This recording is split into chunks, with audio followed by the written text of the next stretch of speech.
Chapter 671. What was the Khanate Alliance? It was an alliance formed by all the Khanate races in the primordial world in order to fight against the human race. It was also the predecessor of the primordial world's 10,000 races. In the great war between heaven and earth, they had fought countless battles with the human race. Blood could be said to have dyed the primordial world red.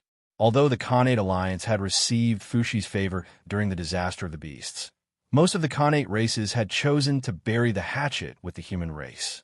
However, there was still a small number of Khanate races who did not let go of their hatred for the human race. Instead, they chose to draw a line with the human race. These Khanate races were the main war faction of the Khanate Alliance. As the main war faction, they could be said to be the main force of the Khanate Alliance against the human race. They were at the forefront of every battle. After countless battles, countless of their clansmen had died at the hands of the human race. These blood feuds had accumulated, causing them to form an irreconcilable enmity with the human race. Thus, how could they submit to the human race? Therefore, after the Khanate Alliance collapsed, the other Khanate races joined the human race.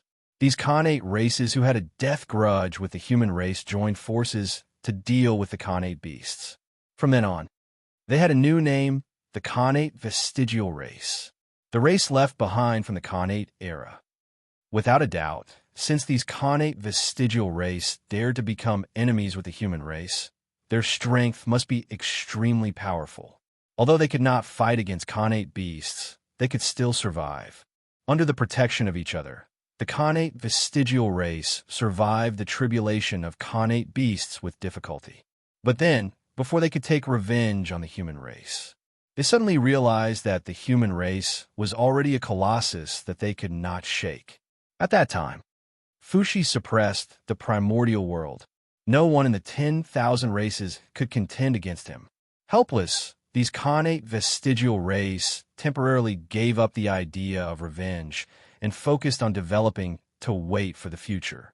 Unfortunately, although their strength increased quickly, the human race undoubtedly developed faster.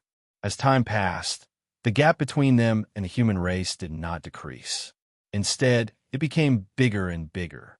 Their hope of revenge was getting slimmer and slimmer. Then, the Khanate Vestigial Race had been waiting for heaven and earth isolation. After heaven and earth isolation, they could not stay in the primordial world any longer. Therefore, they sought refuge with the great divine ability. They hoped that one day, a peerless figure would be born in their race and completely destroy the human race. In the blink of an eye, the world had changed. In the blink of an eye, millions of years had passed. At this time, the pre-celestial descendants who were practicing in the Taoist field of the Great Medium suddenly received an order from the Taoist priests to go to the untainted land to attack the human tribe. It was this order that awakened the hatred in the hearts of the Xiantian vestigial races towards the human race. Almost without hesitation, they walked out of the great master's dojos and brazenly charged at the humans. Things were different now. In the past, they weren't a match for the human race, not because they weren't strong enough, but because the human race had the support of a great divine ability. But now, the situation had completely reversed. The human race had somehow angered the Celestial Sect of Wonders, causing the Celestial Sect of Wonders to turn around and support them against the human race.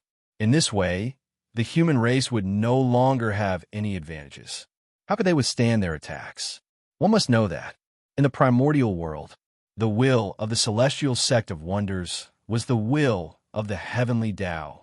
Since the human race dared to make an enemy out of the Celestial Sect of Wonders, their fate was already sealed. They were bound to fail. The human race was finished. Just as the battle between the human race and the pre-celestial vestigial race was in full swing, in the depths of the void, where countless worlds and secret realms were located, an inexplicable change suddenly occurred. One after another, cracks in the void appeared, opening up a passage that led to the untainted land. You've been here for nearly 10 million years. It's time to let the untainted land know of your existence. So go. Go to the untainted land and fight with the human race.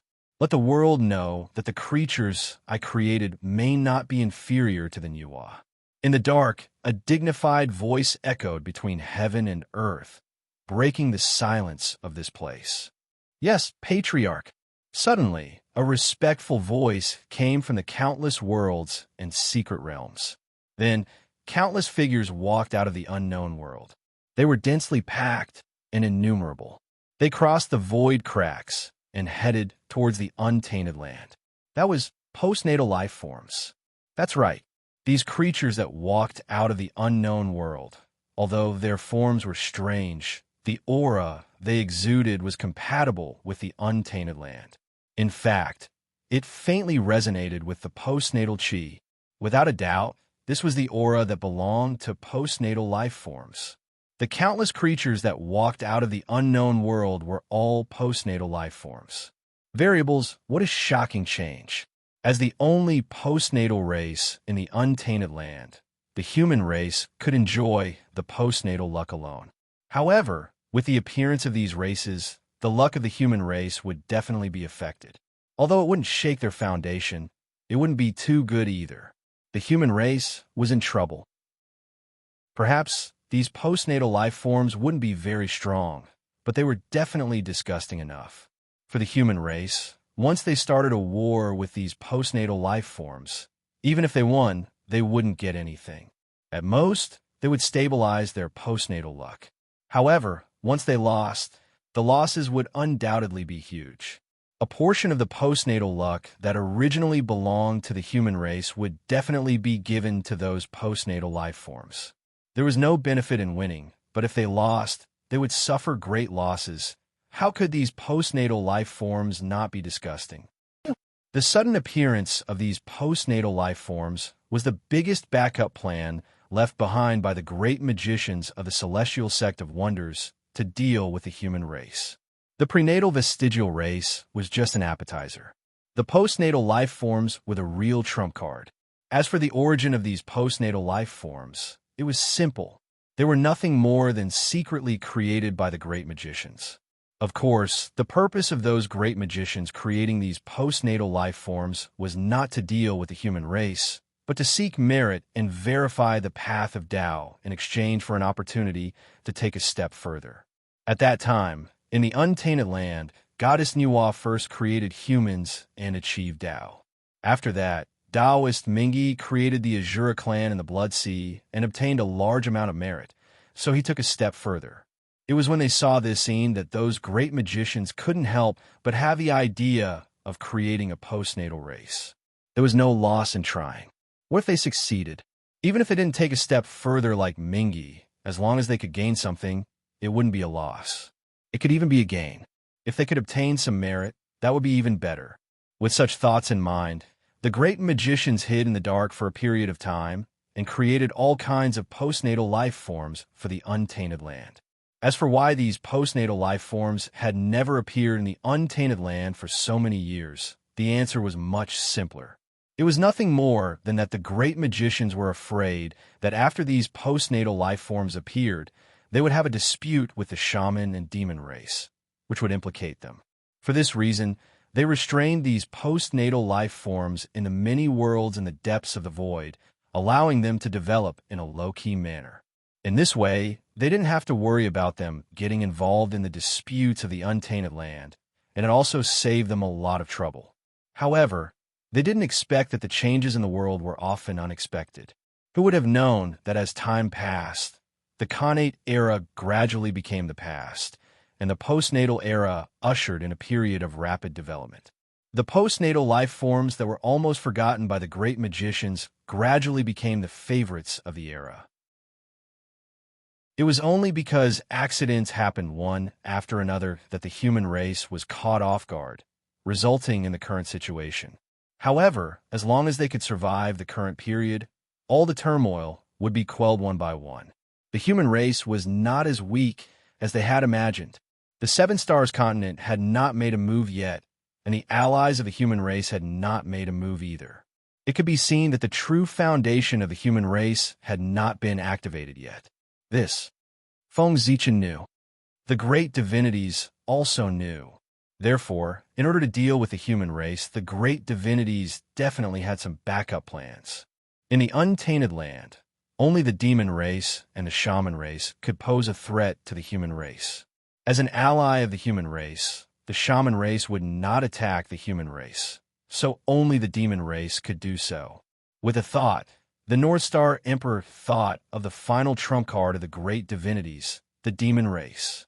If the demon race took advantage of the chaos to attack, they could indeed threaten the human race. One had to know. After the battle between the shaman and the demon race, although the demon race suffered a great loss and was almost completely wiped out, a portion of the demon race's strength was preserved. That was the North Sea demon race under Demon Master Kuan Peng. Due to his bad relationship with Di Jun, Patriarch Kuan Peng had always worked but not put in any effort in the heavenly court. For this reason, during the battle between the shaman and the demon race, only Patriarch Kuan Peng of the entire North Sea demon race fought. Moreover, at the end of the battle, this fellow ran away with He Tu and Luo Shu when he saw that the situation was not good. He had really tricked Di Jun. However, although Patriarch Kuan Peng's actions were despicable, it was precisely because of this that the North Sea demon race was able to preserve their strength and become a major force in the untainted land.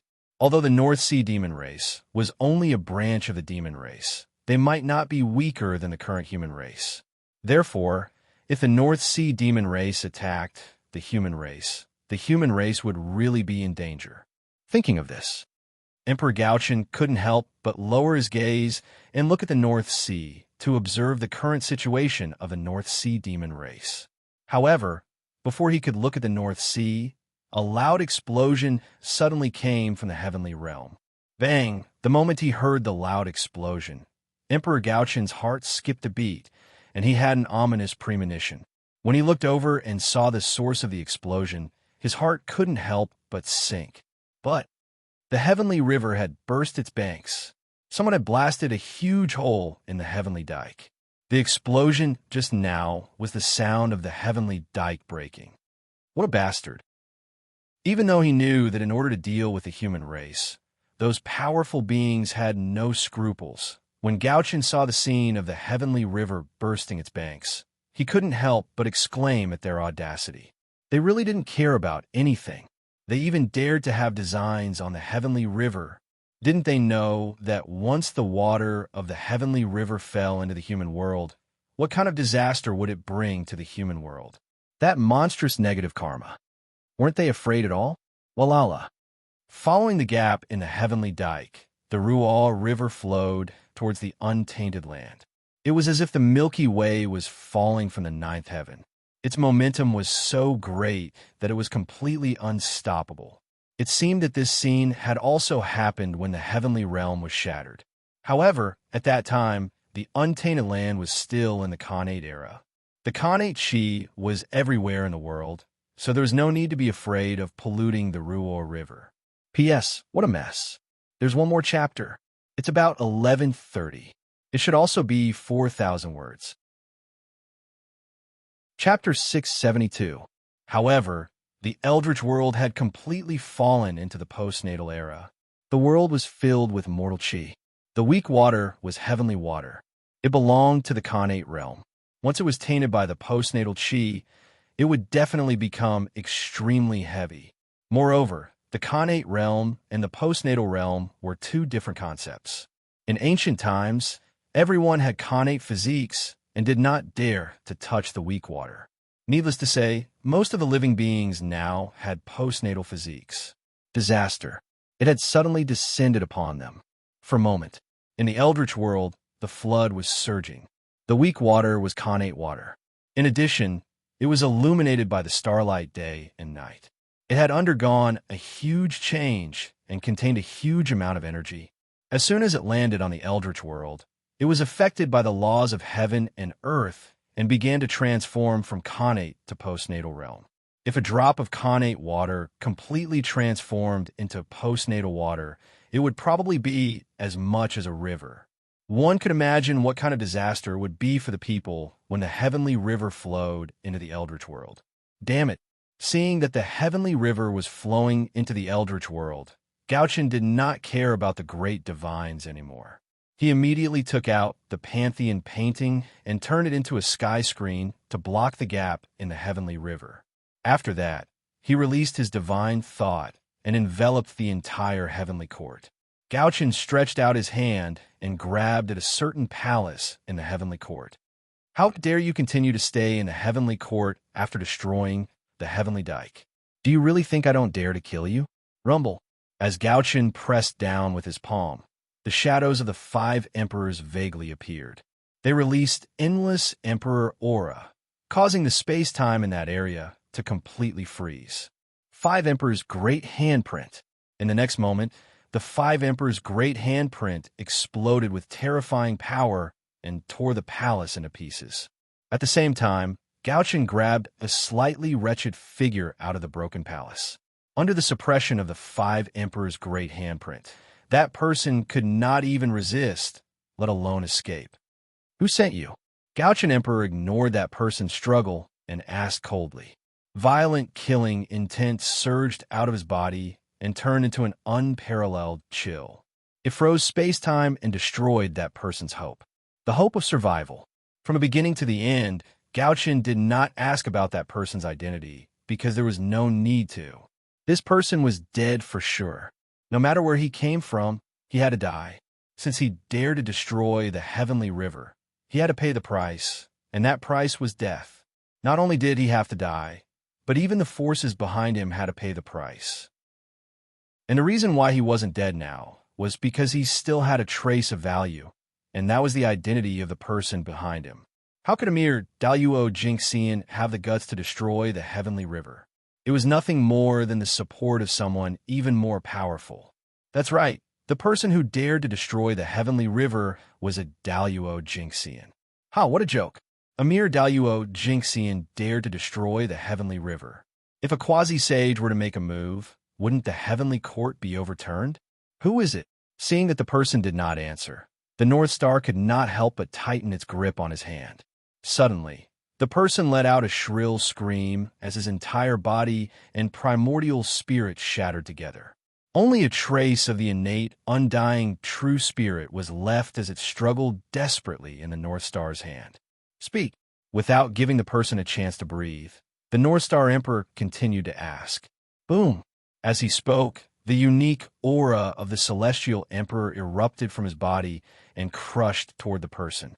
The moment the Celestial Emperor's aura swept across, the person's remaining innate, undying, true spirit seemed to have been erased by someone, and half of it quietly disappeared. But even after suffering such a painful blow, the person still did not say a word. You're quite loyal. However, do you think I won't be able to find out who sent you? Then you and the people behind you are underestimating this humble one's methods. Seeing that he could not get anything out of the person, the North Star Emperor's heart stirred. Suddenly, the universe shook as an illusory river appeared from the void. It came majestically and drowned the remaining half of the person's innate, undying, true spirit. In the next instant, space-time fragments danced and reflected the person's past. The river of space-time. The illusory river summoned by the North Star Emperor was the most mysterious and dangerous place in the primordial world, the river of space-time. With Pangu personally guarding the source of the river of space-time, no one could reverse the past and the future. Karma was the cause. However, although the past could not be changed, it was not impossible to use the river of space-time to observe everything that happened in the past. In the end, it was because Mount Bujo was gone. It greatly reduced the danger level of the river of space-time. If it was in the past, not to mention summoning the projection of the river of space-time, even entering the river of space-time would be suppressed by Mount Bujo. But now, there was no need to worry about such a situation happening. To be precise, it started from the time when Mount Bujo collapsed.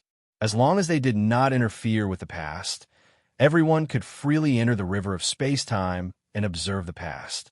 Of course, it was only limited to the time after that. Everything before the end of the ancient era could not be easily checked, because at that time, Mount Bujo still existed. Now that there was no Mount Bujo in the future, everyone could spy on it. However, in the past, Mount Bujo still existed. Therefore, anyone who dared to spy on that period of time had to be prepared to pay the price. In short, because of the absence of Mount Bujo, the river of space-time was much safer now. With Primordial Chaos Dao Master's ability, he could already borrow some of the power of the river of space-time without suffering any backlash. What the North Star Emperor needed to do now was to use the river of space-time to reflect that person's past and find the identity of the person behind scenes. In the primordial world, memories could be faked.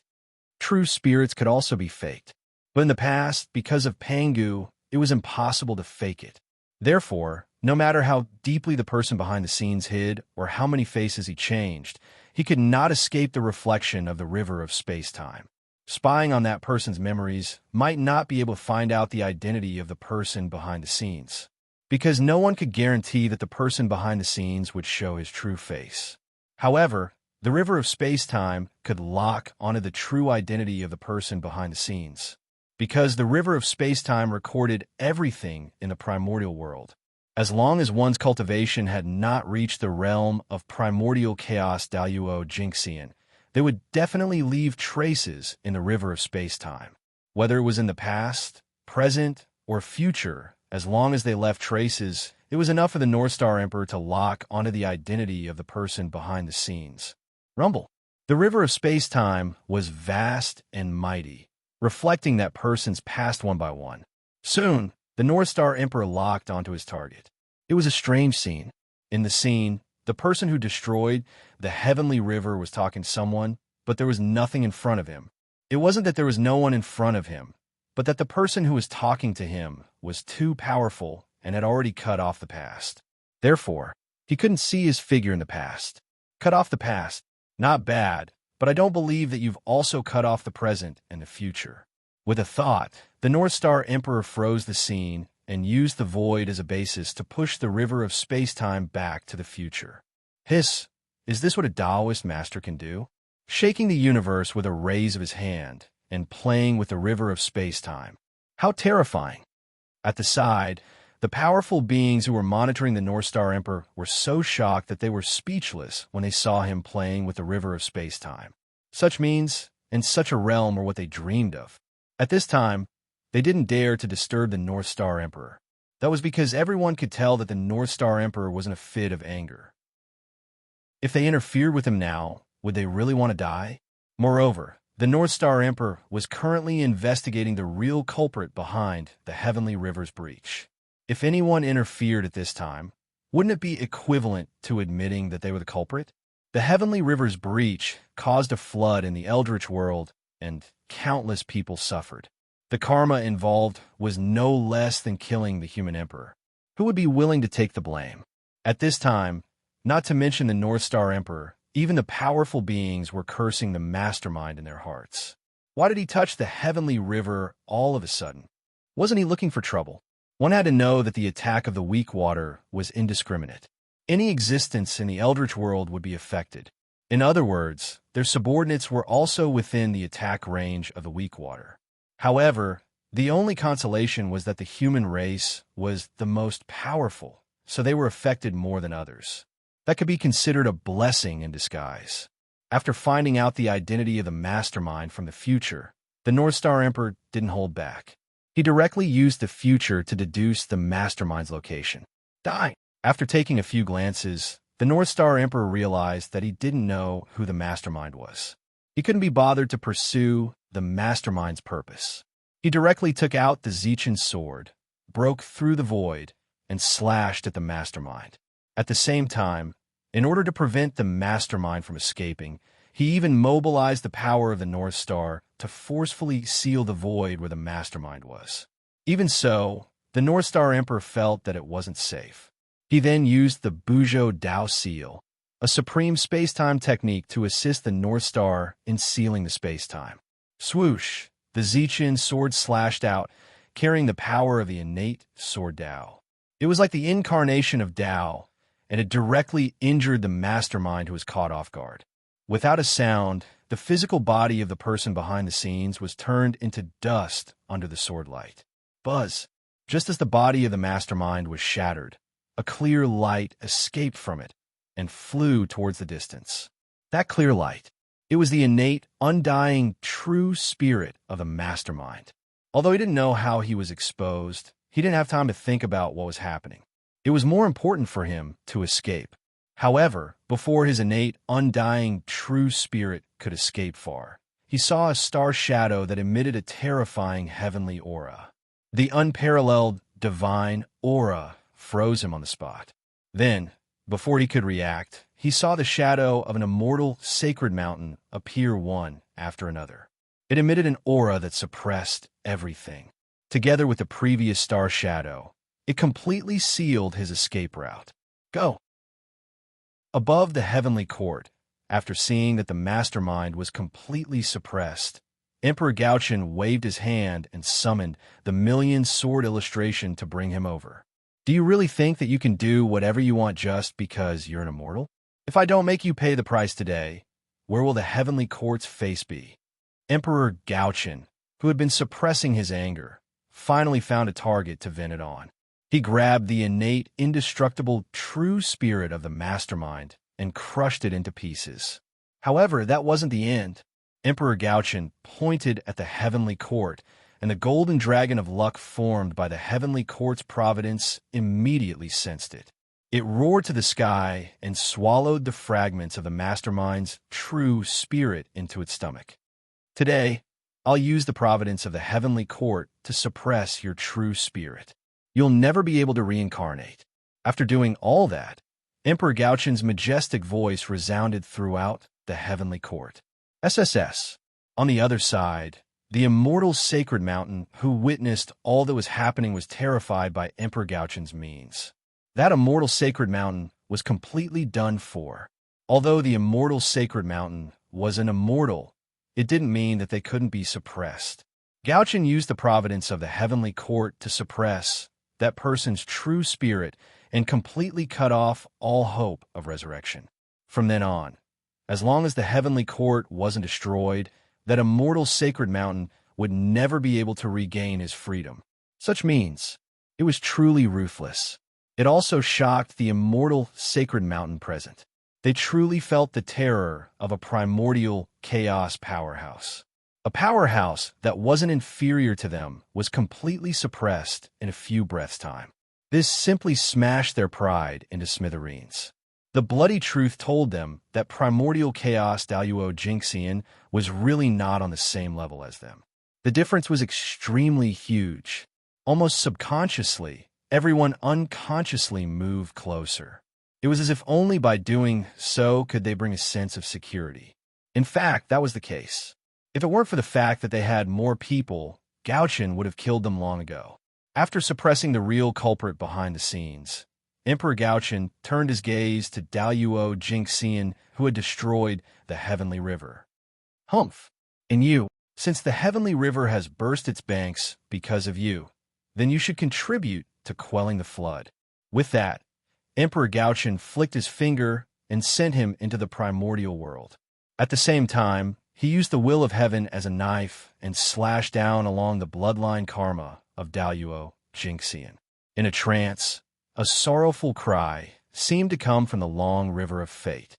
Then, the innate imprint in the body of a certain innate race of the primordial world suddenly disappeared, and their bloodline began to degenerate. In the blink of an eye, they were completely reduced to mortals. They didn't show any magic power at all. Even Tai Jingxian was no exception. Moreover, shackles appeared in the unseen world, locking their cultivation door, preventing them from embarking on the path of cultivation in the future. Without a doubt, this was the clansman of Daluo Jingxian. Because of him, they had paid an unbearable price. P.S. I updated 12,000 words today. I didn't go back on my word. I beg for votes next month. As for whether I will update tomorrow, it will depend on today's results. Chapter 673. Those who bring disaster to the world deserve such an ending. After doing all this, the North Star Emperor's cold voice reverberated between heaven and earth. The murderous intent in his voice was so strong that it made everyone feel as if they were facing a mountain of corpses and a sea of blood. For a moment, the deities trembled. Even the great mediums felt a chill from the bottom of their hearts when they saw how ruthless the North Star Emperor was. What was the meaning of killing one to warn the rest? This was it. He was afraid that after this matter, anyone who wanted to offend the heavenly courts would have to think twice about it. Where's the Sky River Water Tribe? After dealing with the external enemies, the North Star Emperor had the time to deal with the traitor.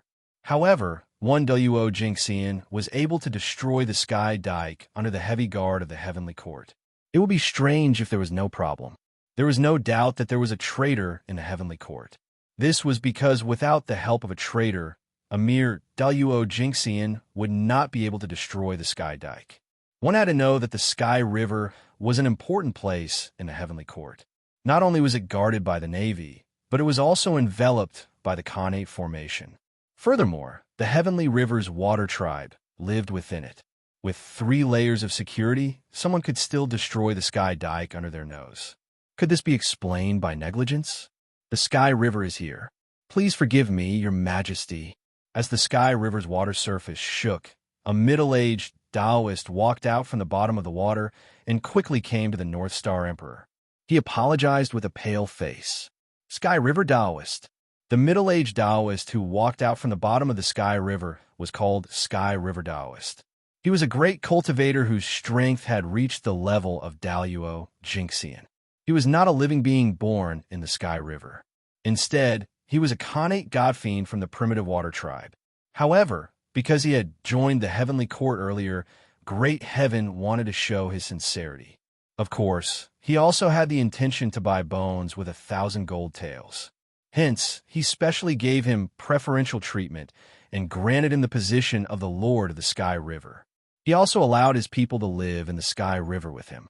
That was how the name Sky River Taoist came about. This was not his name before, but he changed it after coming to the Celestial River so that he could occupy the destiny of the Celestial River. The Sky River Taoist was the master of the Sky River. Now that the Sky River was in trouble, he could not escape responsibility. Furthermore, as a fellow Unwavering Jinxian who controlled the innate formation that protected the Heavenly River, there was no reason that Sky River Taoist could not detect the arrival of the enemy. But he just didn't notice. That could only mean that there was something wrong with him. Moreover, even if there was nothing wrong with the Sky River Taoist, he would not be able to escape the crime of neglecting his duty. At the end of the day, someone had to take responsibility for the Heavenly River's breach. And Sky River Taoist was the best candidate. Sky River Taoist, as the ruler of the Sky River, you can't escape responsibility no matter what. Therefore, I don't care if you're a spy for a powerful expert or if you're neglecting your duties. I'm only punishing you and your clansmen to fill the Heavenly Dike. So are you convinced? The North Star Emperor's light words were as heavy as an immemorial divine mountain. Each word pressed down on the Sky River Taoist's heart, causing his face to turn snow white in an instant. Yes, Your Majesty. Although he was unwilling, the Sky River Taoist did not dare to resist. Your Majesty, I'll take my leave. Finally, the Sky River Taoist bowed respectfully to the North Star Emperor and led his clansmen toward the gap in the Heavenly River. Rumble. The Heavenly Dike shook and swallowed the Sky River Taoist and his clansmen. In an instant, divine light bloomed and laws filled the air. It was so dazzling that people could not open their eyes. After everything calmed down, the Heavenly River had returned to its original state. As for the Sky River aquatic race, they had disappeared. They would not be able to appear in the Eldritch world for a few more eons. The North Star Emperor had suppressed the chaos in the Heavenly Court with lightning speed. The power of the North Star Emperor had shocked everyone. The world has really changed. Now, any Tom, Dick, and Harry dares to cause trouble in the Heavenly Court. The North Star Emperor glanced at the great divinities and said casually. It was just that his words seemed to be directed at the great divines. As a result, the expressions of those great mediums turned ugly when they heard his words. However, before they could get angry, the North Star Emperor suddenly stood up from the Emperor's throne in the Heavenly Court and walked out. For a moment, everyone could not be bothered to get angry. They went forward to block the North Star Emperor to prevent him from leaving the heavenly court. "Your Majesty, where are you going?" Outside the southern heavenly gate, a great divinity asked the North Star Emperor with a smile. Now that the outcome of the battle had not been decided, how could they allow the North Star Emperor to leave the heavenly court? "What's wrong? Do I need your permission to go anywhere?" "Fellow Taoists, don't you think you're meddling too much?" Gao-Chen said with displeasure as he faced the crowd alone. Hearing that, everyone fell silent. They indeed had no reason to stop the North Star Emperor. However, in this world, there was no need for so many reasons. As long as they wanted to, it was enough. Therefore, the North Star Emperor must not leave the heavenly court. Thud, in the silence, the North Star Emperor suddenly took a step forward.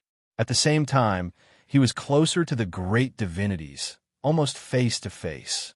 However, none of the great divinities backed down. The atmosphere, suddenly, he became nervous. Fellow Taoists, now that the eldritch wilderness is flooded, countless living beings are suffering. As the heavenly emperor, of course, I can't stay out of this. Now, I'm going to the eldritch wilderness to find a solution to the flood. Even so, you still want to stop me? Suddenly, the North Star Emperor spoke. For the first time, he explained the reason for this trip to the heavenly court. This, for a moment, everyone could not help but be stunned. They did not know what to do. The North Star Emperor left the heavenly court for the sake of solving the flood. If they continued to stop him, it would be disregarding the lives of the people in the world. It would be unrighteous, and they would bear a huge burden of karma. Although, with their current actions, it had nothing to do with righteousness. However, this was how things were. They could do it, but not say it. For this, the great divinities were in a dilemma. If they let the North Star Emperor leave the heavenly court just like that, wouldn't their previous efforts be in vain? Naturally, they were extremely unwilling to accept this. However, if they did not let the North Star Emperor leave, the karma that would result was not something that they could easily bear. Enough. Fellow Taoists, you are not children anymore. Why can't you tell what's important and what's urgent? Previously, I allowed you to fool around because I gave face to the Tao ancestor and didn't argue with you. However, this is not the right for you to be arrogant. If you continue to fool around like this, then don't blame me for not showing mercy. I'll drag you all to the Purple Cloud Palace and let the Tao ancestor take a good look at his disciples. Seeing that everyone was still not giving way, the North Star Emperor's expression changed, and he scolded them loudly. A great divinity was compared to an ignorant child in his mouth. What kind of humiliation was this? To be honest, the damage that the North Star Emperor's words caused to them was even worse than killing them directly. After the North Star Emperor finished speaking, the eyes of those great divinities turned red. If they did not know that the gap between them was too huge, they would have long swarmed forward and torn the North Star Emperor into pieces. However, even so, the violent killing intent still surged out of their bodies and stabbed toward the North Star Emperor without any concealment. TSK.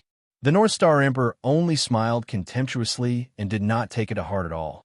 A group of losers, they were not worth his attention. Those who lost to me will never be my opponents.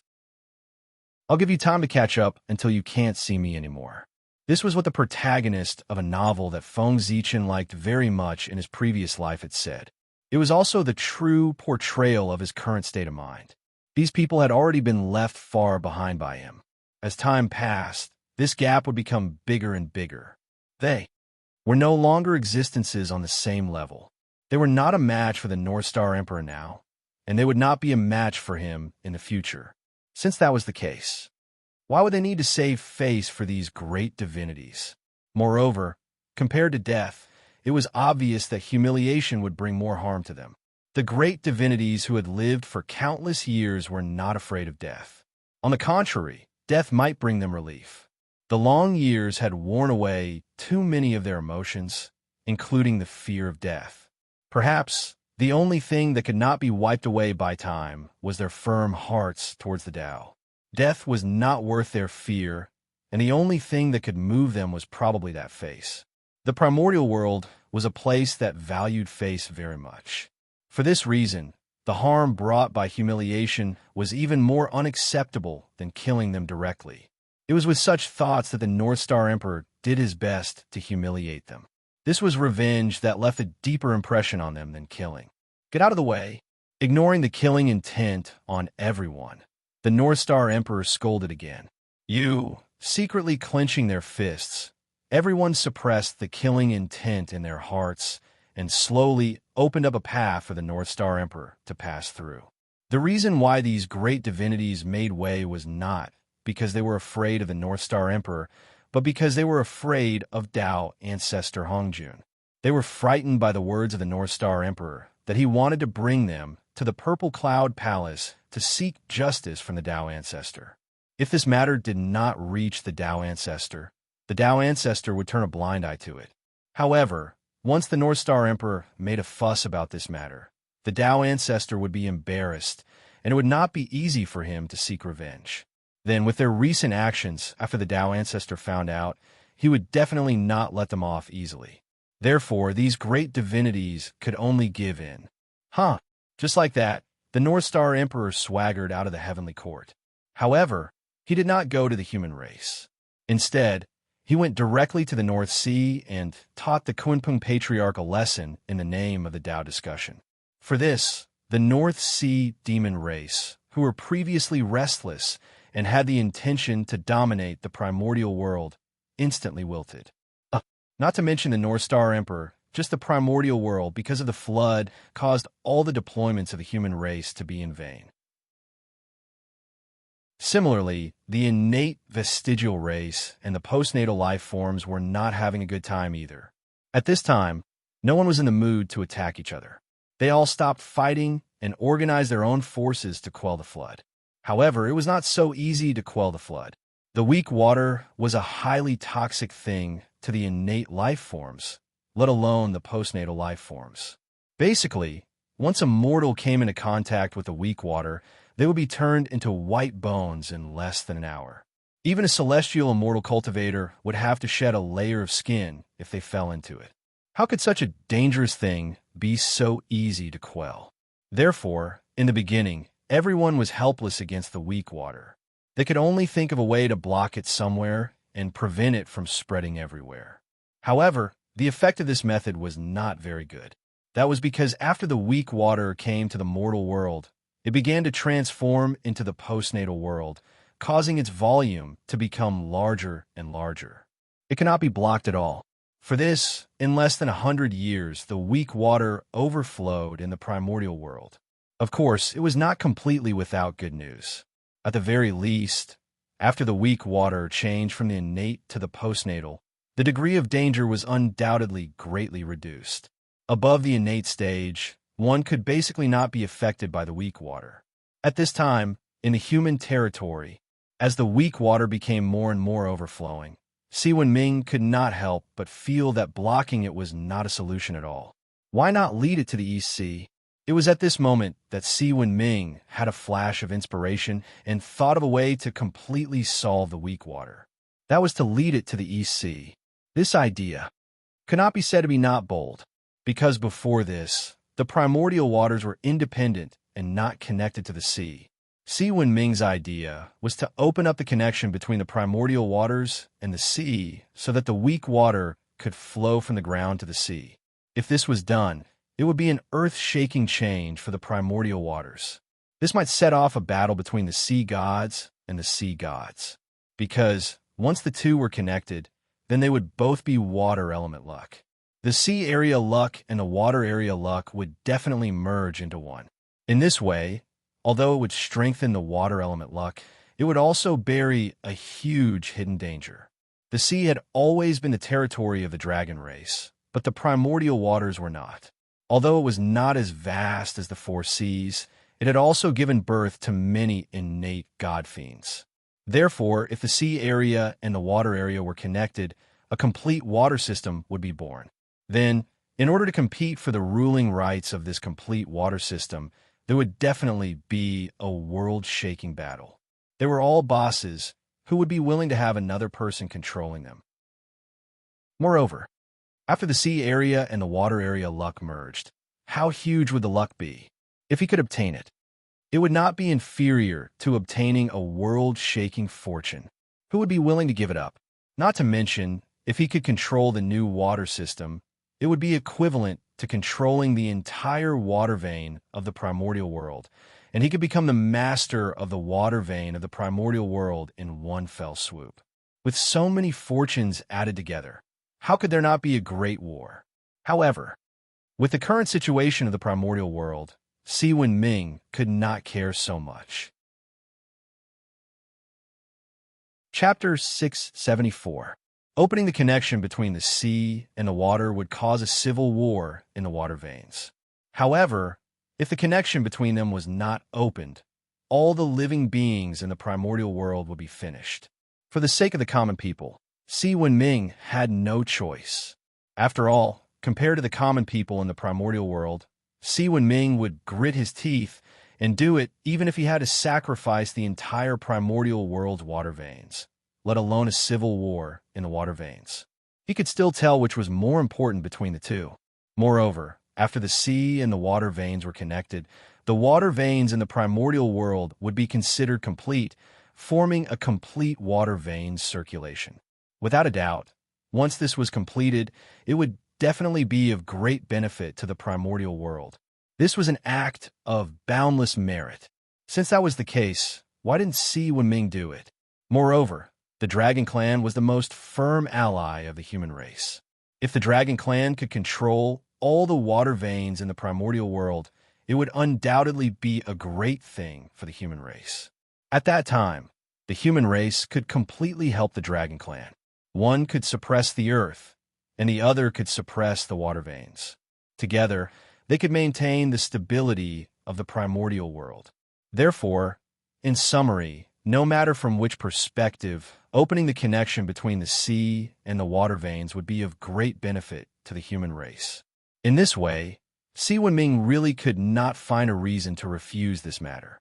Then, he did it, with a thought. Si Wenming already had an answer in his heart for the human race. For all living beings in the primordial world, the passage between the sea and the water veins had to be opened so that the weak water could be channeled into the sea to relieve the pressure on the primordial world. After making up his mind, Si Wenming did not hesitate at all.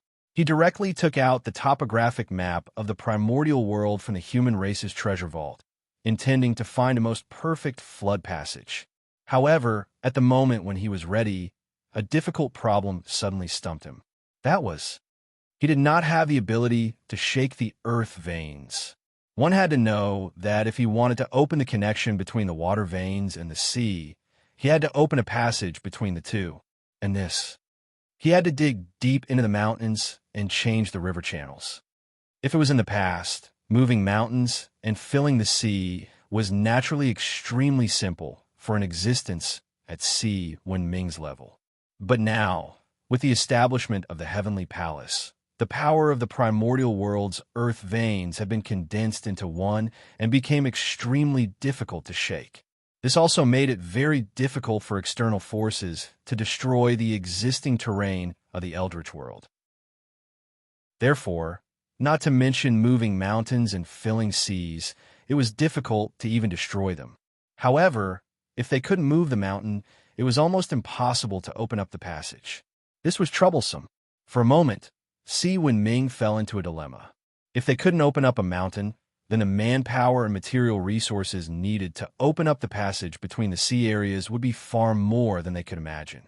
Even if the entire human race was mobilized, it would still take tens of thousands of years. However, how could the current untainted land wait for tens of thousands of years? If that was the case, the entire untainted land would be ruined by the Rual water before the passage between the ocean regions could be opened. Therefore, the matter of opening up the passageway could not be delayed. However, if that was the case, the problem would return to the original point. How is he going to shake the earth veins? Is there something calling me? Just as Si Wenming was in a dilemma, an unfamiliar will suddenly came from afar. It was calling out to him from afar, as if it was guiding him to a certain place. What is this? From that call, not only did Si Wenming not feel the slightest bit of malice, on the contrary, he seemed to feel some kindness from it. Moreover, as if he was blessed with good fortune, he had a feeling that this was his opportunity. The treasure that called out to him had the ability to solve his problem. Whim. Almost subconsciously, Si Wenming understood the origin of his abnormality. The whim of a cultivator. This was a hint from the heavenly Tao to him that his opportunity had arrived. When he thought of the problem he was facing at this time, how could Si Wenming not understand what his opportunity was? It was definitely a treasure that could help him open up the passage. After understanding this, Si Wenming did not hesitate at all.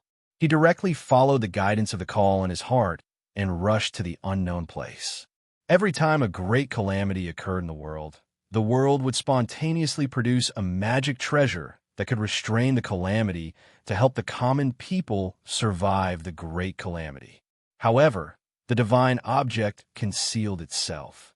Although the world had produced a treasure that could deal with the calamity, whether the treasure could be found depended on the fortune of all living beings. What was a glimmer of life? This was it. The heavenly Tao was incomplete. Therefore, it left a glimmer of life for all living beings.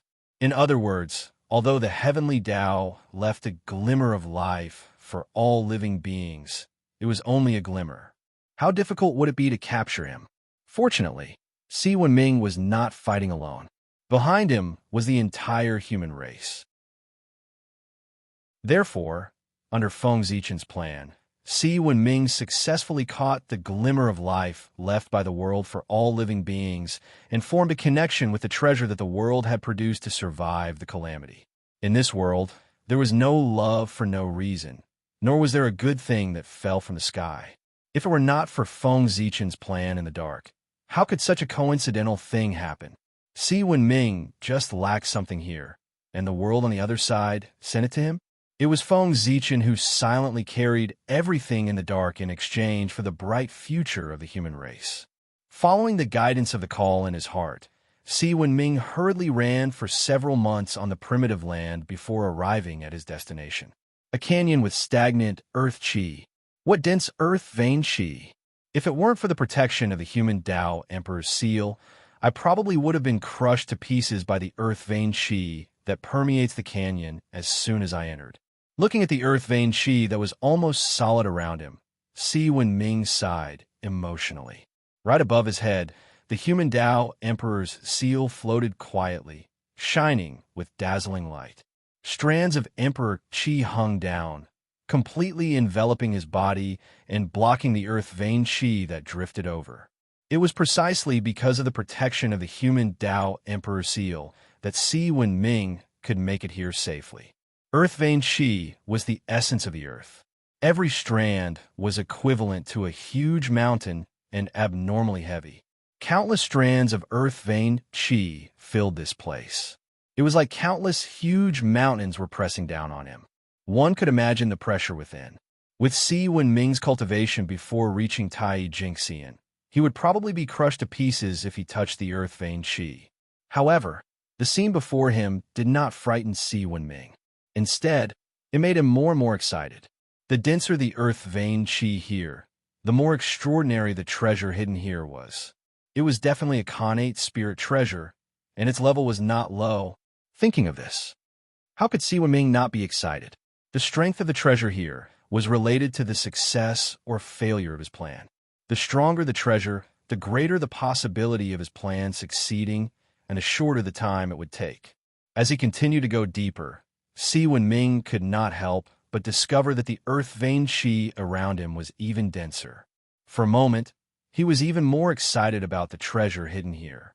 Soon, Si Wenming arrived at the end of the canyon. At this time, the earth vein qi here had completely solidified. It was frighteningly dense, and it was a mysterious yellow color, floating in mid-air.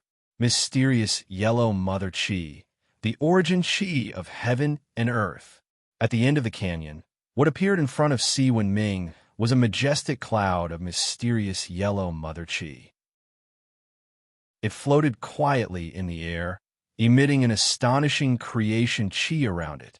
What a great creation! Just this cloud of mysterious yellow mother chi alone could refine a supreme-grade creation attribute postnatal spirit treasure. Not to mention, in the center of the mysterious yellow mother chi, there is also a powerful innate spirit treasure that was being nurtured. That's right. The purpose of so much mysterious yellow mother chi was to nurture an innate spirit treasure. An innate spirit treasure that could help the world survive this calamity. The so-called mysterious yellow mother chi was just a companion creature of that innate spirit treasure. This is an axe. Through the mysterious yellow mother chi, Si Wenming saw a huge axe floating inside, constantly absorbing the power of the mysterious yellow mother chi. Is this the thing that's calling me? It's a good treasure, but how should I take it out? Standing in front of the mysterious yellow mother chi, Si Wenming was in a dilemma. From the looks of it, it was obvious that it had not been fully nurtured. If he forcefully broke through the mysterious yellow mother chi and took it out, it would inevitably affect the power of this treasure, causing its power to be greatly reduced. In this case, whether the magic treasure with its power greatly reduced could still break through the earth vein would become a problem. But time waited for no one. If he continued to delay, who knew how many innocent creatures would be harmed by the weak water? It was a matter of life and death. There was no time to delay. Buzz, buzz, buzz. Just as Si Wenming was hesitating, the huge axe in the mysterious yellow mother chi seemed to have sensed his arrival and suddenly trembled violently.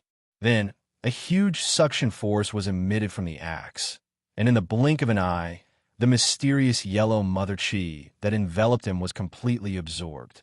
Boom! After absorbing the mysterious yellow mother chi, the axe finally completed its final transformation and was completely born, turning into a ray of divine light and falling into Si Wenming's hand. Mountain-splitting axe? Holding the axe in front of his eyes, Si Wenming looked at it with excitement. The divine axe was entirely green, covered with innate divine patterns, and on the surface of the green axe, a rough map of the wilderness was formed. On the back of the divine axe, there were 2 Tao runes written by the innate divine patterns. Mountain splitting. That was the name of this divine axe, the name that heaven and earth had set for it. Mountain splitting axe, an innate spirit treasure nurtured by the earth vein chi, had 32 innate divine restrictions and was ranked as a top grade. Its ability was, as the name implied, it had the power to split mountains. With this axe, it could easily split the earth vein, and that was what Si Wenming needed. Millions of years ago, with the establishment of the Universal Palace, the earth vein of the wilderness was rejuvenated, and innate spirit treasures and innate life forms were born. And the mountain-splitting axe was one of them. Originally, even if heaven and earth wanted to nurture a top-grade innate spirit treasure, according to normal standards, it would take at least 10 million years. A few million years would at most give birth to an embryo of an innate spirit treasure, which was not enough time for a top-grade innate spirit treasure to be fully nurtured. But even so, the mountain-splitting axe was still born. Of course, there was a problem. Hundreds of years ago, the Daluo Jingxian who destroyed the heavenly embankment and caused the heavenly river to burst its banks. Before the North Star Emperor struck him down into the wilderness, he had said, "Since the heavenly river burst its banks because of you, then make a contribution to quelling the flood." The contribution in his words was referring to the mountain-splitting axe. Normally speaking, it had only been 3 to 4 million years since the mountain-splitting axe was born, and it was not time for it to be born. If it was born by force, its power would definitely be greatly reduced. If that really happened, it would be a blessing in disguise to be able to maintain the middle grade, let alone a superior grade connate spirit treasure. But now, the wilderness could not wait for the mountain-splitting axe to be born normally. For that, the North Star Emperor had to use special means to forcefully mature it to greatly shorten its birth time. A Daluo Jinxian's origin, together with the innate brand of his innate race, was enough to do that. That's right, The Daluo Jinxian and the innate brand of his race were sent here by the North Star Emperor to become the resources for the mountain's splitting axe to be born. Since the water calamity of the wilderness was caused by him, it was his retribution to use his origin to nourish the treasure to survive the calamity. Just as it was to atone for his sins. After putting away the mountain's splitting axe, Si Wenming did not have the mood to stay here any longer. He immediately turned around and left to open his own path to save the world. However, the moment he turned around, he suddenly caught a glimpse of something from the corner of his eye. It completely attracted his attention, and he could not help but stop. This is walking forward. Si Wenming picked up the thing that attracted his attention and found that it was a piece of yellow mud. What a strong creation aura! Could this be the legendary 9-heaven living soil? As soon as Si Wenming's hand touched the dark yellow mud, he felt a huge amount of qi of creation gushing out of the mud and flowing into his body through his palm. In just an instant, his origin, which had been burned by forcefully breaking through the divine chains of order, showed signs of recovery. Moreover, under the influence of the power of creation, even the injuries on his divine soul were healed in the blink of an eye. Boom! As his injuries recovered, a strong aura suddenly rose from Si Wenming's body. His realm was rising steadily.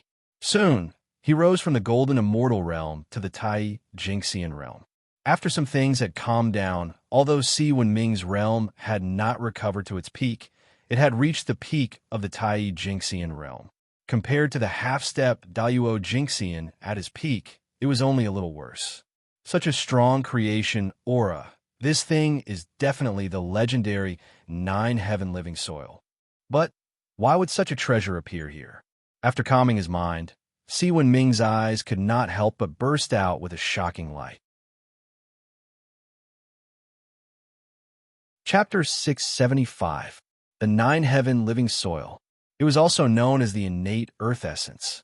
It was a supreme treasure nurtured by the innate earth elemental Tao and the Tao of creation. At the same time, it was also a supreme treasure of extraordinary significance to the human race. The human race was created by Nuwa gathering the triple light sacred water, supplemented by her own blood essence, and fusing it with the 9-heaven living soil. From this, one could see the significance of the 9-heaven living soil to the human race. This was one of the origins of the human race. Now, this legendary treasure had appeared in front of Si Wenming. How could he not be excited? However, after the excitement, he could not help but feel a little puzzled. Why would such a legendary treasure appear here? Didn't it mean, after Nuwa created humans, the 9-heaven living soil had disappeared from the primordial world? Then, why would it appear here, and such a large lump at that? Si Wenming had to be cautious. There were too many experts in the primordial world, and they were too good at scheming. It could be said that they had to take 3 steps before taking 1 step. A casual action would be filled with countless deep meanings, and it could be related to the huge layout of the future. If one was not careful, there was the risk of falling into the schemes of others, causing all one's efforts to be made for others. For this reason, if he could not figure out the origin of the 9-heaven living soil in front of him, then no matter how precious it was, Si Wenming would not take it away. He could not drag the entire human race into the schemes of the person behind the scenes just because of a moment of greed, losing the big for a small gain. Si Wenming still could not do it. This item is not the 9-heaven living soil, but its function is similar to the 9-heaven living soil. It is a treasure that I specially prepared for you to help you manage the flood of the primordial world. So, you can take this treasure without worry. You don't have to worry about the schemes behind you. Just as Si Wenming was hesitating, the ethereal voice of the North Star Emperor suddenly sounded in his ears, dispelling all his doubts. Is this item the work of your majesty? If that's the case, then I'm relieved. After bowing respectfully to the void, Si Wenming turned around and left. He didn't ask why the North Star was here, nor did he ask why the North Star knew about his plan. The primordial chaos Daluo Jinxian was a realm far beyond his imagination. Every move of such a being was not something he should be able to figure out. At the very least, not now. Si Wenming, I've given you everything that should be given to you. After that, whether you can successfully pass this tribulation and become the 9th great emperor of the human clan will depend on your own abilities. After Si Wenming's figure was far away, the North Star Emperor's mutter-like voice faintly sounded and reverberated in the void. The treasure in Si Wenming's hand was obviously not the 9 heavens life soil. Even if such a treasure had appeared, it shouldn't have appeared here. According to what Gauchen knew, ever since the creation of the world, only 2 pieces of 9 heavens life soil had been born in the primitive world. One was used by Nuwa to create a human, and the other was in the hands of Jin Yuanzi. Perhaps there was a 3rd piece, but North Star Emperor didn't know about it. As an innate earth elemental supreme treasure, the 9 heavens life soil had unimaginable power. Just 1 grain of it could turn into a continent when it fell into water. Such a treasure. It was truly a supreme treasure to control the flood. However, although the supreme treasure was good, it wasn't in the hands of the human clan. Of course, North Star Emperor could still get the 9 heavens life soil if he was willing to be shameless and ask for it from Jin Yuanzi. However, if that was the case, the human clan would definitely owe Jin Yuanzi a huge karma. This was not in line with North Star Emperor's original intention. At this point, unless it was absolutely necessary, North Star Emperor didn't want the human clan to continue to have any relationship with the Great Divines. That would be too troublesome. The Great Divines weren't easy to get along with. If he received a little favor today, he didn't know how much he would have to pay in the future. Therefore, North Star Emperor didn't plan to ask Jin Yuanzi for the 9 heavens life soil.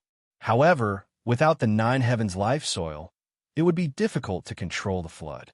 However, this wasn't a problem for North Star Emperor. This was because he had a treasure that wasn't inferior to the 9 heavens life soil. It could replace the 9 heavens life soil. The treasure in his hands that wasn't inferior to the 9 heavens life soil was the flesh and blood of the great divines, as well as the innate origin. Due to the heavenly river's breach, North Star Emperor was enraged. He quickly found the person behind the scenes and killed him. The person behind the scenes was a great divines with the strength of a half-step primordial chaos realm. In the heavenly court, although North Star Emperor crushed the innate, undying true spirit of the person behind the scenes, his flesh and blood, as well as his innate origin, were left behind by North Star Emperor. What kind of existence was the half-step primordial chaos Daluo Jinxian? If a drop of his blood were to fall on the eldritch world, it would probably turn into a vast river. If a piece of his flesh were to fall on the eldritch world, it would immediately turn into a divine mountain.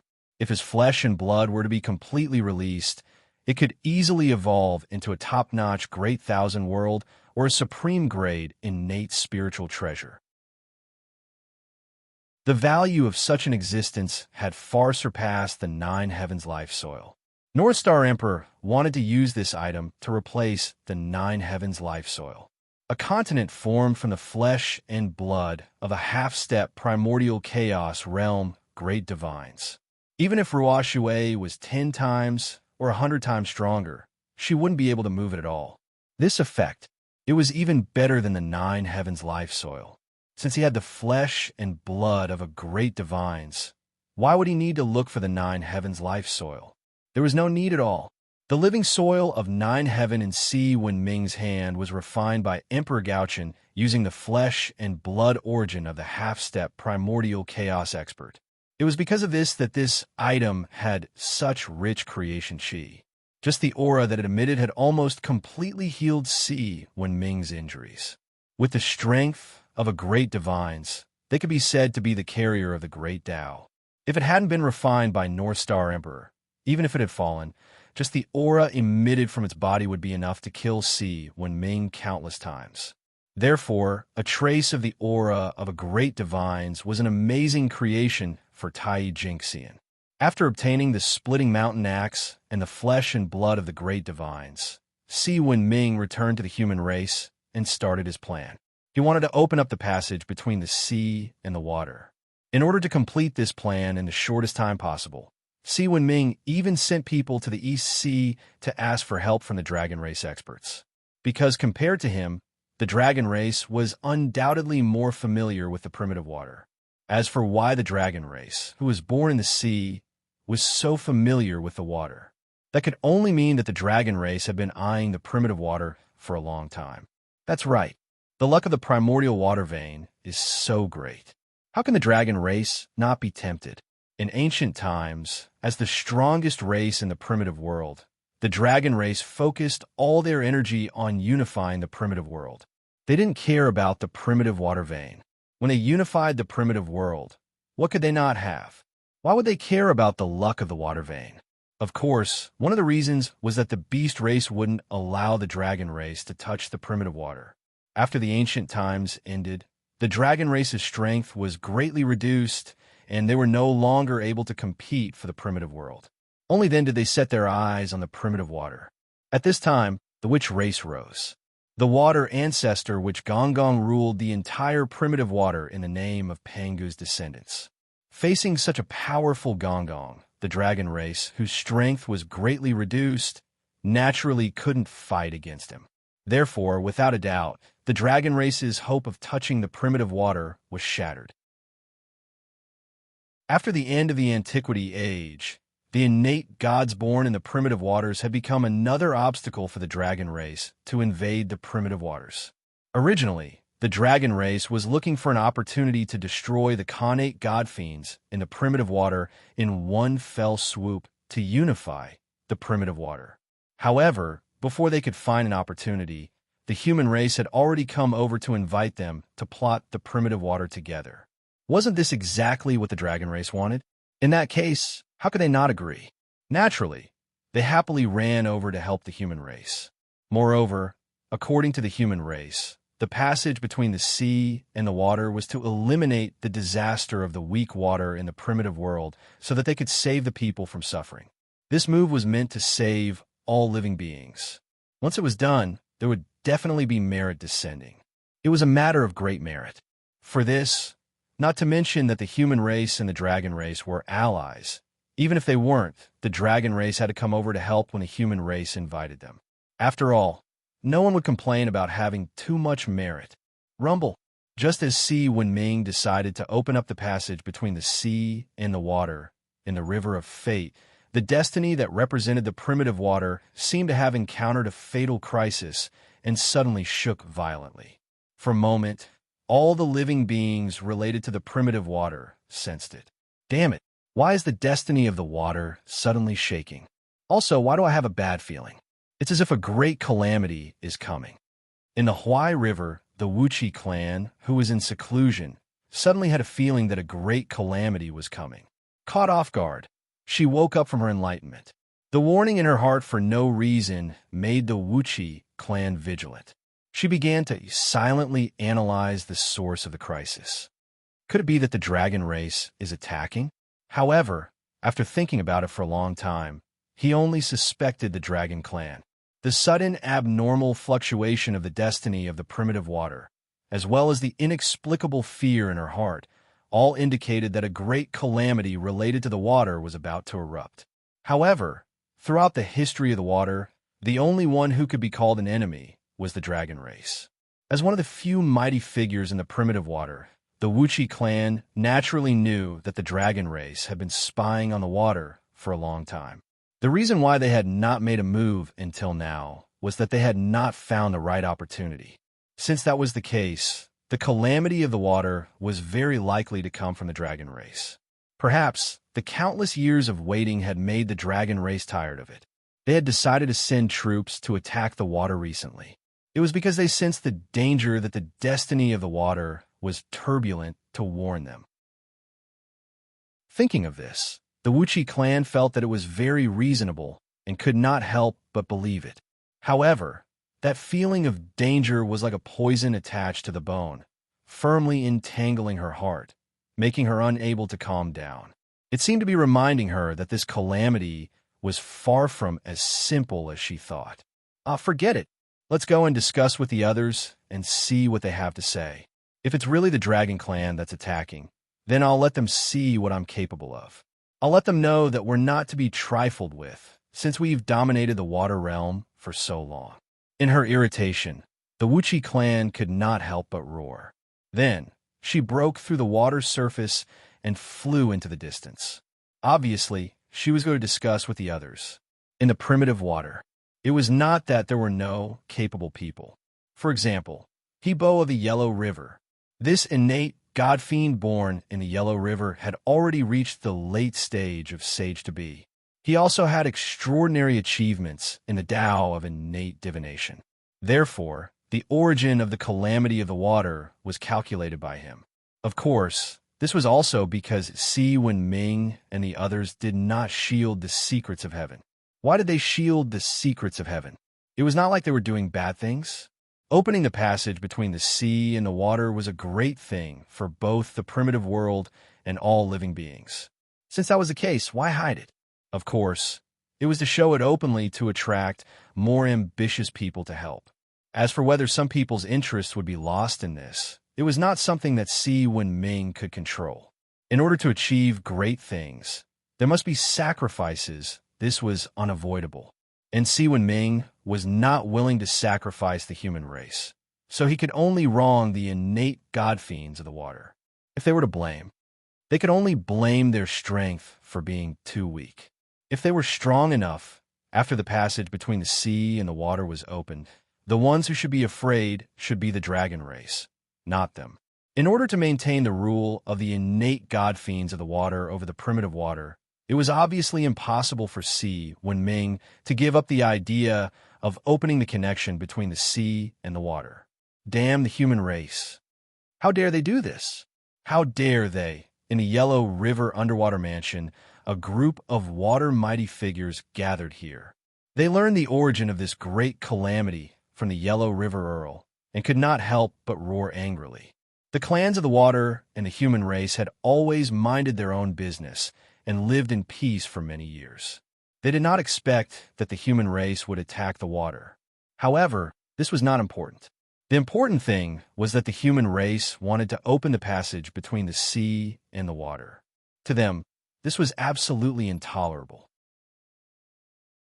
As the saying goes, all rivers flow into the sea. Once the two were connected, the luck of the water would definitely flow into the sea. This was unavoidable. Although they did not want to admit it, they had to face the truth. The sea was indeed much stronger than the water. Perhaps, when Gong Gong was in charge of the primitive water, the power of the water was stronger than the sea. But in their hands, it was not. To be more precise, it was incomparable. They were far from being a match for the dragon race. The reason why the water had been able to block the invasion of the dragon race over the years was that the water had the home advantage. Chapter 676. The Dragon Clan was fighting in an away game and had limited strength. Of course, they were not a match for the water innate god-fiends who had the home advantage. It could even be said that the water innate god-fiends were the water innate god-fiends' greatest protection. Once it was connected to the water innate god-fiends, their greatest advantage would be gone. The Dragon Clan could follow the connection between the two and pound straight at the water innate god-fiends, killing or suppressing all the water innate god-fiends. Without the home advantage, the water innate god-fiends would not have the ability to fight against the Dragon Clan experts. Defeat, this was their only ending. The water innate god-fiends is our foundation and our foundation. Once the water innate god-fiends are connected to the water innate god-fiends, that is, no matter how big the new water innate god-fiends is, there will be no place for us to stay. Therefore, everyone, don't hesitate anymore. The time for our survival has come. We must not let the humans' plan succeed. In the Yellow River Water Mansion, a water innate god-fiend said with extreme indignation. His words were filled with a strong sense of destruction. Although the other water innate god-fiends did not say anything, judging from their attitudes, they probably had similar thoughts. The water innate god-fiends. It was really the moment of life and death. In their opinion, the humans' actions were really too much. After the passage between the water innate god-fiends was opened, the problem of weak water in the primordial world could be solved. But what about them? After the dragon clan controlled the complete water innate godfiends, how could they let them go? Whether it was the Yellow River or the Yangtze River, they were all top existences in the water innate godfiends. They might be far inferior to the sea in size, but the meaning they were given, as well as the merit that nurtured countless living beings on both sides of the river, made them not much inferior to the four seas in terms of status. After the dragon clan controlled the complete water innate godfiends, how could they allow such an important place to fall into the hands of outsiders? They were bound to take it for the dragon clan. If that was the case, how could the water innate godfiends who originally controlled this place be spared? What awaited them was that they would definitely be eliminated by the dragon clan. As for escaping, that was impossible. Not to mention that their foundation was here, even their luck had long merged with the local water luck. Therefore, once they chose to escape, not only would the family business that they had worked so hard for be gone, their luck would also plummet, and they would also form a great karma with this place. At the very least, his strength would plummet, and his providence would be damaged. If it was serious, they would be entangled in karma, and it would be impossible for their cultivation to progress any further. With such a huge price to pay, why would the water domain Khanate godfiends choose to flee? After all, compared to never being able to increase his cultivation, the threat of death was much lower. For existences above Daluo Jinxian, death was not frightening. What was frightening was not being able to see any hope of improvement. Since they couldn't escape, a fight to the death became their only option. However, it was obviously impossible to fight the dragons head-on. They were no match for the dragons. Then he could only use his wits. The way to outsmart them was simple, and that was to stop the humans' plan. As long as the water domain was not connected to the sea domain, the water domain Khanate godfiends would still have the home field advantage and would not fear the dragon race. In order to save the countless living beings in the untainted land, the human race decided to open up the passageway between the sea and the water. As for the water domain innate godfiends, they had no choice but to interfere with the humans' actions for the sake of their Tao. On this point, it was impossible to say who was right and who was wrong. It could only be said that their positions were different. However, history was often written by the victors. The final victor of this battle would definitely be the right side, and the loser would be nailed to the pillar of shame in history. Everyone, let's make our move. Now that the weak water in the untainted land is flooding, the luck of the water domain has soared. From this, it can be seen that the will of heaven is still on us. Moreover, this is our last chance. Once we miss this opportunity, when the passageway between the sea domain and the water domain is completely connected, we will have no hope. After a long silence, the strongest water domain Khanate godfiend, River Earl Yellow River, spoke slowly. River Earl is right. We have no way out. We will die if we retreat, and we will die if we fight. Then why don't we fight to our heart's content? We can show the might of the untainted land and let the humans and dragons know that the Water Clan is not easy to bully. As soon as River Earl Yellow River finished speaking, the irritable Wuchi could not help but express his stance. After all, he was a monkey. It was inevitable that he was impatient. Impatient. Wasn't that what they said? Yes, the monkey is right. We have to fight this battle, and we have to win it. After Wuchi, the rest of the water domain Khanate godfiends also expressed their stance. They had no way to retreat, so they could only face the enemy head-on. Good. Since no one has any objections, after I leave, you can return to your own water domain and raise the flood to destroy the plan of the humans.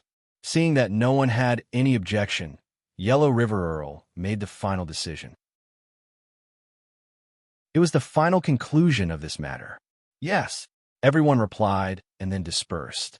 Just as River Earl Yellow River said, although it was a matter of life and death for the water domain Khanate godfiends, it was also the best opportunity for them. After all, the weak water was also a kind of water. After it fell into the untainted land, it turned into a monstrous flood. Therefore, while it brought disaster to the untainted land, it also indirectly increased the luck of the water domain. There were floods everywhere in the untainted land. It could be said that the luck of the water domain had reached its peak. Under such circumstances, the water domain Khanate god fiends would also receive unprecedented blessings when fighting with others. They would often be able to erupt with unimaginable combat strength. For example, with the blessings of luck, the restrictions of the Sea of Laws would not be as strong on them as before. They would be able to erupt with power that far exceeded that of a golden immortal for a short period of time. This was the most direct benefit of having a strong providence.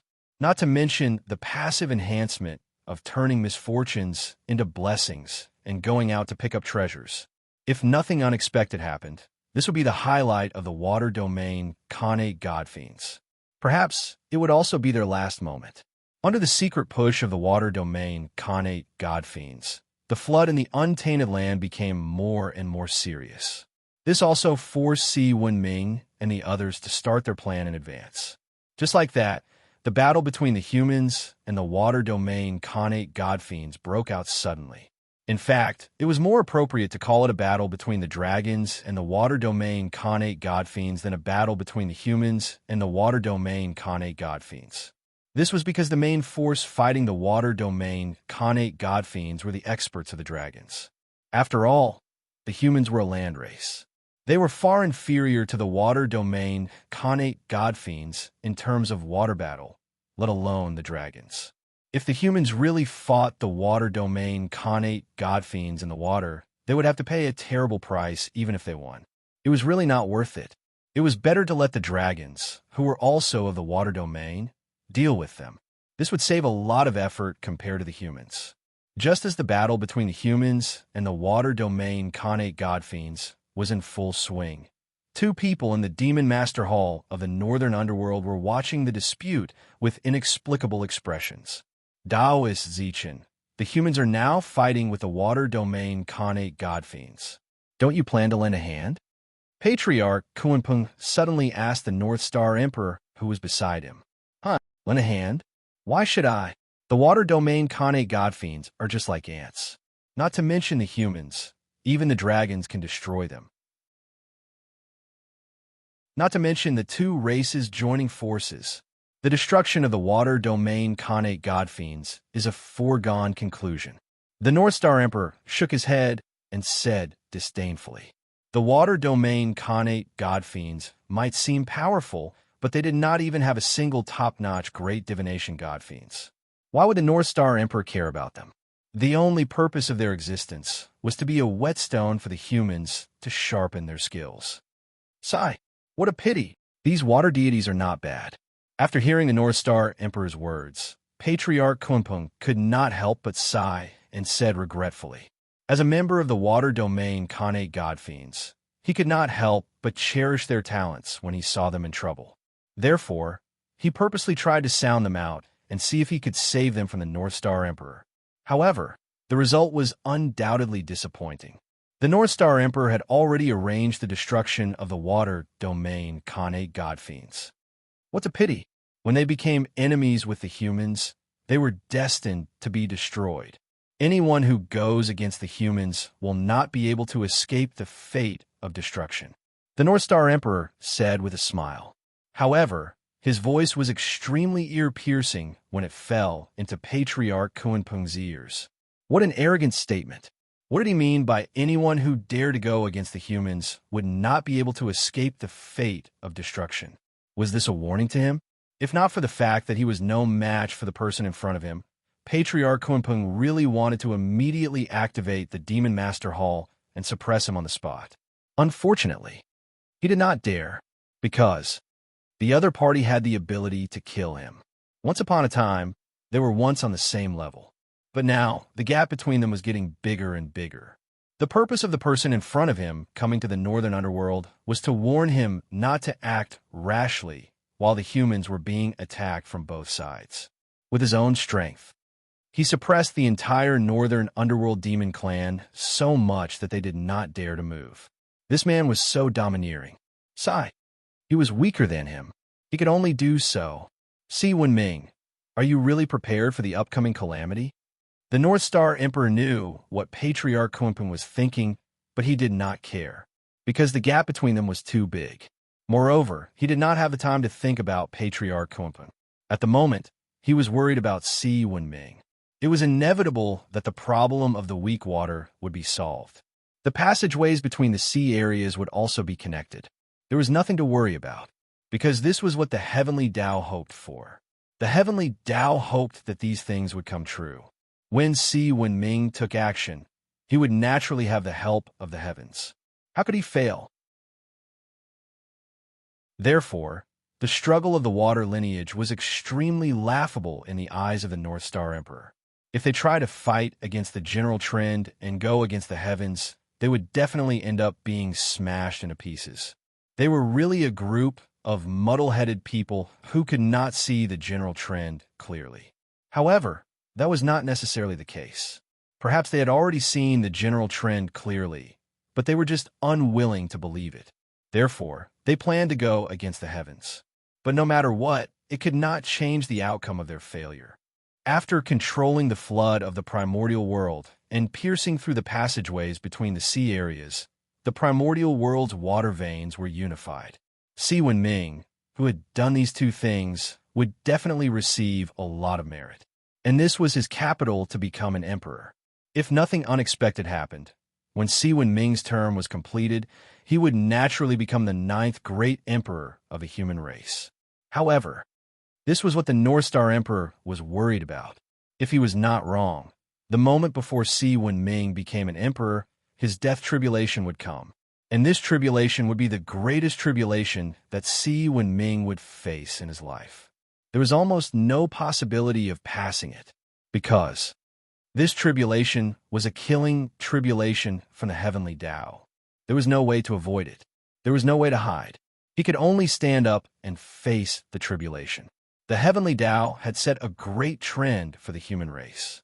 There were only 8 great emperors, and there could only be 8 of them. If the human race insisted on giving birth to the 9th great emperor, then this action would undoubtedly be in defiance of the heavens. And in defiance of the heavens, there would definitely be a price to pay. The Heavenly Tao's killing came for this reason, to cut off all the paths of survival for those who defied the heavens. In other words, once Si Wenming chose to become an emperor, then he would face the killing intent of the Heavenly Tao. The Heavenly Tao was invisible, so its methods were also invisible. It would appear in all kinds of ways. But without a doubt, every method of the Heavenly Tao was extremely powerful. It was definitely not something that Si Wenming could contend against. Even if he had merit, it would not be possible. At most, it could protect his true spirit from destruction and leave a chance of survival for him. God, how could it be so easy to defy? If it was so easy to defy the heavens, wouldn't the primordial world be in a mess? Therefore, the day Si Wenming became an emperor was the day his life would end.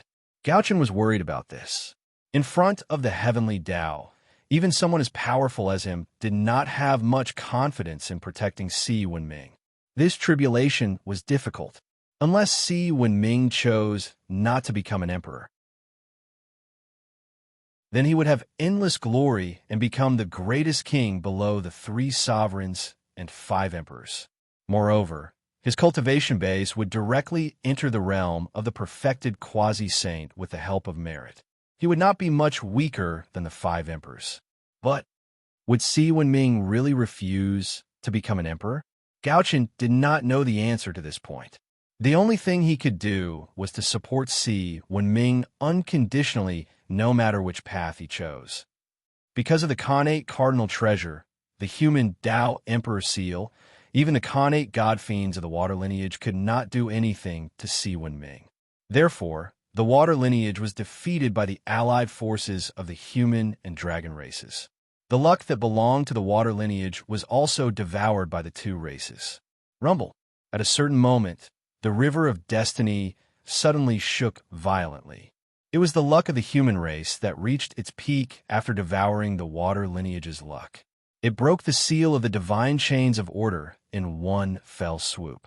With a boom, a supreme power came from a void and poured into Si Wenming's body.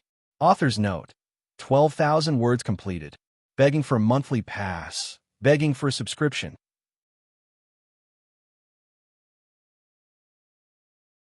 Chapter 677. Whoosh, the void shattered silently. An extremely powerful aura erupted from Si Wenming and swept across the sky and earth in an instant. That was the power of the human clan's fortune had returned. In just an instant, with the blessing of the human clan's fortune, Si Wenming's strength returned from the complete Tai Jingxian to the complete sage-to-be. He stood at the peak of the Eldritch world again. The invincible human emperor of the Eldritch world had returned. Without a doubt, the end of the Water Clan had arrived. Even with the blessing of the Water Clan's fortune, they could unleash strength far beyond that of a golden immortal. However, they had no chance of winning against Si Wenming, who was at the complete sage-to-be, because the complete sage-to-be was far beyond their strength at their peak. They were no match for Si Wenming even at their peak, let alone now when they were restricted by the world. From this moment on, the fate of the Water Clan's Khanate divine demons was sealed.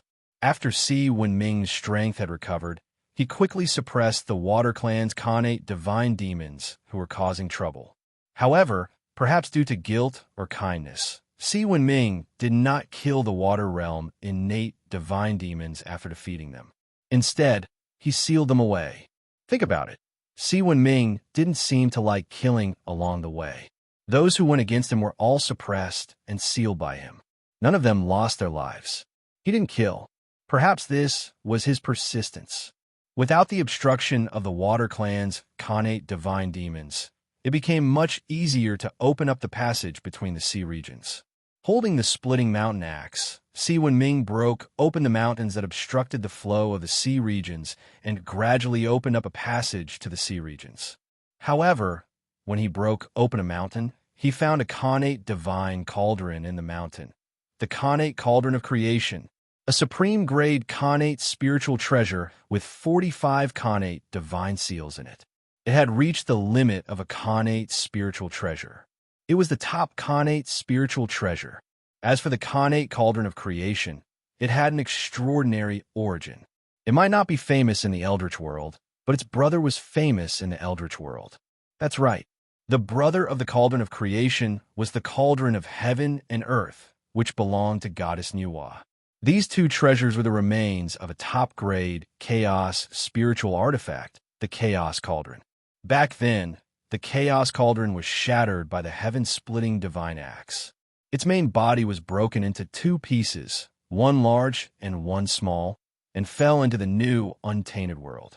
Among them, the larger fragment had been tainted with the aura of the Tao of Heaven and Earth and had transformed into the Khanate Cardinal Treasure, the Cauldron of Heaven and Earth. After changing hands several times, it finally fell into the hands of Her Highness Nuwa. On the other hand, the small fragment was tainted with the aura of the Tao of Creation. It transformed into a supreme-grade Khanate spirit treasure, the Khanate Cauldron of Creation, and vanished into the primeval world. In the untainted land, there were more than one or two people who were interested in this top-level spiritual treasure of creation Tao. As a result, for a period of time, there were powerful beings everywhere searching for the whereabouts of this treasure. But the result was undoubtedly disappointing. No matter how hard they tried, they could not find any trace of the primordial cauldron of creation. Over time, they gave up, and no one searched for the whereabouts of the primordial cauldron of creation. He had never thought that the treasure that no one had been able to find countless years ago would be found so easily by the human race. It had to be said that it was fate. Si Wenming was naturally very excited to obtain the supreme-grade Khanate spirit treasure, the primordial cauldron of creation. But the current situation did not allow him to be excited, nor did it allow him to study the primordial cauldron of creation. In the untainted land, there were still countless people waiting for him to save. How could he waste too much time on the primordial cauldron of creation at this time? Therefore, after Si Wenming did a simple acknowledgement of the primordial cauldron of creation, he put it aside and continued to fight for the cause of saving the people. With Si Wenming's strength in the great perfection of sage-to-be and the upper-grade Khanate spirit treasure, the splitting mountain axe, he could easily open up the passage between the sea regions. For this reason, In less than 100 years, the passage between the sea regions was opened up. The Rual water that was all over the untainted land flowed towards the Great Sea through this passage. Boom! Just as the sea regions were connected to the Great Sea regions, a huge roar suddenly sounded between heaven and earth. Then, heaven and earth seemed to have changed. There were many wonderful and unknown changes. Even the invisible laws of the great Tao had become much more active. However, no matter what, although these changes were confusing, they were undoubtedly good and beneficial to all living beings. What was different from the untainted land was the changes in the East Sea. If the changes in the untainted land were gentle, then the changes in the East Sea were undoubtedly much more intense. Boom, boom, boom. The seas seemed to be roaring, setting off huge waves one after another. Moreover, the spiritual energy in the sea was also slowly increasing, which was a sign that the origin was thickening. The sea had become stronger. And all of this was caused by the great perfection of the untainted land's water veins after the sea regions were connected to the great perfection of the water veins. The fluctuation of the water veins lasted for hundreds of years before it calmed down. And as the water veins calmed down, the flood that affected the entire untainted land also disappeared. The flooding Rual water flowed towards the East Sea through the passage between the sea regions. At this moment, the direction of the primordial water veins could truly be said to be 100 rivers returning to the sea. The great cycle of the primordial water veins was completed, and the flood on the ground was also resolved. It was time for Si Wenming, who had facilitated these two things, to reap the rewards. Rumble.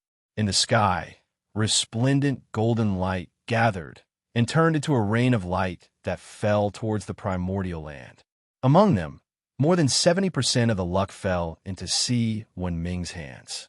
As for the remaining 30%, 20% fell into the hands of the human experts and dragon experts who followed Si Wenming to deal with the flood and open the passage. The last 10% fell into the tools that you the Great used to control the flood.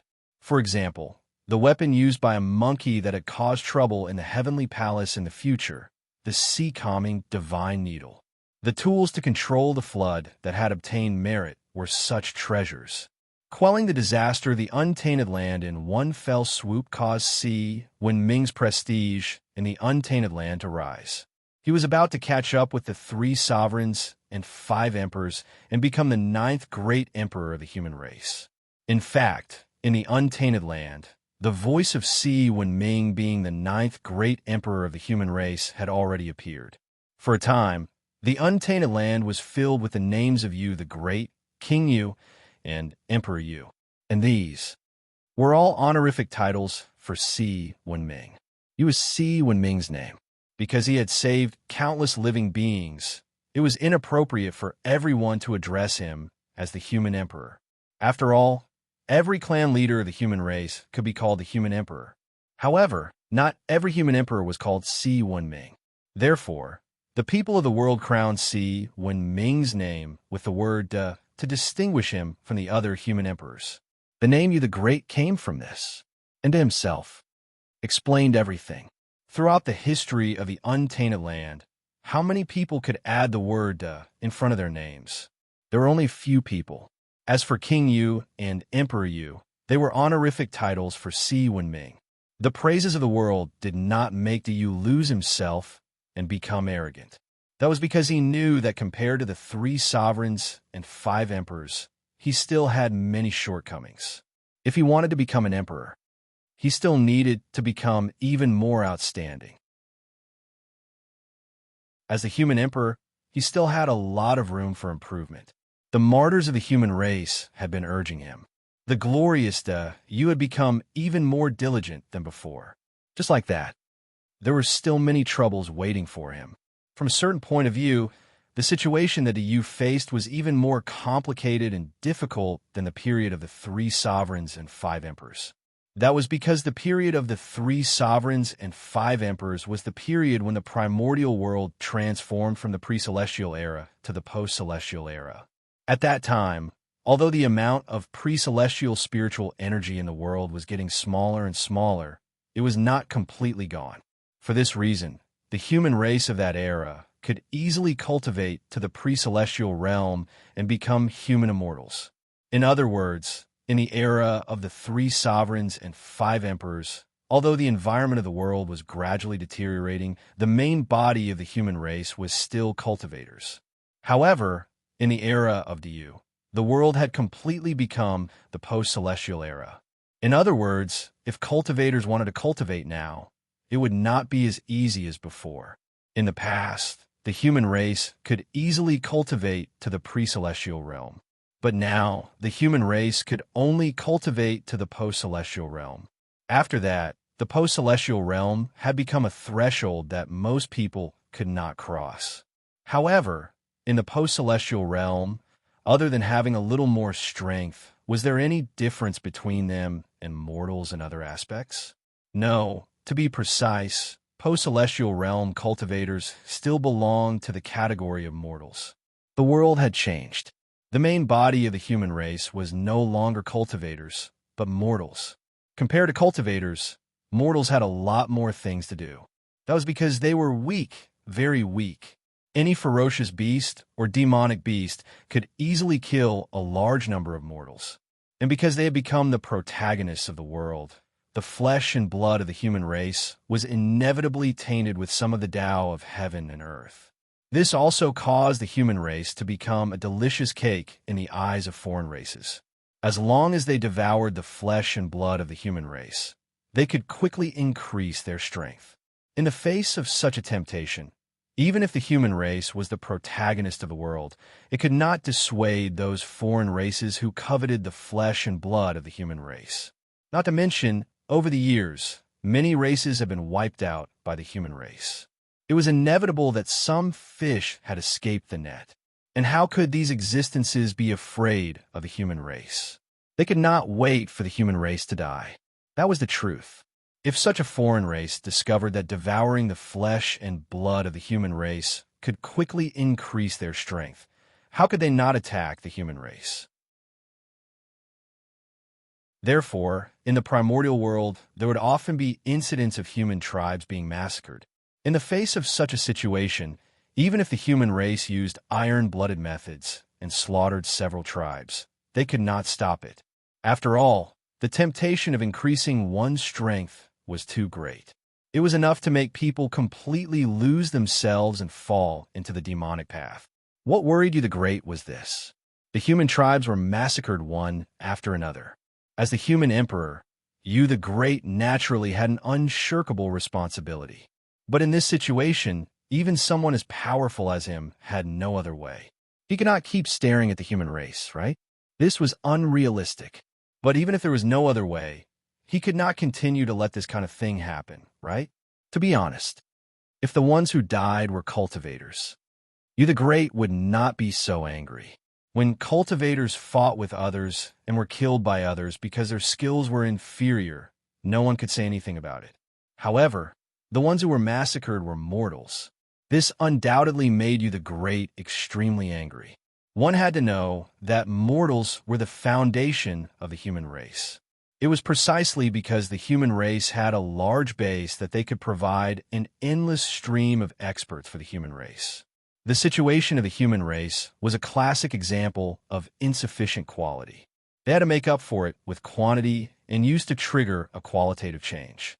For this, if the human race did not care about the lives and deaths of mortals, causing the number of mortals of the human race to be greatly reduced, it would not be long before the human race declined. Therefore, mortals were the bottom line of the human race. Any existence who dared to slaughter mortals would be the mortal enemy of the human race. They would kill everyone they saw. There were even some who would pull out the forces behind them. However, no matter how angry you the Great was, no matter how cruel the human race's methods were, there were endless existences who dared to slaughter mortals in the primordial world. The pursuit of strength had already caused many living beings in the primordial world to develop a sick mentality. In order to pursue strength, they did not hesitate to pay any price. Even if they offended the human race and gave up their lives, they would not hesitate. Although you the Great was strong enough to wipe out all the living beings in the primordial world, he could not erase the desire for strength of all living beings. The desire for strength was something engraved in the bones of all living beings. It was innate, like an instinct. No one could erase it from the hearts of all living beings. Therefore, you the Great could not stop the foreign races from killing mortals, and neither could the human race.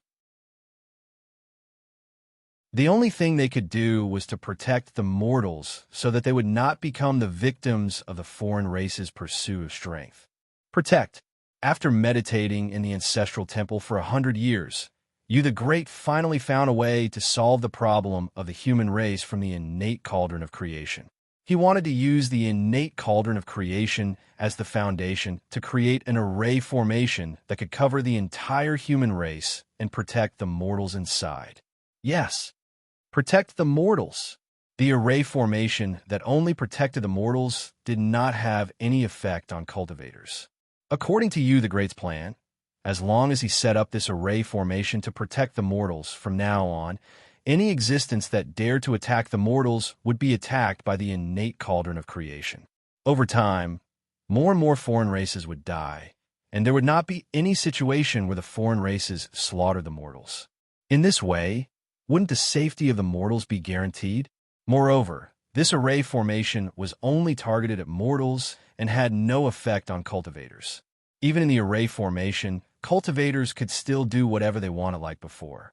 However, from now on, they could not casually attack the human race. This array formation was the protective umbrella of the mortals. It protected the mortals so that they could live a stable life in this era where cultivators ran amok and immortals and gods appeared. This idea is good. If it really succeeds, then the foundation of the human race will not have to worry about in the future. In the ancestral temple, the more you the Great thought about it, the more he felt that this plan was feasible. It was enough to lay an everlasting foundation for the human race. As long as there were no problems with the mortals, there would be an endless stream of human experts. Thus, he would not have to worry about the problem of the lack of experts. With this thought, you the Great made up his mind and began to take action.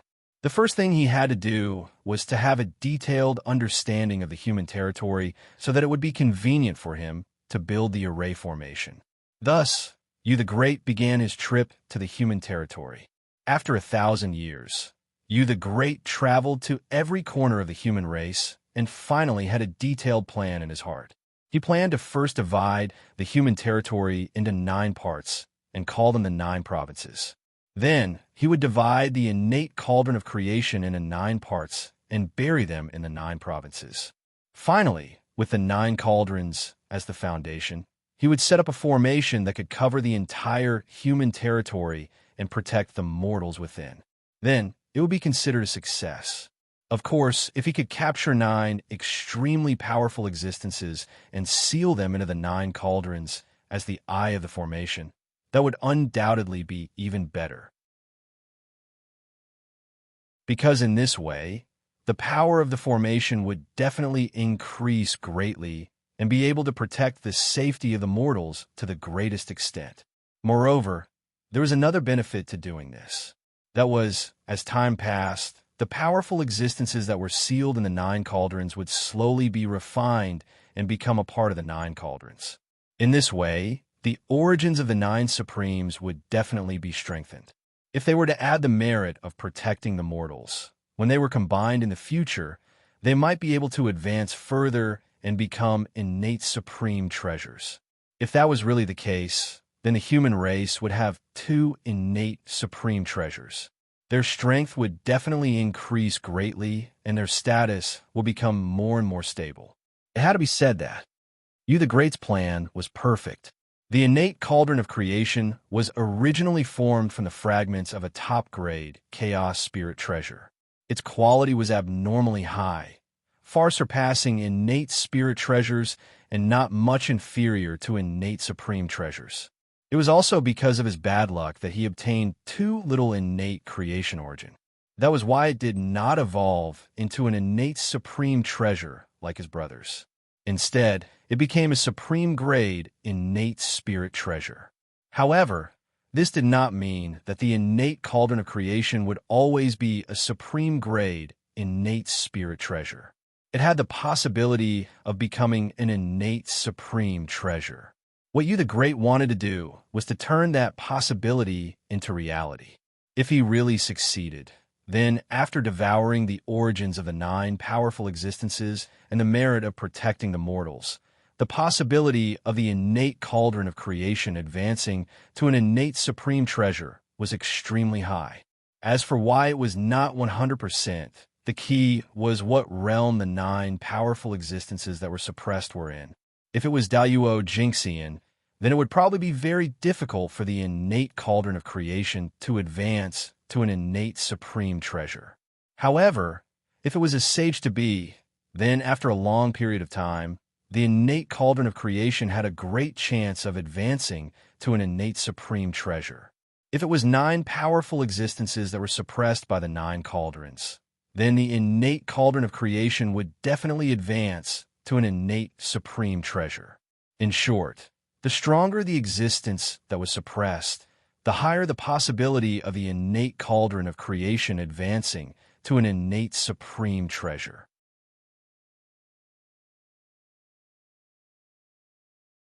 Chapter 678.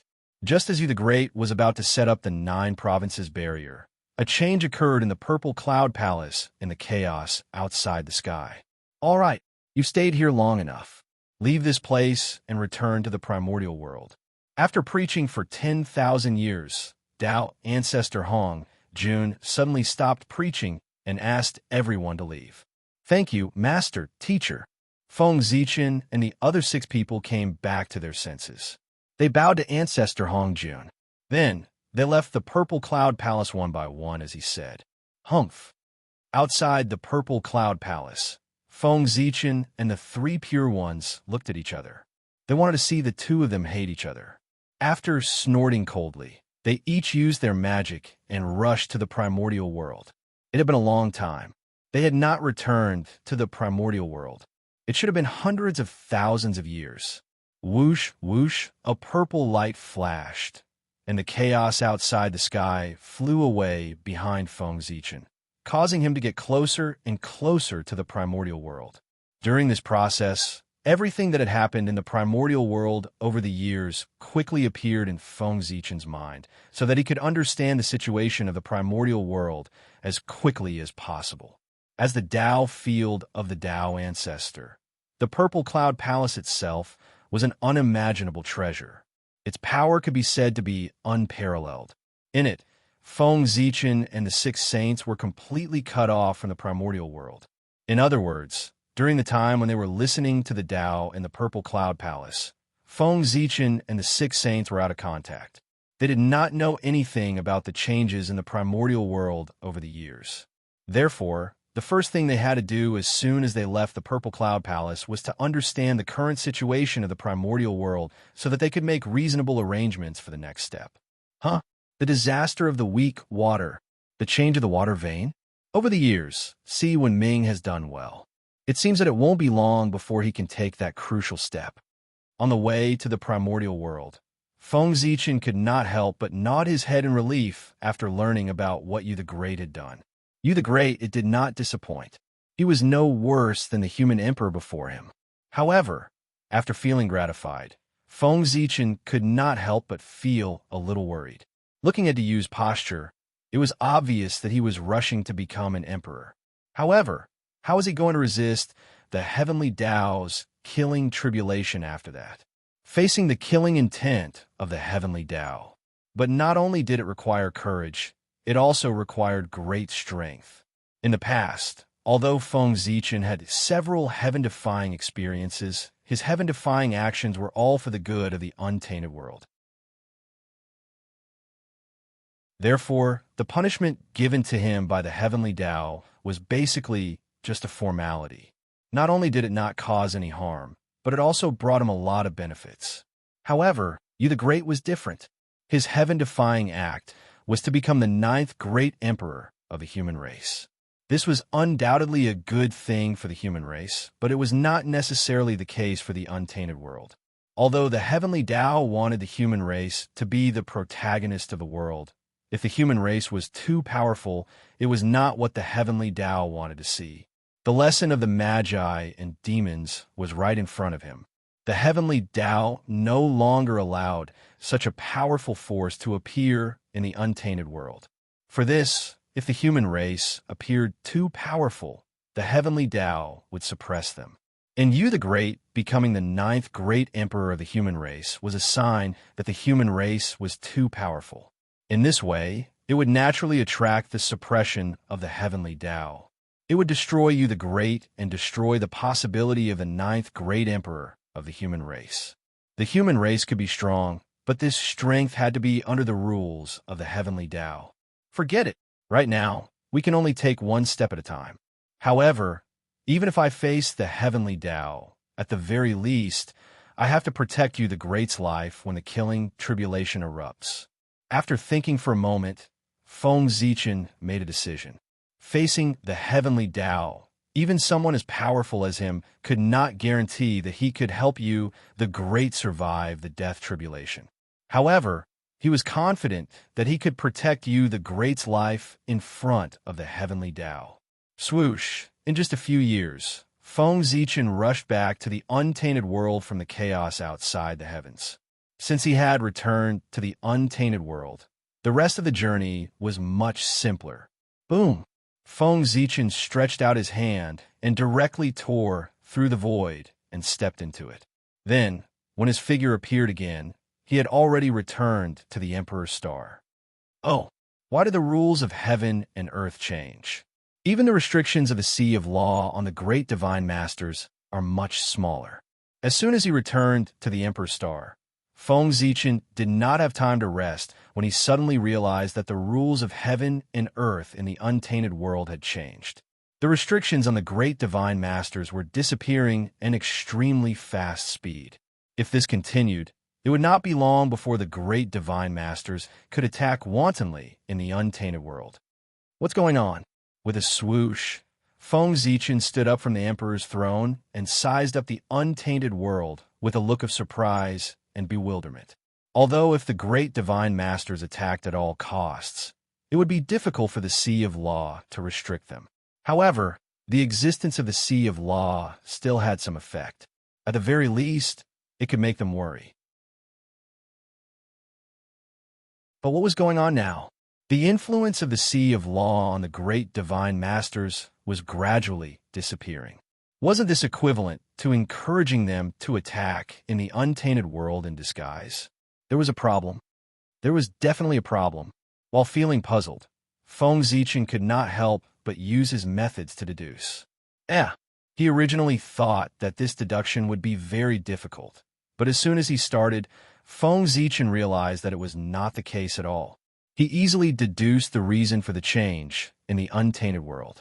However, this answer was obviously difficult for him to accept. 9 cauldrons, 9 provinces. This is the trend of setting up the 9 provinces barrier. The 9 provinces barrier. You have finally come to this step. After a long silence, Feng Zichen muttered. Without a doubt, the changes in the untainted world this time were related to the 9 provinces barrier that Yu was going to set up. Once the 9 provinces barrier was set up, the luck of the human race would definitely soar again. As the human emperor, Yu would definitely benefit from it. With the push of luck, he might be able to push him to the position of the 9th great emperor of the human race in one fell swoop, thus completely perfecting his great emperor Tao fruit. However, in this way, the heavenly Tao would definitely not tolerate it. Therefore, after the heavenly Tao sensed this situation, he decisively made a move. Removing the restrictions of the Sea of Law on the great divine masters was the first step of the heavenly Tao's action. He wanted to use the hands of the great divine masters to get rid of Yu, the human emperor who planned to go against the heavens. If the great divine masters could not do this, then perhaps the saints would personally make a move, or perhaps the heavenly Tao would personally make a move. We're in big trouble. On the Emperor's star, after learning about the changes, Feng Zichen could not help but frown. he had still underestimated the determination of the heavenly Tao. In order to prevent the human race from giving birth to the ninth great emperor, he did not hesitate to release the restrictions on the great divine masters. It was truly a ruthless method. He wanted to cut off all of Yu's hopes. Of course, the heavenly Tao might have the intention of killing the chicken to warn the monkeys by making such a big move. If it was just to deal with the human race, there was naturally no need for such a big move. However, if it was to kill the chicken to warn the monkeys, then it might not be the case. It was estimated that the heavenly Tao wanted to use thunderous methods to kill the Yu and intimidate the existences that he wanted to defy the heavens. For example, the great divine masters. It had been a long time since the heavenly Tao had appeared in the primordial world. It was estimated that many existences had forgotten the methods of the heavenly Tao and had developed some thoughts that they should not have. The heavenly Tao had probably expected this. Therefore, it planned to use this opportunity to punish the human race, to show its muscles and show its presence. From there, it would have the effect of intimidating people. It would also allow the great divine masters to re-establish their fear of the heavenly Tao. This time, Yu's luck was probably bad. He had become the chicken that the heavenly Tao used to make an example out of, establishing dominance, killing Yu to establish dominance. However, even if he understood this, Feng Zichen could not do anything. He could not run over and say to the heavenly Tao, "Find someone else to establish your dominance, right? Wouldn't that be stupid? Sighing, my head hurts. Yu is really in danger this time." Sighing, Feng Zichen felt helpless for the first time in a long time. Yu's death tribulation was not easy to pass. Now that the heavenly Tao had the intention of using him to establish its dominance, it was even more difficult to pass. The danger factor had directly increased by several times. His chances of survival were slim, unless Yu was willing to give up becoming the great emperor of the human race. In that case, he would no longer be a heaven-defying person. He would be a rare person of great merit in the primordial world who could receive a huge boost. However, up until now, from the fact that Yu still did not stop setting up the barrier of the 9 provinces, one could see his determination. He would not give up. This move was not to become the great emperor of the human race, but for the millions of mortals of the human race. The people protected by the boundary of the 9 states were those ordinary mortals. If Yu gave up on setting up the barrier of the 9 provinces at this time, then those innocent mortals would continue to be slaughtered by the foreign races. And this scene was definitely not what Yu wanted to see. How could Yu be a person who cherished his life? Compared to the lives of countless people, Yu's life was nothing. If he could use his death to exchange for the safety of countless people, then why would Yu be afraid of death? He had set up the barrier of the 9 provinces. Even if he died for this, Yu would accept it. In short, for the human race, Yu had no regrets. Now, what insisted Yu to continue was no longer the obsession to become an emperor, but the lives of countless people. For the sake of all living beings, he had no way out. "Forget it. Let me accompany you in your madness." Shaking his head and sighing, Feng Zichen said helplessly. However, his face was full of smiles. He understood Yu's thoughts, because if it were him, Feng Zichen, in Yu's position, he would also make the same choice as Yu. After all, they were the emperors of the human race. The human emperor not only represented glory, but also a huge responsibility. As the human emperor, even if he could not make his people invincible in the world, he had to at least provide them with a safe living environment. This was the most basic condition of being an emperor. After making up his mind, Feng Zichen did not hesitate. He directly used Hongmeng Daozhong to shield his aura. Then, he quietly went to Nuwa's palace to discuss with Nuwa. It was obviously not enough for him to help Yu alone, and if he obtained the support of Nuwa, then the pressure on him would undoubtedly be much less. As for whether Nuwa would stand on his side in this matter, Feng Zichen was still very confident. Today, the relationship between Nuwa and the human race had long become inseparable. Not to mention that the human race was a race that she had created. The stronger the human race was, the more benefits she would get. Her elder brother, Fushi, was the head of the 3 sovereigns and 5 emperors of the human race. He had long been tied to the chariot of the human race. From this point alone, Nuwa had a reason to help the human race. Her involvement with the human race was so deep that it could not be cut off. Not to mention what Feng Zichen and Nuwa talked about. Not long after he left, the North Star Emperor suddenly returned to the heavenly court and released his aura without hiding. Rumble. An extremely overbearing aura spread out in all directions with the heavenly court as the center. In the blink of an eye, it filled the entire Eldritch universe. In an instant, all the living beings in the Eldritch universe could feel the oppression that belonged to the primordial chaos Tao Master. All of them trembled under this power. Humph! Is this a warning to us? Unlike the other living beings, the great mediums of the great desolate world all had ugly expressions on their faces when they felt the might of the North Star Emperor. That was because they knew that the North Star Emperor had released his aura without hiding his intention. It was obvious that he was warning them. He was warning them not to attack you. He was still around. If they were to make a move against you the Great, these powerful beings would have to consider if they could withstand the revenge of the North Star Emperor. Being threatened in such a brazen manner, the great medium who were usually arrogant were, of course, unhappy. But so what? Just like what they had shown in the face of the North Star Emperor's threat, other than sighing and feeling angry, they could only swallow their anger. After all, the gap between them was too big. After being threatened by the North Star Emperor, everyone was infuriated. However, they secretly restrained their actions. If the primordial chaos Deluo Jinxian, who was supported by the supreme karmic rank of heaven and earth, really wanted to take revenge on someone, even the sages would have a headache, let alone the great medium. Of course, some of the great medium were not willing to be threatened by the North Star Emperor. However, they were no match for him. Therefore, they could only place their hopes on the 3 pure ones, hoping that they would take action to suppress the arrogance of the North Star Emperor. However, the result was undoubtedly disappointing. That was because the 3 pure ones had not done anything since the beginning. Even though the North Star Emperor's oppression had swept across the entire Eldritch universe, the sacred ground where the 3 sages were at was still the same as before. There was no movement at all. It was as though the 3 pure ones had not returned. In this case, the Eldritch universe might be peaceful for a while. In the heavenly court, the North Star Emperor slowly retracted his aura.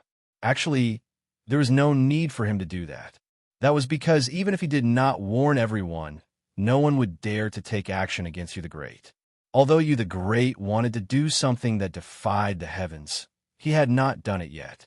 It could be said that as long as you the Great did not do anything that defied the heavens, he would still be a person of great merit in the Eldritch universe. He would be protected by the heavens and earth. Anyone who dared to take action against him would be severely punished by the heavens and earth. Currently, you the Great was absolutely safe. However, after he set up the boundary of the 9 province, everything would be different. The heavens and earth would no longer protect him, and he would become the target of the heavenly axiom's destruction. In fact, the heavenly axiom had created such a huge formation to force you the Great to stop. Unless it had no other choice, the heavenly axiom was not willing to take action against a person of great merit. That was because it would undoubtedly cause the value of merit to decrease. In the past, merit was the biggest protection in the Eldritch universe. Therefore, the people respected merit very much.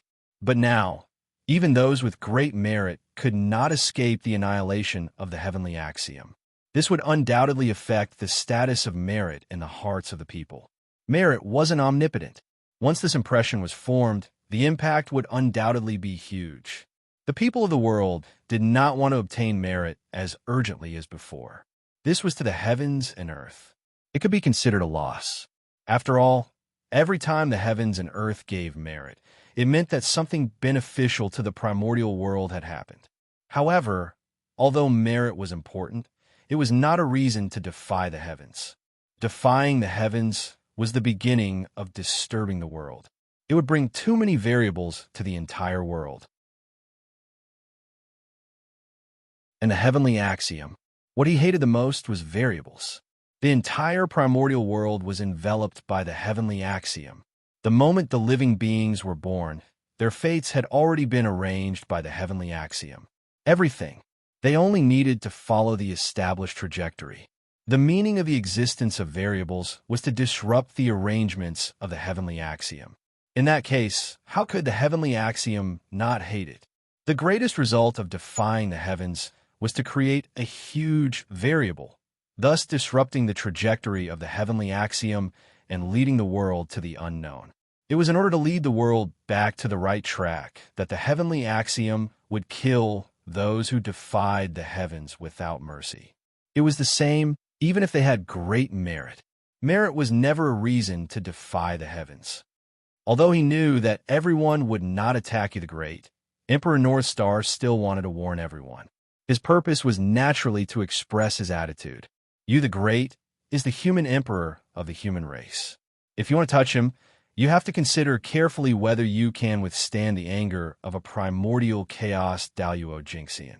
As soon as Emperor Northstar expressed his stance, the great divine abilities immediately restrained themselves and stopped all kinds of small actions. And this was the power of a primordial chaos expert. Ridiculously powerful. However, even though he had achieved such an obvious effect, Emperor Northstar was not happy at all, because it was too calm.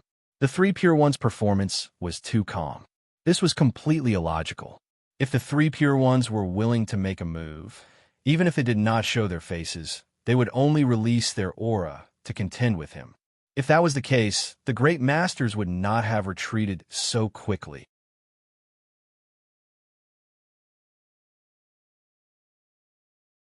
Chapter 679. However, from the beginning to the end, the Three Pure Ones did not make any movements. Obviously, this was not because they were afraid of the Northstar Emperor, because the Northstar Emperor did not have the qualifications to make the Three Pure Ones fear him. Then, the reason why they did not make a move was worth pondering. Perhaps they had a bigger plan. This made the Northstar Emperor frown. He did not feel at ease if he could not figure out the true purpose of the Three Pure Ones. The calmer the Three Pure Ones appeared, the more turbulent the undercurrent hidden under the surface was. It would bring about unexpected changes in the future. However, even if the Northstar Emperor knew that the Three Pure Ones must have a plan, he had to admit that with his current strength, he could not do anything to the Three Pure Ones. In fact, if they really fought, he would not be a match for the Three Pure Ones. At the moment, he did not know the specific plan of the Three Pure Ones. He could only try his best to increase his strength in case there was no way to deal with the unknown changes. Time flew. In the blink of an eye, 1,000 years had passed. After 1,000 years of hard work, you the Great's plan to set up the barrier of the 9 provinces had reached the most critical moment. The 9 provinces had been divided. They were just waiting to bury the 9 cauldrons and seal the 9 beasts to complete the last step. This was because the 9 beasts sealed by the 9 cauldrons were used to feed the 9 cauldrons and let them devour them. Therefore, the final outcome would definitely not be too good. You the Great did not like to kill, so he did not want to sacrifice the experts of the 10,000 races. Of course, the biggest reason was that the experts of the 10,000 races had not made a big mistake, so you the Great could not kill them for no reason. No matter how afraid the 10,000 races were of the human race, they would rebel against the human race if they killed the experts of the 10,000 races for no reason. This would cause the primordial world, which had just returned to peace, to fall into conflict again, causing countless living beings to die tragically. You the Great did not want to see this scene, so he did not choose to attack the experts of the 10,000 races. Otherwise, although you the Great was merciful, he would not be merciful at this critical moment that concerned the future of the human race. Moreover, after the exploitation of the human emperors, how many decent experts could the 10,000 races have left? They could not meet the needs of the 9 cauldrons at all. Therefore, in order to maximize the power of the barrier of the 9 provinces, you the Great did not hesitate to mobilize the strength of the entire human race. He even asked a few great allies of the human race to take action. First, he joined forces with the Dragon Tribe and the Black Tortoise Tribe to capture 3 Sciention fierce beasts that were comparable to quasi-saints from the deep-sea abyss. Then he joined forces with the Phoenix Clan, the Kylan Clan, the White Tiger Clan, the Sorcerer Clan, and many other top clans in the Untainted Land. From the Undying Volcano, the depths of the canyon, and the Fiend God Graveyard of the Nether Realm, he had captured 6 Sciention ferocious beasts that were comparable to quasi-saint experts. In this way, he had finally gathered 9 connate ferocious beasts of the quasi-saint level. He believed that after the 9 cauldrons devoured the 9 safe-to-be Sciention fierce beasts, they would not be far from becoming Sciention cardinal treasures. After all, although connate wild beasts were much less intelligent than connate gods, they were much stronger than connate gods in other aspects, especially the power contained in their flesh and blood. It could be said that apart from the lack of intelligence, connate ferocious beasts were full of good points.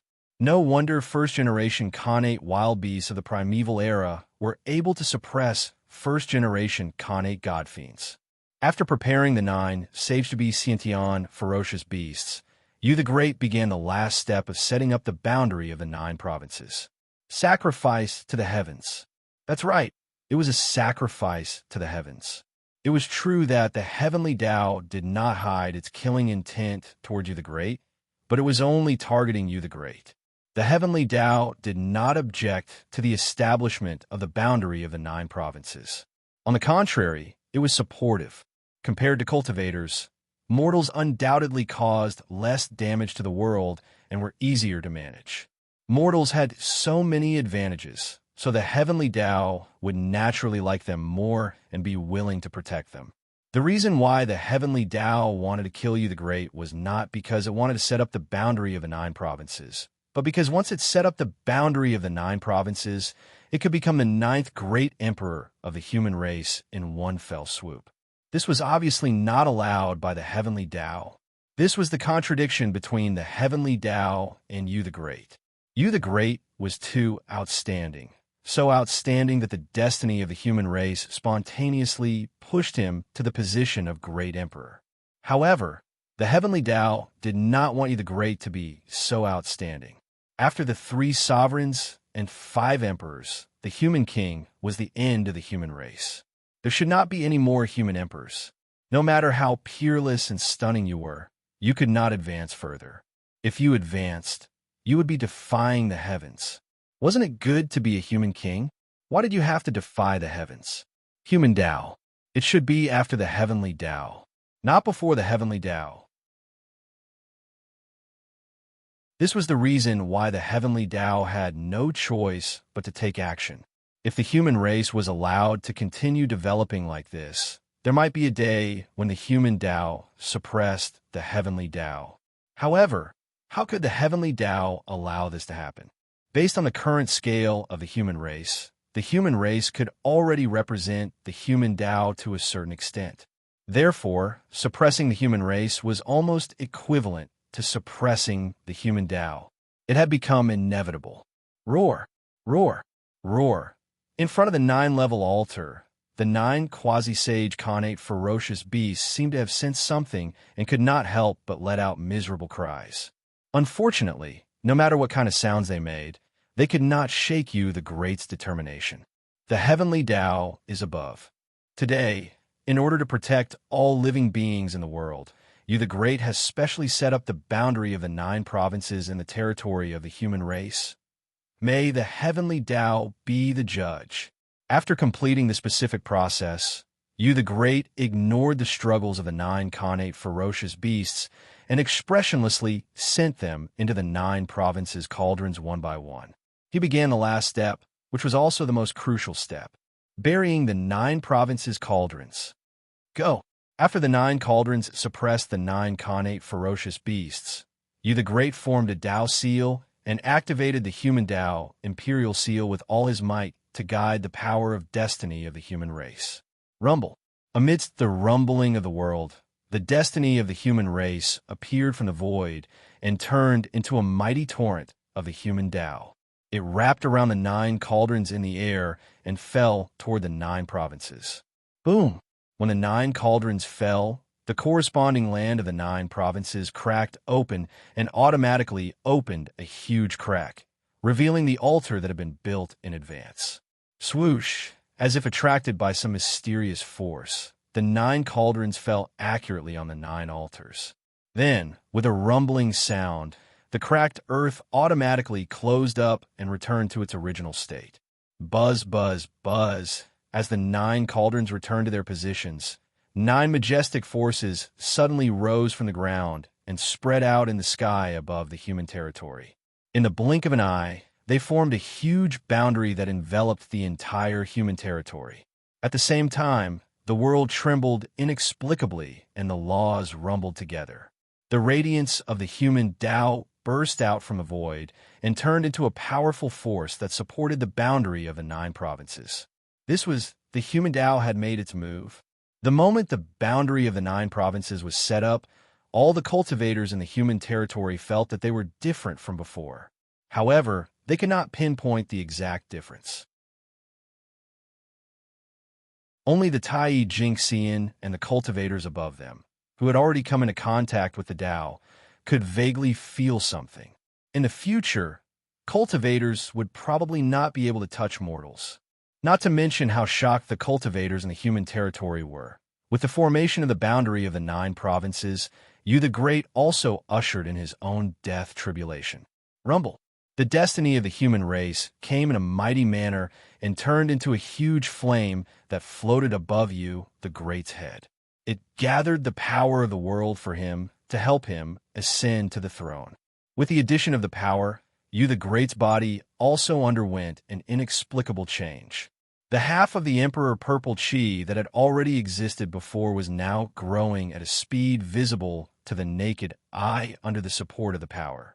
In the blink of an eye, another half of the Emperor Purple Chi was born and became a whole. Buzz at the moment when the Imperial Purple Chi was born, a shocking dragon roar resounded in the sky. At the same time, Yu the Great's body suddenly rose with boundless majesty and swept across the untainted world. For a moment, the world fell silent and submitted to Yu the Great's majesty. Swoosh!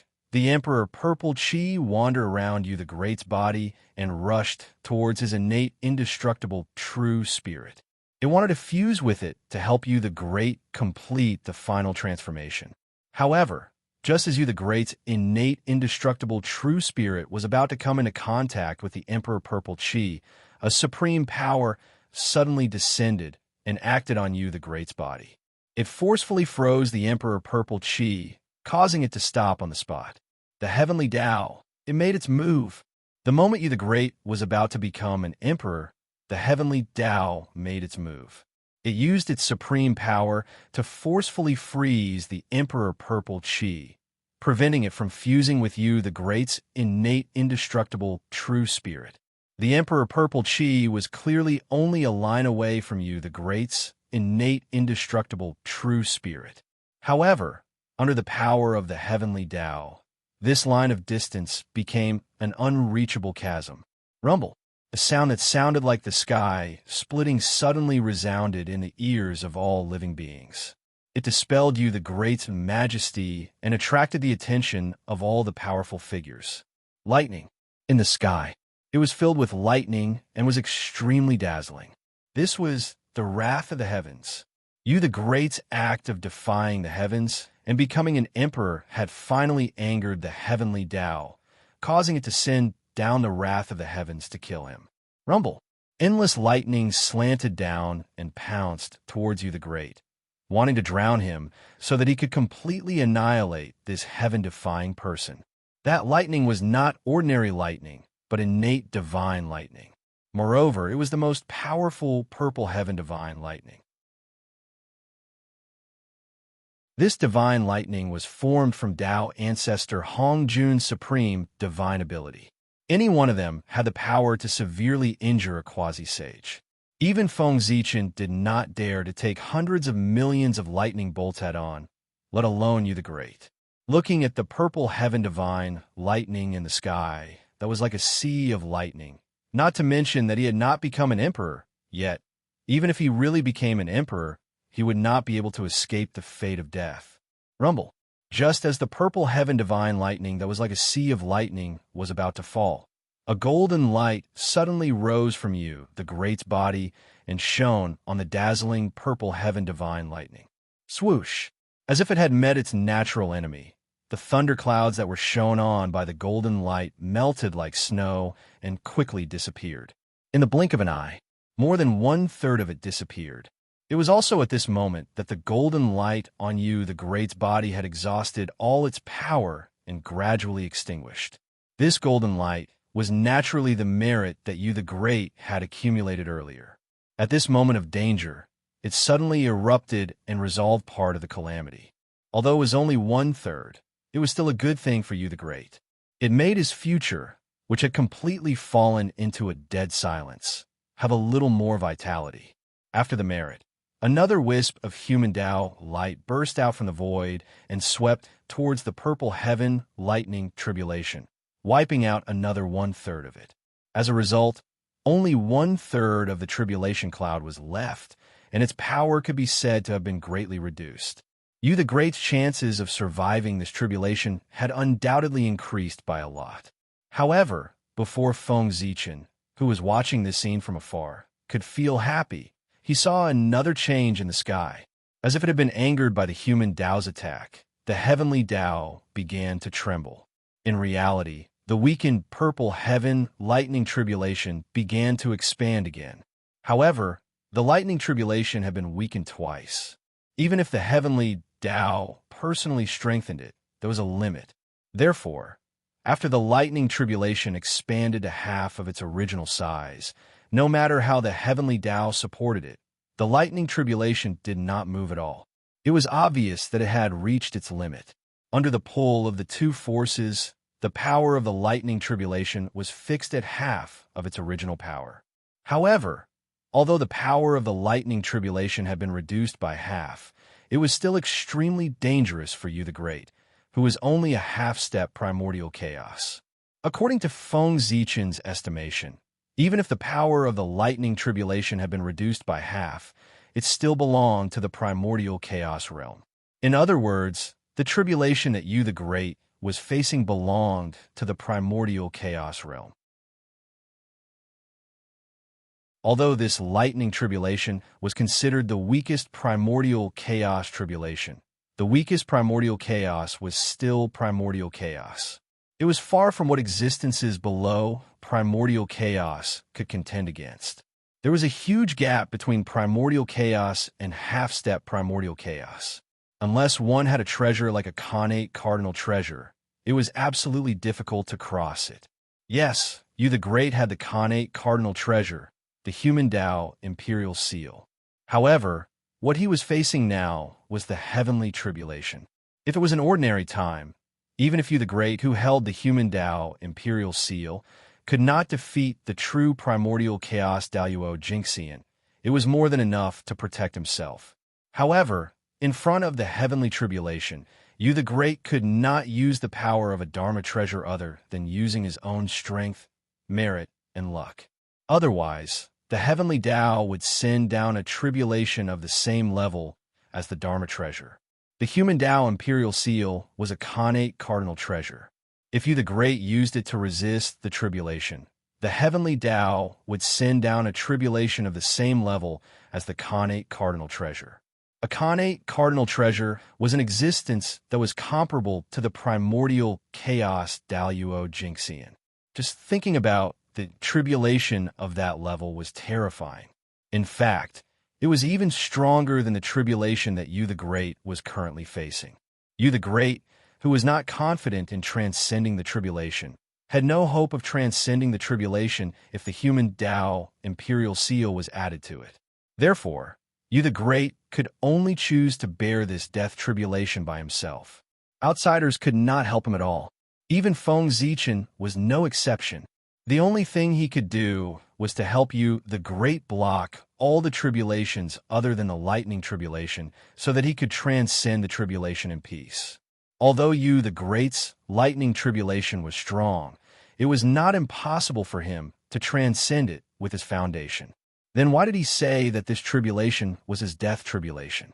The reason was because what truly made him lose all hope was the tribulation that came from outside, the heavenly tribulation. For example, the human tribulation, since the heavenly Tao had already attacked you, the Great, it naturally meant that the halo on him was gone. In other words, during you, the Great's tribulation, the powerful beings could attack him without any scruples and did not have to worry about bearing negative karma. You, the Great, who was already in danger under the lightning tribulation, naturally had no chance of survival when faced with the attacks of the powerful beings. Therefore, you, the Great's tribulation was called the death tribulation. Rumble. Countless purple heaven divine lightnings struck down and drowned you, the Great. In just an instant, his skin and flesh were split open. However, even in the face of such a lightning tribulation, you, the Great, still had the strength to struggle. For this, apart from being strong enough, it was also because of Feng Zichen. A long time ago, Feng Zichen knew that if the heavenly Tao attacked you, the Great, there would definitely be a lightning tribulation. After all, lightning was one of the supreme methods that the heavenly Tao used to control the primordial world. If the heavenly Tao wanted to descend a tribulation, how could it not have lightning? Since he had already expected this scene, Feng Zichen was naturally prepared. He might not be able to weaken the power of the lightning tribulation, but increasing you, the Great's resistance to lightning was not too difficult for him. Don't forget that the great Emperor of the South Pole had the title of the ancestor of lightning. With the great Emperor of the South Pole sparing no expense, he could naturally increase you, the Great's resistance to lightning to the highest. With you, the Great's current situation, even in the face of such a powerful heavenly tribulation, he could still be immune to 30% of its power. Don't underestimate this 30%. At this moment of life and death, every time the power of the lightning tribulation weakened, the chances of you, the Great, surviving would increase. 30% was enough to change too much. At the very least, it could barely ensure that you, the Great, survive the lightning tribulation. Rumble.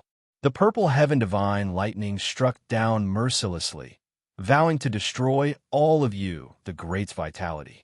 However, in the sea of lightning, although you, the Great, seemed to be in danger, he did not fall and maintained his breath. Judging from his performance, he had a high chance of surviving this tribulation. Seeing that the lightning tribulation could not kill you, the Great, the powerful beings hiding in the dark moved. They appeared from the void and charged towards you, the Great, who was in the lightning tribulation. The human tribulation was also a part of the heavenly punishment. Therefore, when the powerful beings attacked you, the Great, at this time, they would not be regarded as interfering with the tribulation by the heavenly Tao and would be punished accordingly. Boom, boom, boom. One terrifying aura after another erupted from the void and reverberated between heaven and earth. That powerful force distorted the void and interfered with the normal operation of heaven and earth. At this moment, all the cultivators whose cultivation had not reached Daluo Jinxian lost consciousness. How can a person who defies the heavens exist in this world? Human Emperor Yu the Great defies the heavens and is not tolerated by heaven and earth. Therefore, he obeys the orders of the heavenly Tao. Kill. Numerous terrifying figures surrounded by the laws of the grand Tao appeared amidst the cold and indifferent voice. Crack! Crack! With their appearance, heaven and earth actually showed signs of instability and was about to collapse. At the same time, unparalleled killing intent erupted from their bodies and attacked you, the Great, together.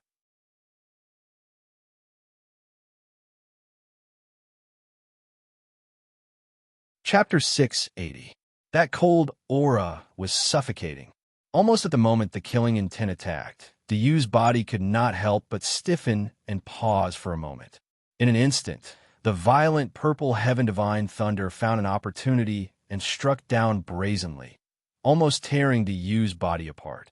Rumble. For a moment, Diyu was in danger. At the critical moment, the foundation of the human race played a role. At the moment of Diyu's crisis, an extremely strong aura of creation suddenly surged out from his body. In the blink of an eye, he completely recovered from his injuries and escaped danger. That was the origin of creation. It contained unimaginable vitality and was a treasure between heaven and earth. It was also one of the foundations that the human race had accumulated with great difficulty after dominating the primordial world for millions of years. Now, that Diyu was in a life and death situation, there was no need for the human race to keep any good things. Naturally, they would use whatever they had to help Diyu survive this calamity. Wasn't the so-called foundation used at this time? A mere postnatal living being dares to dream of defying the heavens? Seeing that Diyu's injuries had completely recovered, the great divine abilities that walked out of the void could not help but have cold expressions as they spoke coldly. Then, they stretched out their hands and used their divine abilities to attack Diyu from afar, wanting to cut off all his vitality. Rumble. For a moment, the world changed. Endless killing intent descended, enveloping the myriad Tao of heaven and earth as it pressed down on Diyu. That aura was extremely terrifying, as if it could destroy everything. It could not be blocked. Under normal circumstances, Diyu would not be able to block these great divine abilities, let alone during his tribulation. You're courting death. Above the heavenly court, great Emperor Gaochen, who saw this scene, could not help but shout angrily. Then, he waved his right hand and summoned the Zichin sword. He swung it fiercely at the divine ability that was attacking Diyu. Swoosh! Zichin sword moved, and a resplendent sword light burst forth, bringing with it a shocking phenomenon. The sun, moon, and stars flickered, water, fire, and wind surged, and essence, energy, and spirit swayed. All kinds of phenomena interweaved, and it was exceptionally terrifying. One could see that the Tao of heaven, earth, and man had all transformed into a sword in the hands of great Emperor Gaochen. It was an extremely stunning sword. With an unparalleled aura, he brazenly slashed towards the divine ability that was blasting towards you the great. Rumble. In the blink of an eye, the sword light and theurgy collided violently. Buzz, buzz, buzz. Heaven and earth suddenly trembled inexplicably as the Taos of heaven, earth, and man manifested. They erupted with astonishing power, drowning and devouring everyone's divine abilities. Then, the power of the sword light was not exhausted. Under the support of the Tao of heaven, earth, and man, it turned into countless sharp sword lights, blotting out the sky and covering the earth as it slashed toward the group of powerful experts. In an instant, wherever the sword light passed, the void was obliterated. Not good. Seeing the sword light coming, no one dared to underestimate it. They spontaneously joined hands and worked together to set up a defense in an attempt to block the sword light that blotted out the sky. Bang, bang, bang. After a clamor, the sword light slowly dissipated, revealing the great mediums who were in a sorry state. Cough, cough. Monarch Gaochen, what is the meaning of this? You the Great has defied the heavens. He should be punished to correct the heavens. Now that you've saved him, are you also going against the heavens? After adjusting his appearance that was ruined by the sword light, a great mediums surrounded by immortal chi stood out and sternly asked the North Star Emperor. In the end, they had the advantage in numbers. In the face of the sword light, other than looking a little sorry, they did not suffer any injuries. Although the North Star Emperor's sword light was powerful enough to kill one person on the spot, there were too many of them. However, there were too many of them. Each of them suffered a little damage, and they could easily resolve this sword strike. Defied the heavens? Do you think you are qualified to talk to me about the heavens? Do you know what the heavens are? The North Star Emperor sneered at the crowd and said disdainfully. Then, he ignored the embarrassed expressions of the crowd and directly pushed his palm toward them. Let me tell you what the heavens are. As he spoke, the palm had already pressed down. Rumble. In an instant, the entire eldritch world turned dark. It was covered by a huge palm print that shrouded the heads of all the great mediums. It was the five emperors' great palm print. It was a supernatural power that Feng Zichen created when he was young. He had already deduced it to an unbelievable level. As the palm print pressed down, the shadows of the five emperors appeared above it, representing the power of the five directions of heaven and earth. Below it, the shadows of the five elements' sacred beasts appeared, representing the power of the innate five elements. Five emperors accompanied by five saints. A single palm print encompassed the five directions of heaven and earth, the innate five elements, and everything in the eldritch world. Its power was so strong that there was almost no power in the world that could match it. In front of you, I am the heavens.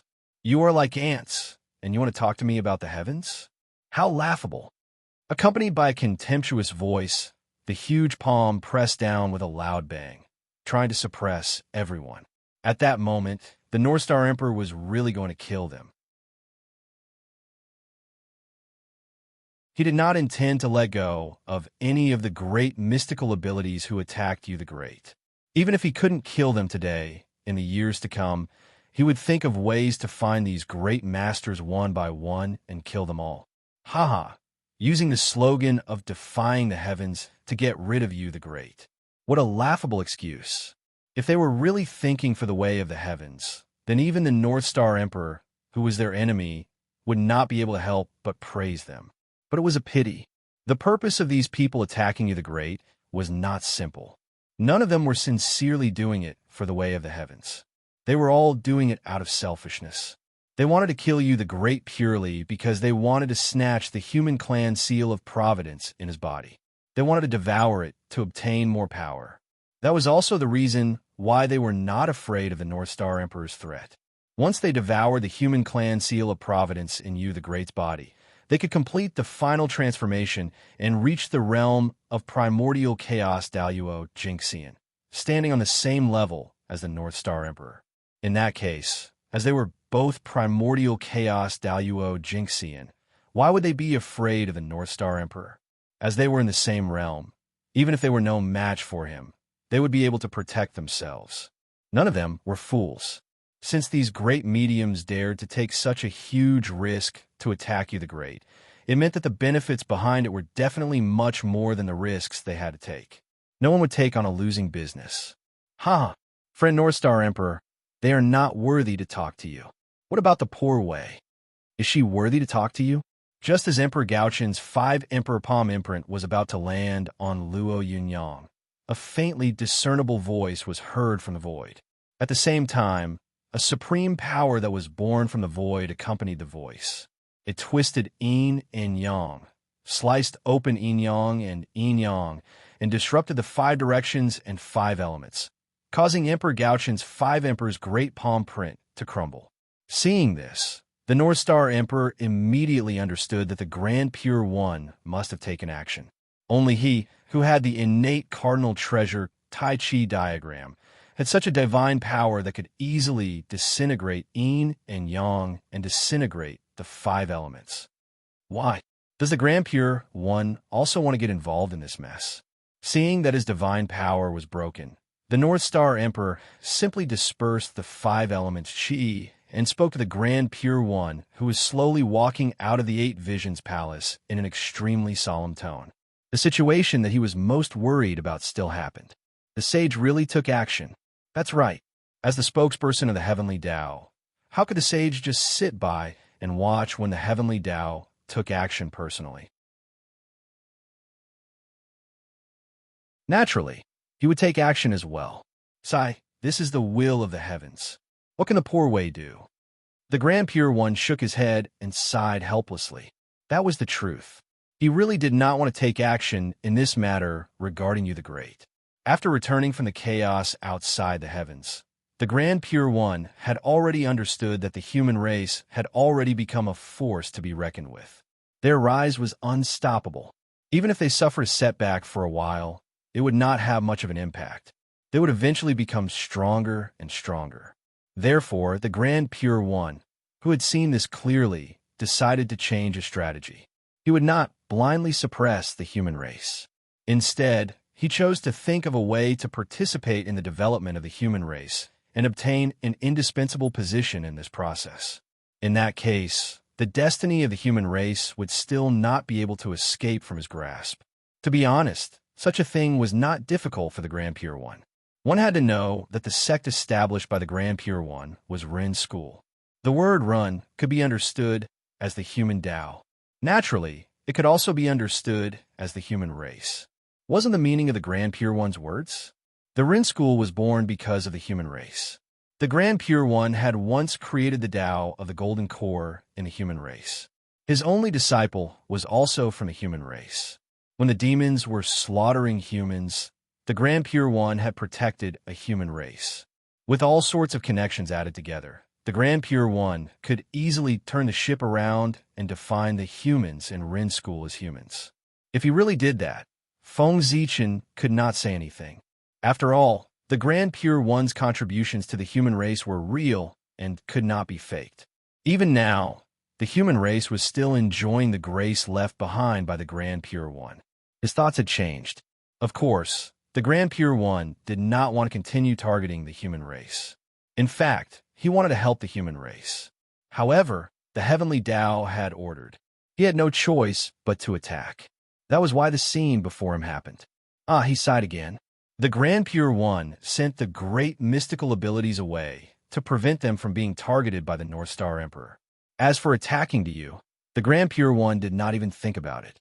Even though Diyu had the strength of a half-step primordial chaos expert with the support of the human race's destiny, it still could not change his essence.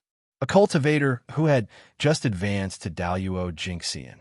No matter how weak the Grand Pure One was, he would not take the initiative to attack such an existence, especially when Diyu was being attacked from both sides.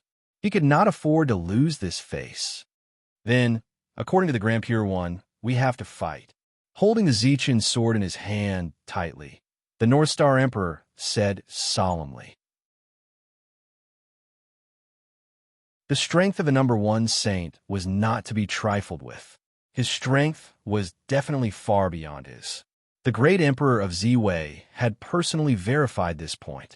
Yes, although today's matter is not what the poor Wei wants, this battle is inevitable before the heavenly Tao. The Grand Pure One nodded and said, although Diyu's matter had disrupted his plan, it was actually nothing. Time was the best weapon. After the passage of time, how many people would still remember what happened today? At that time, he could still calmly carry out his plan. Therefore, attacking the North Star Emperor now would not hinder his plan. Naturally, there was no pressure. Of course, even if there was no pressure, he could not completely offend the North Star Emperor. After all, he was the sage emperor of the human race. If he offended him, he would undoubtedly be causing trouble for himself. Therefore, the Grand Pure One planned to go easy on the North Star Emperor when he fought with him to sell him favor. However, the Grand Pure One's plan was quite good. But unfortunately, reality did not follow his script. Just as the two of them were about to fight, Goddess Nuwa's cold voice suddenly sounded from the sky.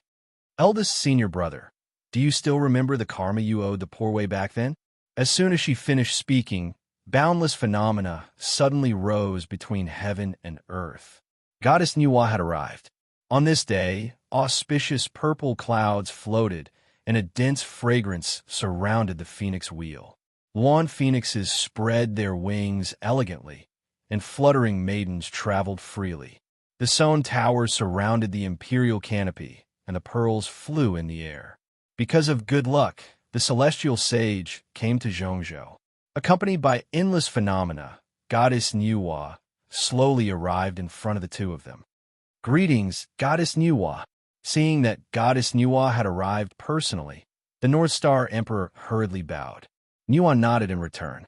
After that, he turned his gaze to the Grand Pure One.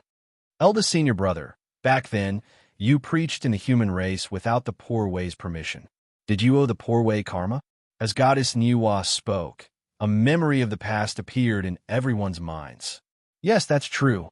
That matter was indeed senior brother's fault. Senior brother apologizes to junior sister here. I wonder why you suddenly mentioned this, junior sister. The Grand Pure One nodded and asked in confusion. Perhaps he had been too complacent back then and had indeed done something wrong.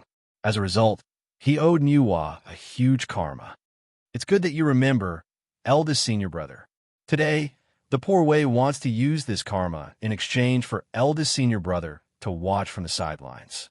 How about that? Goddess Nuwa did not stand on ceremony and said directly. She actually wanted to use this karma in exchange for the Grand Pure One not interfering in this matter. Of course. However, is it worth it?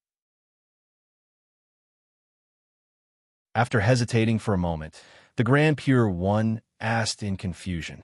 To him, it was naturally excellent that he could end the karma between him and Nuwa without making a move.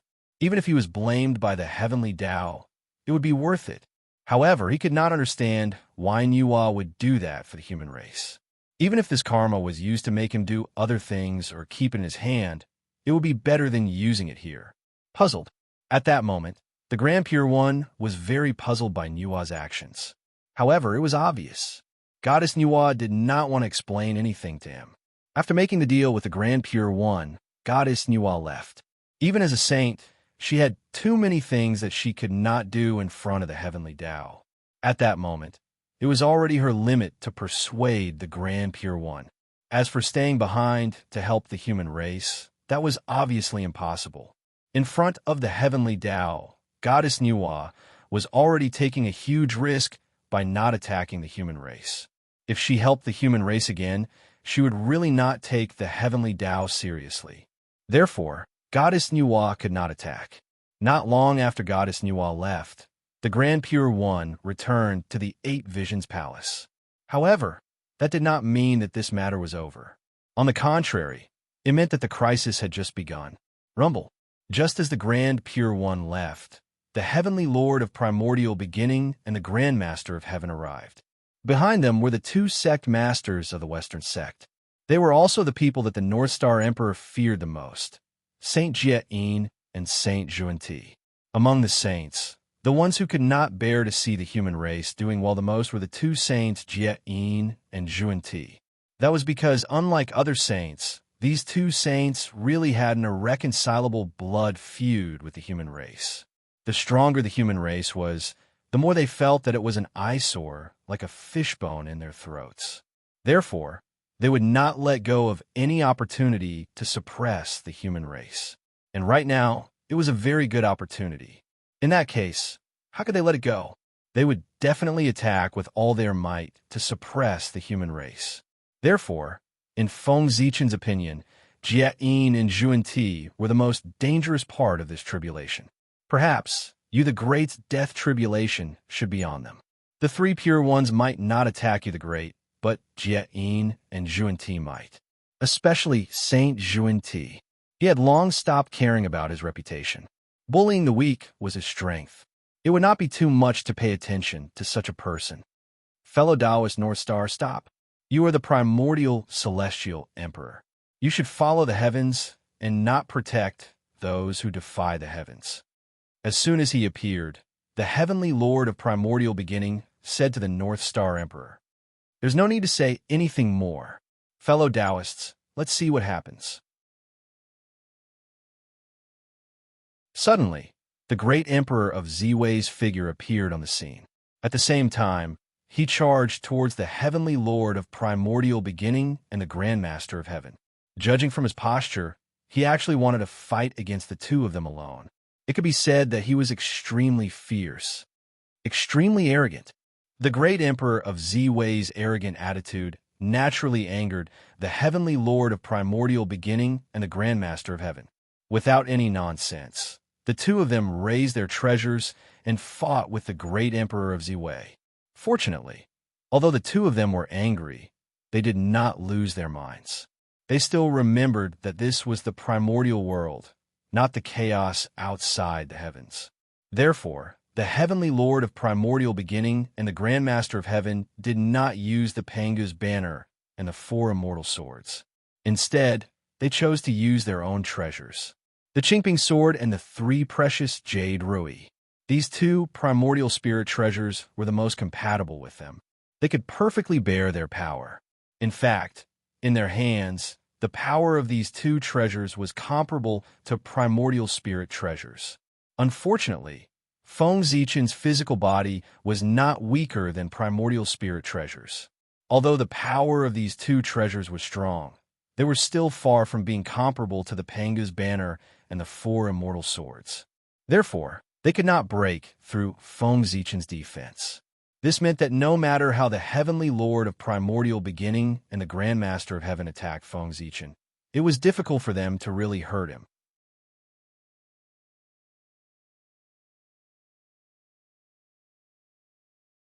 Chapter 681. At the beginning of the battle, Feng Zichen had relied on his powerful body to be invincible. It was precisely because his body was strong enough that he dared to fight two people alone. Otherwise, how could Feng Zichen dare to be so arrogant? His body, which was comparable to a middle-grade Khanate cardinal treasure, was his capital to dominate the primordial world. It could be said that as long as it was not a heaven-opening cardinal treasure, a top-grade Khanate cardinal treasure like the Cauldron of Heaven and Earth, or a strength that exceeded his by too much, there was basically no power in the primordial world that could break through his body. The strength of his body might not make Feng Zichen invincible among his peers, but it could definitely make him invincible when fighting against experts of the same realm. Boom! Boom! Boom! Just like when Feng Zichen fought with the Grand Pure One in the chaos outside the sky, the battle entered the most intense stage as soon as it broke out. The familiar move and the reckless fighting style made the Heavenly Lord of Primordial Beginning and the Grand Master of Heaven, who were fighting with Feng Zichen, truly feel how the Grand Pure One felt back then. Aggrieved, extremely aggrieved. At that time, when they saw the Grand Pure One being suppressed by Feng Zichen, although they did not show anything on their faces, they might have laughed at him in their hearts. But now, things had happened to them, and they really couldn't laugh. It was too uncomfortable. The other party seemed to have gone crazy and used a suicidal attack. The fierce attack made the Heavenly Lord of Primordial Beginning and the Grand Master of Heaven only have the strength to resist and did not have any chance to counterattack. That did not mean that the two of them could not resist Feng Zichen's suicidal attack. Instead, if the two of them really wanted to counterattack, it would definitely cause the situation to enter the stage of exchanging injuries. That was very disadvantageous to them, who had weak bodies. Therefore, the Heavenly Lord of Primordial Beginning and the Grand Master of Heaven could only choose to defend and fight with Feng Zichen. Let's see who can't hold on first and who will be the loser. Unfortunately, the Primeval Lord of Heaven and the Prime of Tongtian had miscalculated. This was the primordial world, not the chaos in the outer space. Here, Feng Zichen had the entire boundless starry sky as his backing. His power could be said to be limitless, and he would never run out of power. Therefore, if Yuanshi Tianzuan and Tongtian sect leader really wanted to waste time, they would have a lot to waste. In the untainted world, the strength of both sides could be said to be endless. Even if they expended their strength until the end of time, there would not be a day when their strength would be exhausted. Just like that, the two powerful saints, the Primordial Lord of Heaven and the Grand Master of Heaven, were dragged into the void by Feng Zichen. They were unable to deal with Yu the Great. Of course, this could also be the result of their deliberate actions. After all, in the years to come, they would also preach to the human race. If they were to go to the extreme now, there would be many twists and turns in their path of preaching in the future. Kill. Great Emperor Zui dominated the two saints, so Great Emperor Northstar naturally did not want to fall behind. He roared and held the Zichen sword in his hand. With the myriad god picture above his head, he directly charged towards Saint Jiayin. After all, Great Emperor Northstar was only a clone. His strength naturally could not be compared to Great Emperor Ziwei's original body. He was only at the third heaven of primordial chaos. Therefore, it was impossible for him to be like Great Emperor Ziwei and fight against two opponents alone. Therefore, he chose Saint Jiayin, the most mysterious saint in the West, as his opponent. Saint Jiayin was also a Western saint, But unlike Saint Juan-Ti, there were very few stains on him. Perhaps this was also related to the fact that he was the saint with the least sense of presence. Yes, that's right. Compared to the other 5 saints, Saint Jiayin's sense of presence was very low, and he rarely fought in the untainted world. This also caused his true strength to become a mystery. Some people said that Saint Jiayin was the number 1 person below Saint Taiching. Some people said that Saint Jiayin should be ranked after the 3 pure ones. There are all kinds of opinions. However, in Feng Zichen's opinion, Saint Jiayin's strength might not be comparable to Saint Taiching's, but he might not be weaker than Heavenly Lord of Primordial Beginning. Although the realm he displayed was still a little inferior to Heavenly Lord of Primordial Beginning. However, how could the realm he displayed to the outside world be real?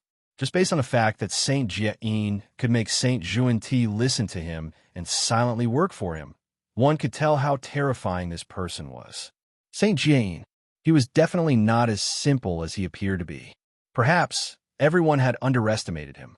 It was precisely because of the purpose of testing that Great Emperor North Star chose Saint Jiayin, who was stronger, as his opponent.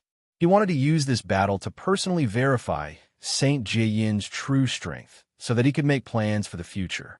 If he could not even figure out the enemy's true strength, he would undoubtedly fall into a passive position. Whoosh Zichen's sword tore through the air, wrapped in the supreme grade, innate spirit treasure myriad sword picture, mixed with the mighty power of the innate sword Tao, and fiercely slashed at Saint Jiayin. In an instant, an unparalleled sword light erupted, enveloping the past, present, and future. It wanted to shatter all space-time and cut off all the vitality of Saint Jiayin. Time, fellow Taoist North Star, why do you have to do this? Saint Jiayin let out a long sigh in the face of Great Emperor North Star's sudden attack. His originally bitter face became even more bitter. Then, without any movement, a 12th grade golden lotus bloomed under his feet. It shot out rays of dazzling golden light, destroying the sword light that surged over. It was the most precious treasure of the Western sect, the supreme grade innate spirit treasure, the 12th grade golden lotus of creation. At the same time, it was also one of the best defensive treasures in Eldritch World. Humph! The North Star Emperor wasn't too surprised that Saint Jiayin was able to block his attack. After all, this was an existence that was stronger than him. If he was easily defeated by him, it would seem too fake. Great Emperor North Star was not discouraged after his attack failed. He activated the power of the great Taoist priests in his body and attacked Saint Jiayin again. A shocking battle broke out between them. Just as Great Emperor North Star and Saint Jiayin were fighting, Saint Juan-Ti's side was not calm either. The 3 sovereigns of the human race had finally appeared. Fuxi, Shinnong, and Xianyuan, the 3 sovereigns of the human race, walked out of the fire cloud cave and surrounded Saint Juan-Ti, who was about to attack you the Great. Obviously, their purpose of coming here was to help you the Great survive the death tribulation. However, their condition was very wrong. They, who should have had the power of the primordial chaos Tao Master, seemed a little dispirited at this moment. Their aura had fallen from the realm of the primordial chaos Daoyuo Jingxian and had barely reached the half-step primordial chaos realm. From this point of view, in order to break free from the shackles of the heavenly Tao and come here to help you, the Great, survive the death tribulation, Fuxi and the other 2 had paid a great price. At the very least, the blessing that the heavenly Tao had given them had disappeared. Otherwise, the 3 of them would not be in the half-step primordial chaos realm, but the true primordial chaos Daoyuo Jingxian realm. However, even if they were not the primordial chaos Daoyuo Jingxian, the fact that the 3 of them could come was a huge help to you the Great. At the very least, the 3 of them might not be able to defeat Saint Juan-Ti if they joined forces, but they could still block Saint Juan-Ti for a while. After all, Fuxi and the other 2 had only lost the great power that the heavenly Tao had given to the 3 sovereigns that was comparable to the primordial chaos Daoyuo Jingxian. However, they had not lost their identity as human emperors. In other words, due to their identities, Saint Xuanti could not be ruthless to the three of them. Otherwise, even if he was a saint, he would have to pay an unimaginable price for killing the human emperor. Attack! As soon as Fushi and the other two appeared, they did not have any intention of exchanging pleasantries with Saint Xuanti. They directly formed a mysterious array and surrounded Saint Xuanti. They knew that with their current strength, there was no way they could defeat Saint Xuanti. Therefore, Fushi had specially deduced an innate array formation for the three of them. It was an array formation that abandoned all lethality and unleashed the power of the Tao of trapping to the extreme. The array formation that Fushi and the other two used to deal with Saint Xuanti was an extremely powerful trapping array that could firmly trap him inside. From the use of the array, it could be seen that Fushi and the other two's goal was very clear. They did not want to kill the enemy, but only wanted to stall for time as much as possible. First, Goddess Nuwa stopped Saint Tai Ching. Then, Great Emperor Ziwei stopped the two saints, Heavenly Lord Yuan Shi and Grandmaster of Heaven. Then, Great Emperor Gaochen stopped Saint Jiayin. In the end, the three human emperors appeared and stopped the last saint, Saint Xuanti. As a result, the 6 saints were all blocked by the human race and could no longer attack you the Great. However, this was not a good thing. That was because in order to stop these saints, the human race's top combat power had been mobilized. Apart from the 5 human emperors, there was no other power to help you the Great. However, those great divine abilities had yet to make a move. There were only 5 of the 5 emperors. Moreover, without the support of the heavenly Tao, they only had the power of sage-to-be perfection. How could 5 sage-to-be experts in the great perfection of the sage-to-be block dozens of great divinities? Haha, now that all the experts of the human race have come out, who can save you? You the Great, it's time for you to die. The great divine abilities that had been saved by Saint Tai Ching earlier could no longer suppress the greed in their hearts when they saw that all the human experts were stalled. They continued to attack you the Great, who was undergoing the tribulation. Rumble. Just as these great divine abilities were halfway through, the void suddenly shattered. 5 indomitable figures walked out from it, wanting to stop these great divine abilities. It was the 5 human emperors. After the 3 emperors broke free from the heavenly Tao's restraint, the 5 human emperors also broke free from the heavenly Tao's restraint and rushed here. However, there were still too few of them. Facing the great divine abilities that were several times more than them, their strength was simply not enough. Soon, the 5 human emperors were drowned by these great divine abilities and were forced to retreat. However, with the appearance of the 5 emperors, it was as if a signal had been activated. One after another, terrifying figures walked out from the void and stood with the 5 emperors. They fought against the great mediums who were attacking you, the Great, together. Those were the reinforcements of the human race. They belonged to the 3 connate races and the great divine abilities of the witch race. At this critical moment, the allies of the human race had arrived to help you, the Great, survive the death tribulation. Boom! Both sides did not say anything unnecessary. A large-scale, chaotic battle began. It was also at this moment that you, the Great's tribulation, finally came to an end and showed signs of ending. Under the continuous high-intensity bombardment, the vast purple heaven divine, thunder, finally showed signs of weakening.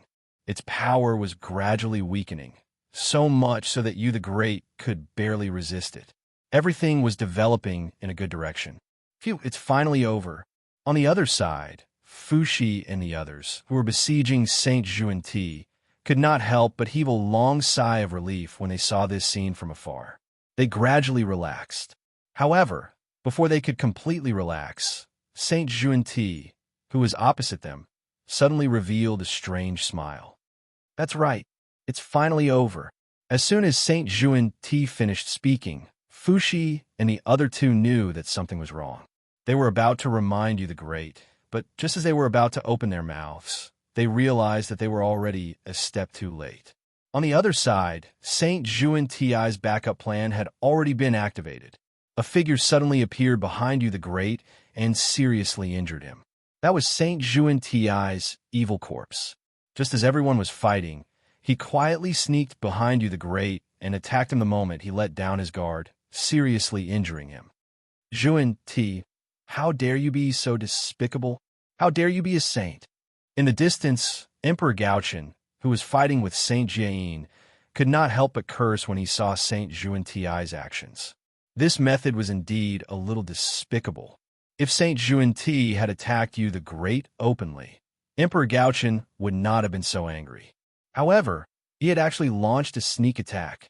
A dignified saint had launched a sneak attack on a seriously injured half-step primordial chaos cultivator. Was he really not afraid of the ridicule of the world?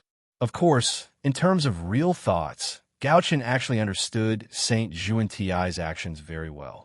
After all, they were already enemies who would not rest until one of them was dead. Naturally, they had to do everything they could to completely destroy the enemy's hope. From this point of view, Saint Juan Ti did not do anything wrong. On the contrary, he did it very well. It fully displayed his cruelty to the enemy. However, understanding was one thing. However, if this really happened to him, how could Emperor Gauchen accept it? Therefore, he subconsciously wanted to shake off Saint Jiayin so that he could go to where you the Great was and force Saint Juan Ti's evil corpse to retreat. Unfortunately, how could Saint Jiayin let him go so easily? After sensing Emperor Gauchen's intentions, Saint Jiayin changed his previous defensive posture and took the initiative to attack. As he unleashed his moves, he unleashed an unparalleled power that suppressed the Gauchen. Fellow Taoist Gauchen, give up. You the Great's fall is the will of the heavens. You can't go against it. After stopping Gauchen, Saint Jiayin did not forget to persuade him. At this moment, as if to confirm his words, the place where you the Great was changed again.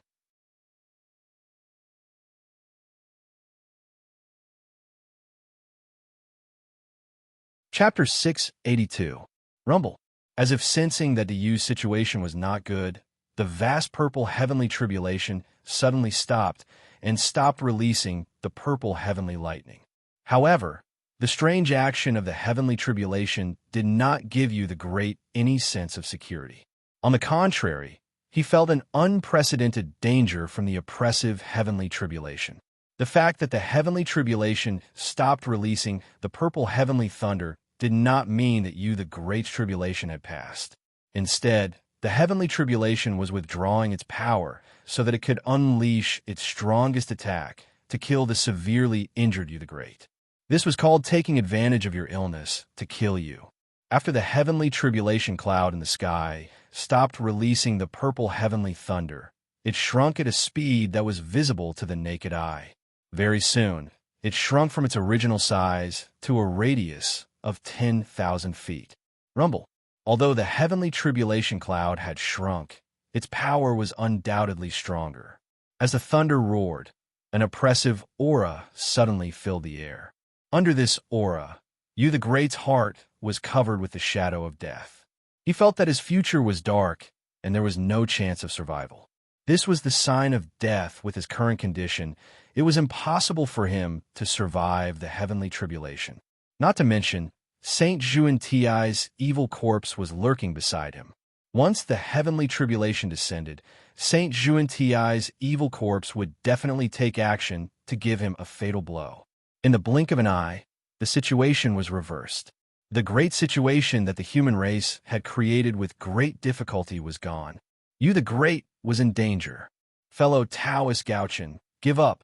Under the heavenly way, you the Great has no chance of survival. It's not too late to turn back now. Just as the heavenly tribulation was about to descend, Saint Jiayin was still persuading Emperor Gauchen tirelessly. The situation was really unfavorable for them. Oh, really? Fellow Taoist Jiayin, are you so sure that you the Great will definitely die? Suddenly, at this critical moment, Emperor Gauchen laughed. His gloomy face was replaced with a strange smile as he asked Saint Jiayin, What? The North Star Emperor's unexpected behavior greatly alarmed the receiving saint. At the same time, he also had a bad premonition. However, although he had a bad premonition, he could not guess the North Star Emperor's plan at all. He really couldn't figure out how the North Star Emperor could resolve the situation at this point in time. However, Saint Jian's doubts didn't last long, because he soon found out the answer he wanted from Emperor Go Qin's next move. When the tribulation clouds were compressed to the limit, a terrifying power erupted. A dazzling purple bolt of lightning struck down from the tribulation cloud and headed straight for you. Rumble. Wherever the lightning passed, all things returned to nothingness. Everything was annihilated, no longer existing. Almost at the same time, the evil corpse of Saint Juan-Ti, who was hiding in the dark, also moved. He mobilized all of his strength and charged towards the heavily injured Yu together with the powerful purple heaven divine thunder. Explode. At this moment, Emperor Gaochen made his move as well. He did not hesitate to self-destruct the destiny of the human race in his body. The luck of the human tribe in the North Star Emperor's body was extremely strong. When it exploded, the power that was unleashed was undoubtedly shocking. Boom! In an instant, the luck of the human tribe turned into a vast torrent and swept in all directions. In the blink of an eye, everything in the surroundings was obliterated. That tyrannical power exploded, and even the saint was sent flying, caught off guard. He fell to the ground without a care for his image and lost a lot of face. Whoosh! After the luck of the human tribe in the North Star Emperor's body exploded, it didn't disappear. Instead, it followed the connection and gathered towards the Yu. The Yu, who was originally in a fatal crisis, suddenly had an extremely powerful aura after receiving the support of the human tribe's luck from the North Star Emperor's body. The strength of the aura had completely surpassed the might of a sage-to-be and reached the level of primordial chaos. It was the Yu's strength. With the support of the human tribe's luck, he rose from the half-step primordial chaos realm to the level of primordial chaos Daluo Jingxian. The Yu's realm suddenly soared, and an extremely powerful force appeared in his body uncontrollably. He couldn't help but vent it out. Almost subconsciously, the Yu threw a punch in front of him, and that was the direction where Saint Juan-Ti's evil corpse was rushing from. With a boom, the two supreme forces collided fiercely. The terrifying wave exploded and set off huge ripples in the entire untainted world. When everything calmed down, the result was the Yu staggered back a few steps. Saint Juan-Ti's evil corpse spat out blood and flew back. In the end, it disintegrated in the air and exploded into a bloody mist with a bang. From the looks of it, even if he didn't die, he was completely crippled. Rumble. After the two of them exchanged blows, the purple heaven divine thunder that condensed the last power of the heavenly tribulation finally descended and struck the Yu, who was retreating. Unlike Saint Juan-Ti's evil corpse, the power of the last purple heaven divine thunder was truly at the level of primordial chaos.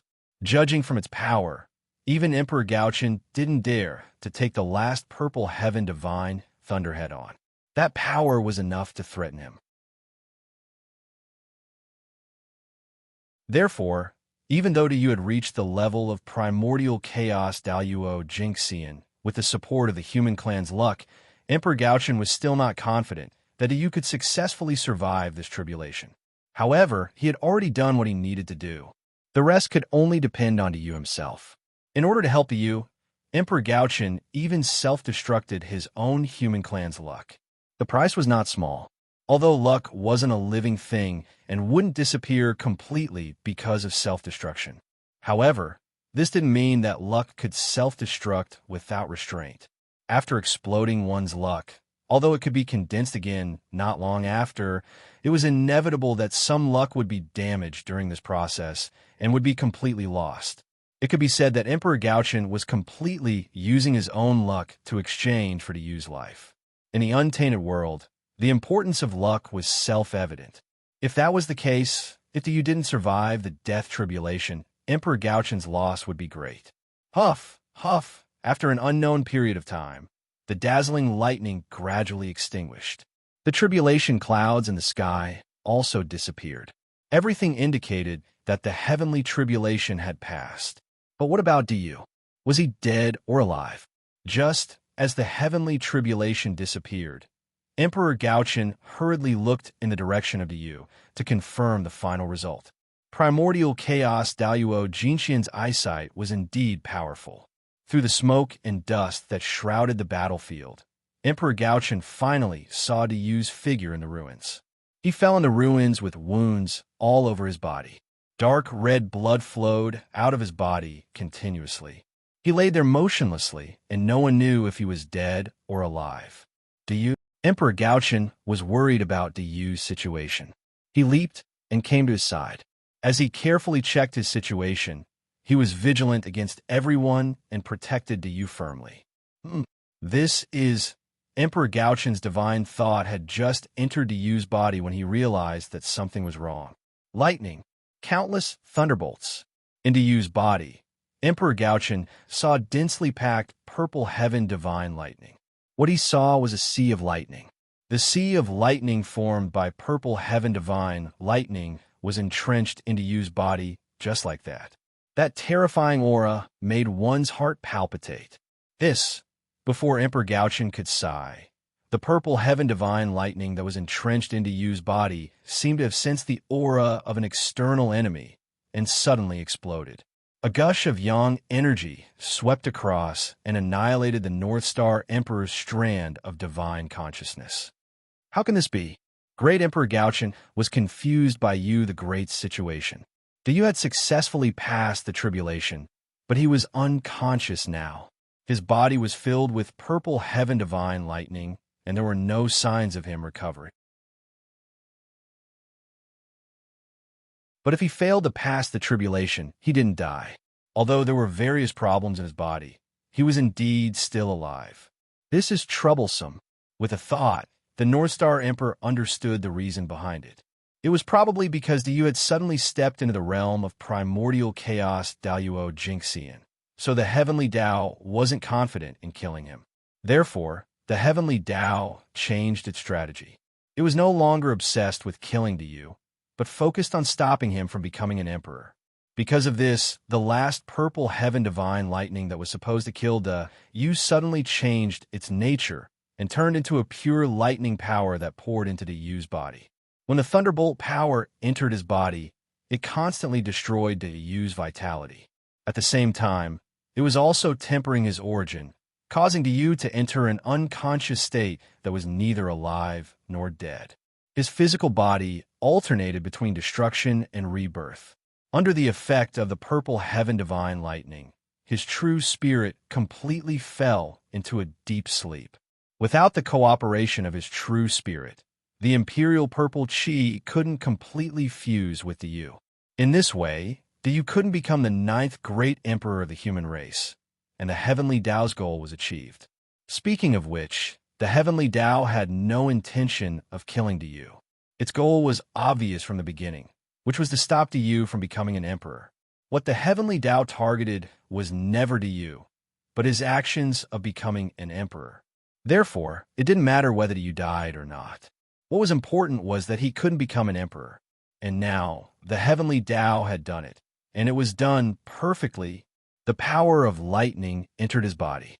Not only did it successfully stop Diyu from becoming an emperor, but it also brought him a great opportunity. He believed that as long as this power of lightning was exhausted and completely fused into Diyu's body, it would definitely bring him an unprecedented transformation. Perhaps it would allow him to become a true top-notch great divine ability in one fell swoop. However, this would require a long process. During this period of time, Diyu would also fall into a deep sleep. However, if the news of him becoming a great divine ability just by sleeping spread, he would definitely be envied by others. What was a heaven-shaking opportunity?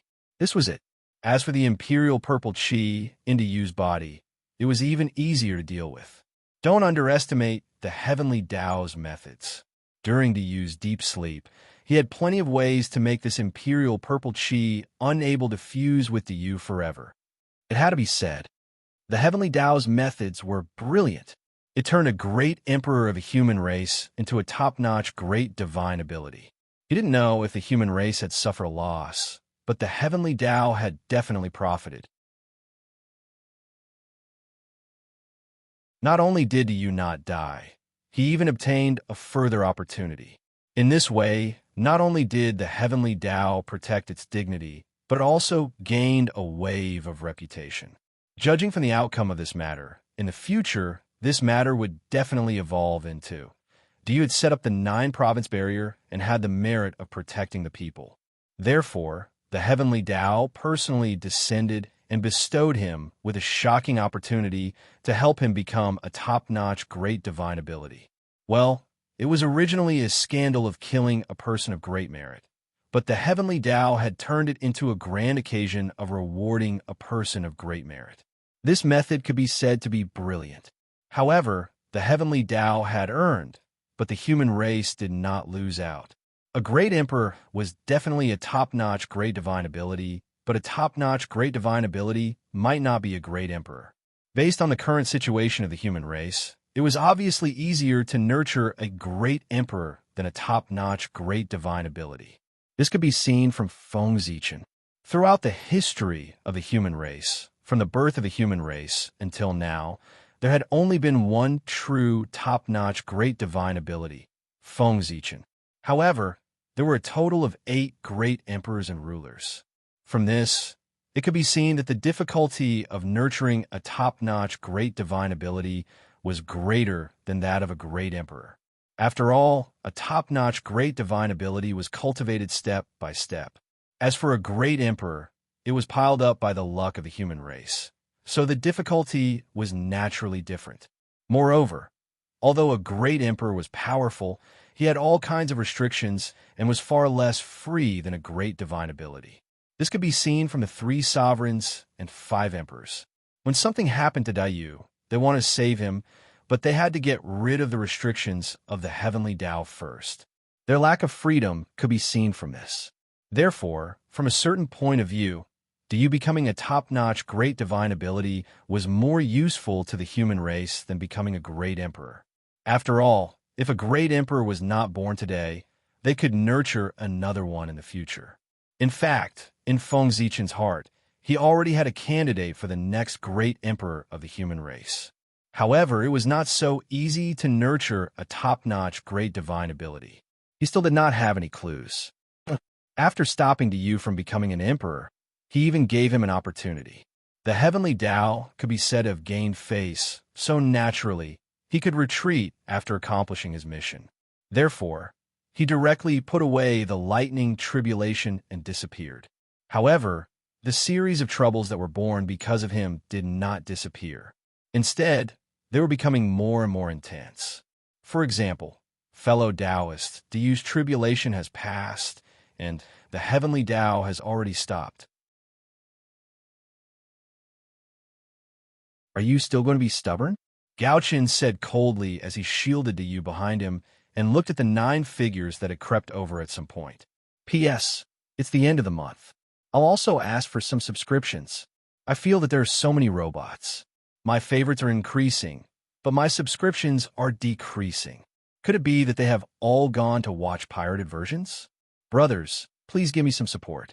Even if you come to Chidian Chinese Network to subscribe to a chapter, it's also good. I beg you. I'll kowtow to you. Bang, bang, bang. Pity the street kids.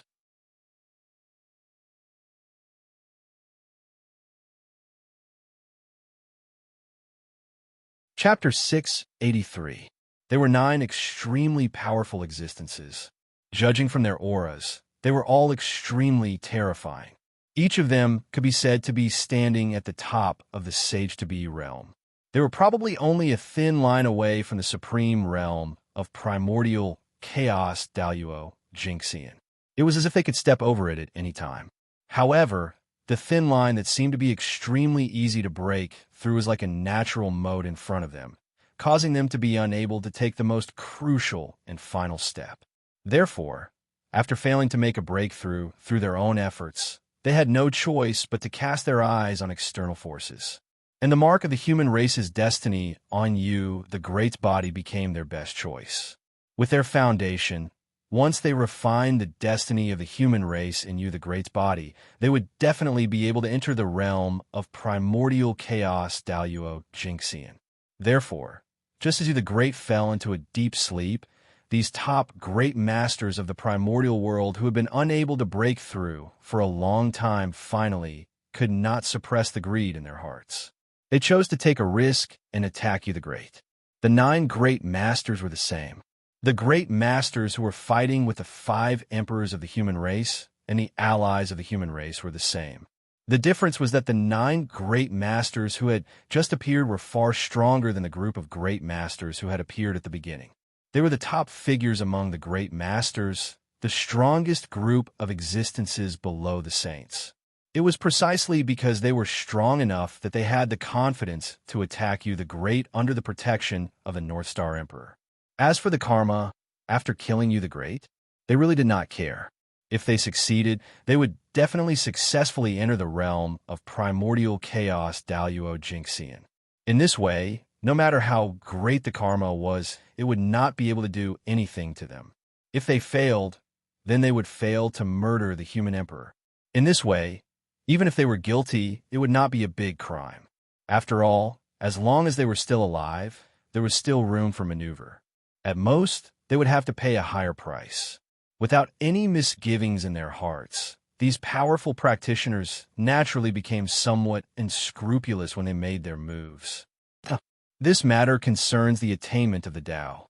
The poor Wei and the others have no choice. After a moment of silence, the leader of the 9 spoke. Yes, in order to attain the Tao, they could even disregard their own life and death, let alone the life and death of others. This battle had nothing to do with gratitude or enmity. It was just a group of people who sought the Tao for their own so-called Tao path. And this was the most troublesome part. A person with a firm Tao heart would not easily be swayed by the words of an outsider. The North Star Emperor understood their determination from their longing eyes. In order to attain the Tao, they would not retreat. A great battle was unavoidable. This is troublesome. The North Star Emperor couldn't help but frown when he saw the 9 people closing in on him. His current state was not as relaxed as it seemed. In order to save the you, he was forced to self-destruct the destiny of the human race in his body. It was not without a price. The huge power formed when the Providence self-detonated sent Saint Jia-in flying, but at the same time, he was also severely injured. In other words, he was currently in a state of serious injury. He could not even unleash 10% of his strength at his peak. With the North Star Emperor's strength, even if he could only unleash less than 10% of his strength, it was more than enough for him to block the 9 people. However, the North Star Emperor was never worried about them. Instead, he was worried about Saint Jia-in, who was eyeing him covetously. He could easily block the 9 top-notch great divine ability users, but he was not confident in dealing with Saint Jia-in, who was at his peak. With the North Star Emperor's current state, if Saint Jia-in chose to attack with all his strength, he would probably be suppressed by Saint Jia-in in no time. In a one-on-one battle, he would not be a match for Saint Jia-in, let alone the 9 top-notch great divine ability users. If they were to fight, the North Star Emperor had no chance of winning at all. In that case, it was no wonder that he frowned. It did not matter if he died. But you could not die. Just as Emperor Go-chan was thinking of a way to retreat, Saint Jia-in, who was flipped on the ground, got up from the ground unhurriedly and slowly walked towards Emperor Go-chan. Russell, Saint Jia-in took a step forward. First, the 12th grade virtuous golden lotus bloomed under his feet. Then, a green light rose from his body and turned into the supreme grade innate spiritual treasure, the Eastern green lotus flag, hanging above his head. Finally, the superior grade innate spiritual treasure, the guidance banner, appeared in his hands. These 3 innate spiritual treasures could be said to be all that Saint Jia-in had. This time, in order to deal with the North Star Emperor, he used all of them at once. It could be seen how furious he was. Speaking of which, how embarrassing it was to be flipped over on the ground. In particular, this matter had happened in public, making it impossible for Saint Jean to seal off the news. He had lost all his face in front of so many acquaintances. Even with his state of mind, the North Star Emperor could not help but feel angry. He wanted to use the Vajra subduing demon technique to end the North Star Emperor to save his face. Moreover, if he fought with the North Star Emperor now, even if he could not kill him, he could hold him back so that the 9 people could deal with you. When he attacked the North Star Emperor had already made up his mind. Today, between the North Star Emperor and the Human Emperor, one of them had to die. Otherwise, the Western sect would be in big trouble in the future. The stronger the human race was, the more disadvantageous it would be for the Western sect. And now, a once-in-a-lifetime opportunity to suppress the human race was placed right in front of Saint Jean. How could he miss it? Therefore, it was inevitable that he would attack the North Star Emperor. Whether it was the death of the North Star Emperor or it was a good thing for the Western sect. It would be best if both of them died together. Sigh. I did not expect it to come to this. Forget it. Let me do one last thing for the human race. When the North Star Emperor saw the North Star Emperor charging at him aggressively, he knew that there was no way he could settle this peacefully. Since that was the case, there was no reason for him to hesitate. He immediately started to burn his origin energy and fought to his death. Boom! The North Star Emperor's body emitted a dazzling Tao light. That was the light that was released when the origin energy was burned. It was extremely dazzling, and it was even more dazzling than the sun. It lit up the entire universe. Rumble. In an instant, a powerful aura exploded from the North Star Emperor's body. With him as the center, it spread across the Eldritch universe. Bang! Caught off guard, the 9 people who were charging at the North Star Emperor were swept away by the powerful aura. After sweeping away the 9 people, the powerful aura blasted toward the North Star Emperor, who was rushing behind them. This power, even the North Star Emperor, who was as strong as the North Star Emperor, could not help but change his expression and stop in his tracks. Could it be his? The North Star Emperor seemed to have thought of a terrifying possibility. Not only was the North Star Emperor in disbelief, but he also took in a deep breath of cold air. However, in the next moment, the North Star Emperor's cultivation realm started to skyrocket. In the blink of an eye, he crossed 3 levels. He went from the 3rd heaven of Chaotic Essence Realm to the 6th heaven of Chaotic Essence Realm. Damn it! North Star Emperor, are you crazy? He burned his origin energy. The North Star Emperor suddenly understood what was going on. His expression changed drastically. He no longer cared about his image as a sage and roared crazily. He was scared. He was really scared. The North Star Emperor's action of burning his origin energy scared the North Star Emperor. He knew that the North Star Emperor was a madman, but he did not expect him to be a madman from the beginning to the end, a complete madman. Oh my God, what was he doing? He was burning his origin energy. That was a person's origin energy. Did he not want to live anymore? Was it really worth it for you the Great? Yes, that was right. The North Star Emperor did not deny that he did have the intention to kill the North Star Emperor. However, he only thought about it. He did not plan to take any action. From the very beginning, his goal was to stall the North Star Emperor so that the 9 great mediums could have more time to kill you the Great. That was because he could not bear the karma of killing the Heavenly Emperor. Neither could the Western sect. The North Star Emperor was the Heavenly Emperor now. The North Star Emperor was so stubborn that he decided to attack the North Star Emperor at this time. Wasn't that just asking for trouble? Therefore, the North Star Emperor's real target had always been the Sleeping You the Great. According to his plan, as long as he could stall the North Star Emperor, You the Great would have no chance of surviving under the 9 great Divine Masters' hands. In that case, no matter how angry the North Star Emperor was, it would be useless. After all, You the Great was already dead. At the same time, he would obtain 1 or several primordial Chaos Daluo Jinxian as an ally. As long as You the Great fell, the Western sect would gain a lot from this battle. However, the North Star Emperor's plan was beautiful.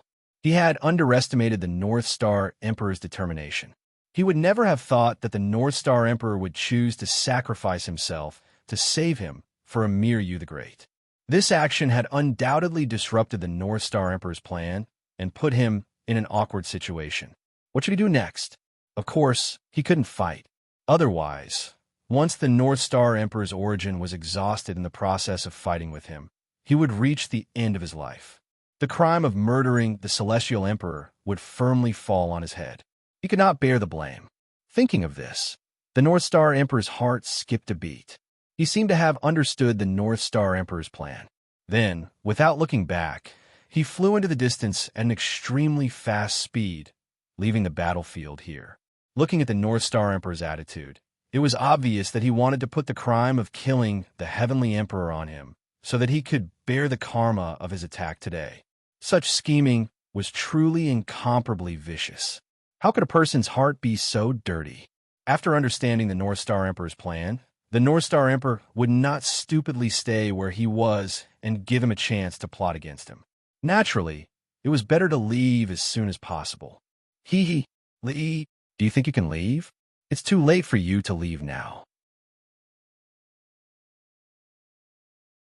The North Star Emperor could not help but shake his head as he looked at the North Star Emperor's fleeing figure.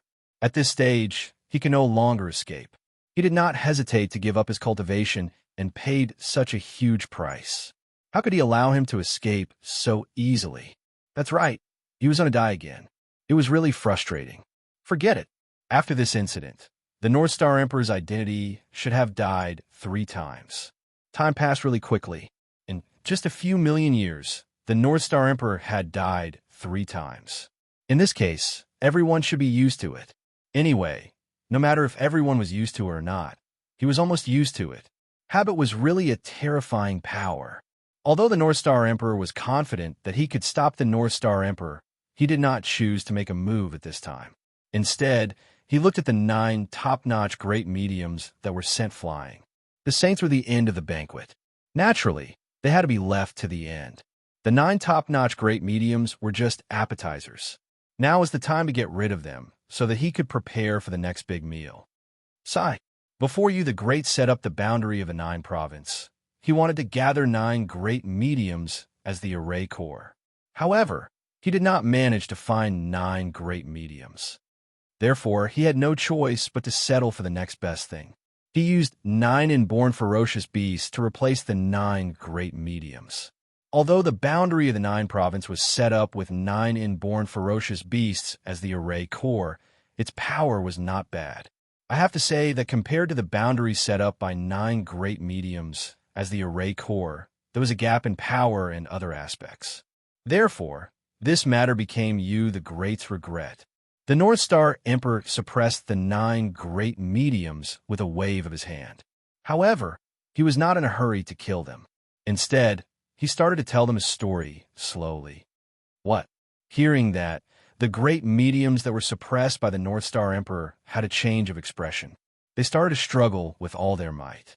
How could the 9 of them not understand the meaning behind Great Emperor Gauchen's words when he said it like that? It was obvious that he wanted to use them to replace the inborn ferocious beasts as the array core. To them, being killed was not scary. After all, they would not die completely and could be resurrected at any time. However, being suppressed and sealed would be troublesome.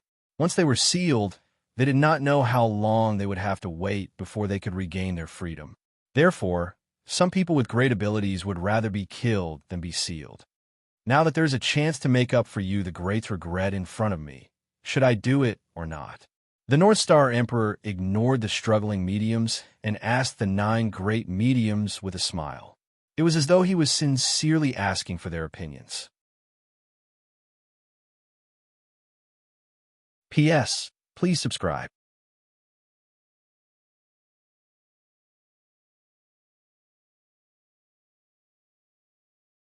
Chapter 684. However, the North Star Emperor's warm smile was like a death sentence in the eyes of the 9 people. It made them feel a great sense of danger. For a moment, they struggled even more violently. Unfortunately, their struggles were powerless in the eyes of the North Star Emperor. The gap was really too big. Umph! With a cold snort, the unparalleled power exploded from the North Star Emperor's body. In an instant, They were completely suppressed. They couldn't even transform into Tao. Under the power of the North Star Emperor, the 9 top great mediums of the untainted land couldn't escape or struggle. They couldn't even kill themselves. From that moment on, their fates were sealed. Being sealed in the 9 cauldrons and becoming nourishment for the innate cardinal treasure was their only ending. The North Star Emperor didn't care if the 9 people heard him or not. He said his final farewell to them and drew an end to their lives. Fellow Taoists, farewell. After saying that, Emperor Gaochen extended his hand and made a grabbing motion toward the void. In an instant, the entire human territory shook violently. The 9 cauldrons that were originally underground broke out of the ground and reappeared. They hovered in midair in front of the North Star Emperor. One could see that the 9 saged-to-be innate ferocious beasts that were sealed in the 9 cauldrons were still struggling desperately. They were obviously unwilling to be sealed in the 9 cauldrons. Roar. Even though they were separated by the 9 cauldrons, one could still hear the unwilling roars of the innate ferocious beasts. However, their power was undoubtedly much weaker than the 9 cauldrons that carried the spiritual power of the entire human race. Therefore, no matter how hard they struggled, they couldn't rush out of the 9 cauldrons. They could only watch as their power slowly flowed away and was absorbed by the 9 cauldrons to become nourishment for the 9 cauldrons. Noisy. The North Star Emperor frowned impatiently when he heard the roars. Then he waved his sleeves. Suddenly, an invisible aura exploded and created layers of ripples in the void. With him as the center, the ripples spread in all directions. The ripples spread out very quickly. In the blink of an eye, they arrived beside the 9 cauldrons and gently caressed their bodies. Immediately after, the ferocious beast's unwilling roar came to an abrupt halt. At this moment, if anyone saw the scene in the 9 cauldrons, they would be extremely shocked. That was because the sentient ferocious beasts that still had the strength to struggle had already lost all their vitality. His physical body and even his real spirit were completely disintegrated under the casual attack of the North Star Emperor. He turned into his most primitive state and settled in the cauldron, waiting for the 9 cauldrons to absorb and refine him. With a casual attack, he had killed 9 saged-to-be inborn ferocious beasts and forced them back to their original state. It was clear how powerful the North Star Emperor was. Ignoring the fallen sentient beasts, Emperor Gaochen turned his eyes to the 9 top prehistoric great mediums. Compared to the connate ferocious beasts, they were undoubtedly more powerful. Refining them would bring more benefits to the 9 cauldrons. If he could refine all of them, the 9 cauldrons would definitely be promoted to inborn cardinal treasures. They were the 9 great mediums who were infinitely close to the primordial chaos Daluo Jinxian realm. Their strength was definitely much stronger than a sage-to-be. It was no exaggeration to say that it was the difference between heaven and earth. The benefits of refining them were definitely more than one could imagine. Perhaps they could push the 9 cauldrons to the level of middle-grade inborn cardinal treasures. Seal.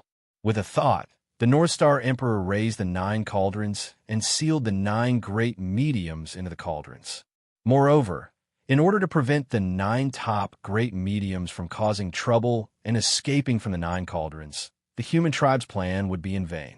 The North Star Emperor even used his magic to impose 5 seals on their bodies. The first seal was a seal that came with the 9 cauldrons themselves. It was used to seal their physical bodies. The second seal was formed by the North Star Emperor's divine ability. It was used to suppress their strength. The third seal was set up by the North Star Emperor with the power of the heavenly court to seal their primordial spirits. The fourth seal was set up by the North Star Emperor with the fate of the human tribe as the foundation to seal their inborn, indestructible true spirits. The last seal was set up by the Gaochen Great Emperor by mobilizing the power of the Gaochen Star. It was used to unify the power of the first 4 seals and condense them into one, completely sealing off all escape routes for the 9 great mediums. Physical bodies, magic power, primordial spirits, true spirits. Everything about the 9 top great mediums were sealed by the North Star Emperor. As such, after they were sealed in the 9 cauldrons, they lost all signs of life and fell into silence. As such, when the 9 cauldrons were refining them, they couldn't resist at all. They could only passively endure the refining of the 9 cauldrons and become weaker bit by bit until they were completely refined by the 9 cauldrons and disappeared completely. By then, they might be able to regain their freedom. One day, they would be reborn from the Great Tao. However, that would be a long time in the future. After sending the 9 cauldrons back into the ground, the North Star Emperor couldn't help but look at the great mediums who were fighting with the human tribe allies. They were here to kill you the great, so they deserve to die. They killed the human emperor, so they deserve to die. Die. The North Star Emperor thought in his heart and did the same thing. He wielded the Zichin sword and swung it at the great mediums. Swoosh! First, there was a dazzling sword light that bloomed from the Zichin sword. Then it became bigger and bigger. In the blink of an eye, it covered the sky and the sun as it slashed forward mightily. In an instant, the heavens and the earth were out of balance. The sun and the moon sank and the universe was turned upside down. Under the sword light, everything disappeared. In a trance, everything ceased to exist. Rumble. As the sword light slashed past, the few great mediums who were near the edge of the battlefield were turned into ashes by the sword light before they could even scream. In an instant, a few great mediums fell. They were killed by the North Star Emperor's slash. However, just as the sword light continued to move forward and was about to kill all the great mediums, it was obstructed. In the void, a formation map suddenly appeared. It emitted a shocking murderous intent and blocked the sword light of the North Star Emperor. At the same time, a ray of chaotic sword chi came and collided with the sword light of the North Star Emperor. It joined forces with the formation map and shattered it into pieces, saving the great mediums. There was no doubt that the primeval Lord of Heaven and the sect leader of Tong Tian had made their move. The chaotic sword chi was obviously released by the Panga banner. As for the formation map that was filled with murderous intent, it was naturally the fairy-slaying formation. The great mediums who were fighting with the human tribe allies could be said to be the great mediums of Xian sect. Since they were from Xian sect, how could the primeval Lord of Heaven and the sect leader of Tong Tian watch them die under the sword of the North Star Emperor? Naturally, they had to save them. Otherwise, Xian sect would become a joke if more than half of the higher-ups of Xian sect were killed by a single slash in front of them. At this moment, Saint Juanti and Saint Jia-in seemed to have just reacted to the situation. They took out their innate spiritual treasures and kept the great mediums who were in a daze to prevent them from being killed by the North Star Emperor. They had to take action. Although Saint Jia-in and Saint Juanti did not have a good relationship with the higher-ups of Xian sect, it could even be said to be a little strained. However, they were still disciples of Xian sect. Even if they had the thought of betraying Xian sect, they had not betrayed Xian sect yet. Therefore, as fellow disciples, when they saw their fellow disciples in danger, they naturally had to take action to save them. Otherwise, when Tao ancestor Hong Jun appeared, they would definitely suffer. Friend North Star Emperor, you have gone overboard. In the depths of the void, Heavenly Lord of Yuanshi and sect leader Tong Tian said angrily to the North Star Emperor across boundless time and space. The North Star Emperor was really crazy. If he really killed so many great mediums in one go, wouldn't it shake the foundation of Xian sect? This must not be done. Overboard? Overboard just like that. When they attacked the human emperor of my clan, why didn't the two of you think that they went overboard? Hearing the two of them, the North Star Emperor sneered and shook his head. At this moment, Great Emperor Zui slowly retreated from the depths of the void and stood together with him to show that they would advance and retreat together. In order to stop the North Star Emperor's crazy actions, Heavenly Lord of Yuanshi and sect leader Tong Tian did not hesitate to use their heaven-splitting treasures. In this way, how could Great Emperor Zui be a match for the two of them? Naturally, He would avoid them as soon as possible so that he would not be at a disadvantage and lose face in their hands. Oomph. How can this be the same? You the Great defied the heavens. Fellow Taoists, attacking and killing him is an act of obedience to the heavens. What sin is there to speak of? On the other hand, you, the North Star Emperor, have defied the heavens and acted recklessly. You have already committed many serious crimes. Ask yourself honestly, are your actions worthy of your status as the Celestial Emperor? Heavenly Lord of Yuanshi snorted coldly and continued to question the North Star Emperor. He was in the right in this matter. What the North Star Emperor did today was worthy of his status as the Sage Emperor of the human race.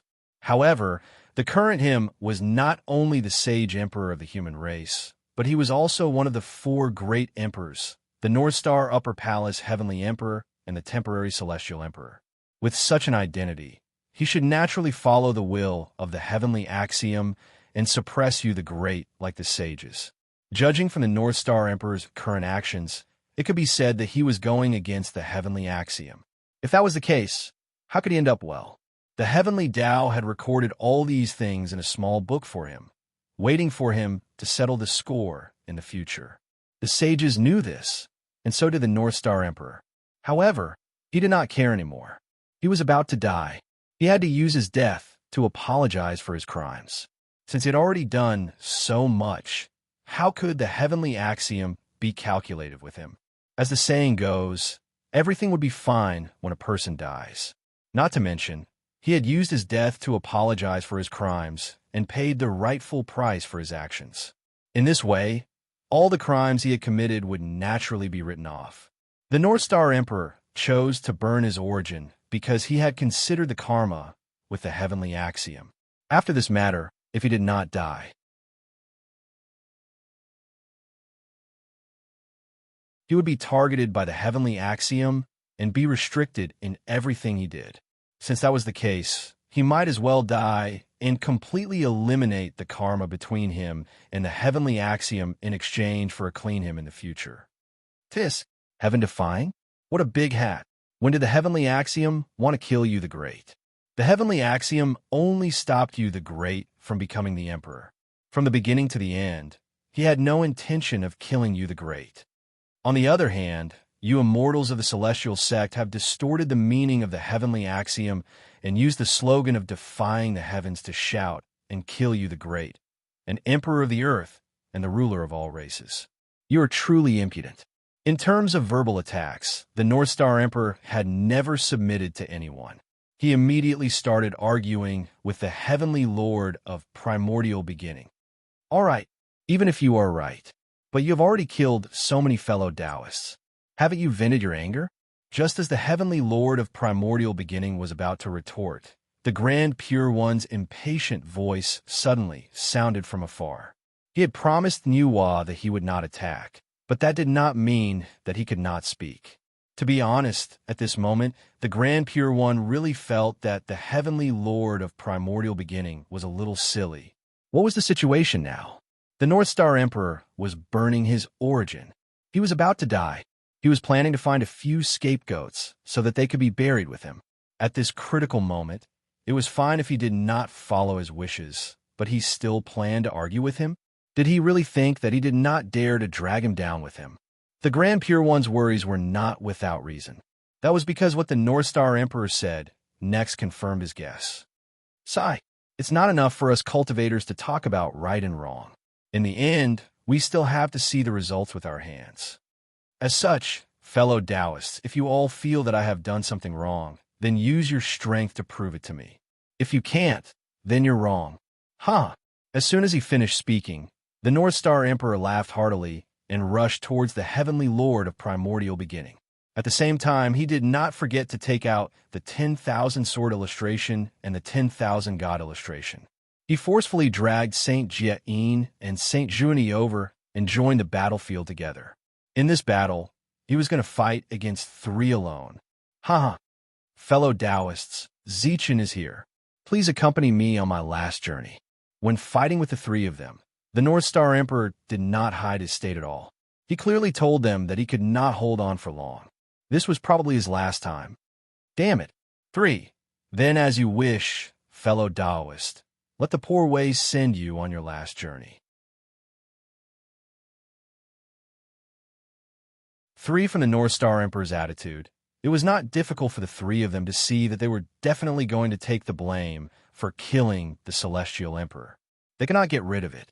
Therefore, they did not hesitate anymore. They were prepared to use their strongest means to let the North Star Emperor enjoy, in his last moments, to repay the great gift he gave them before he died.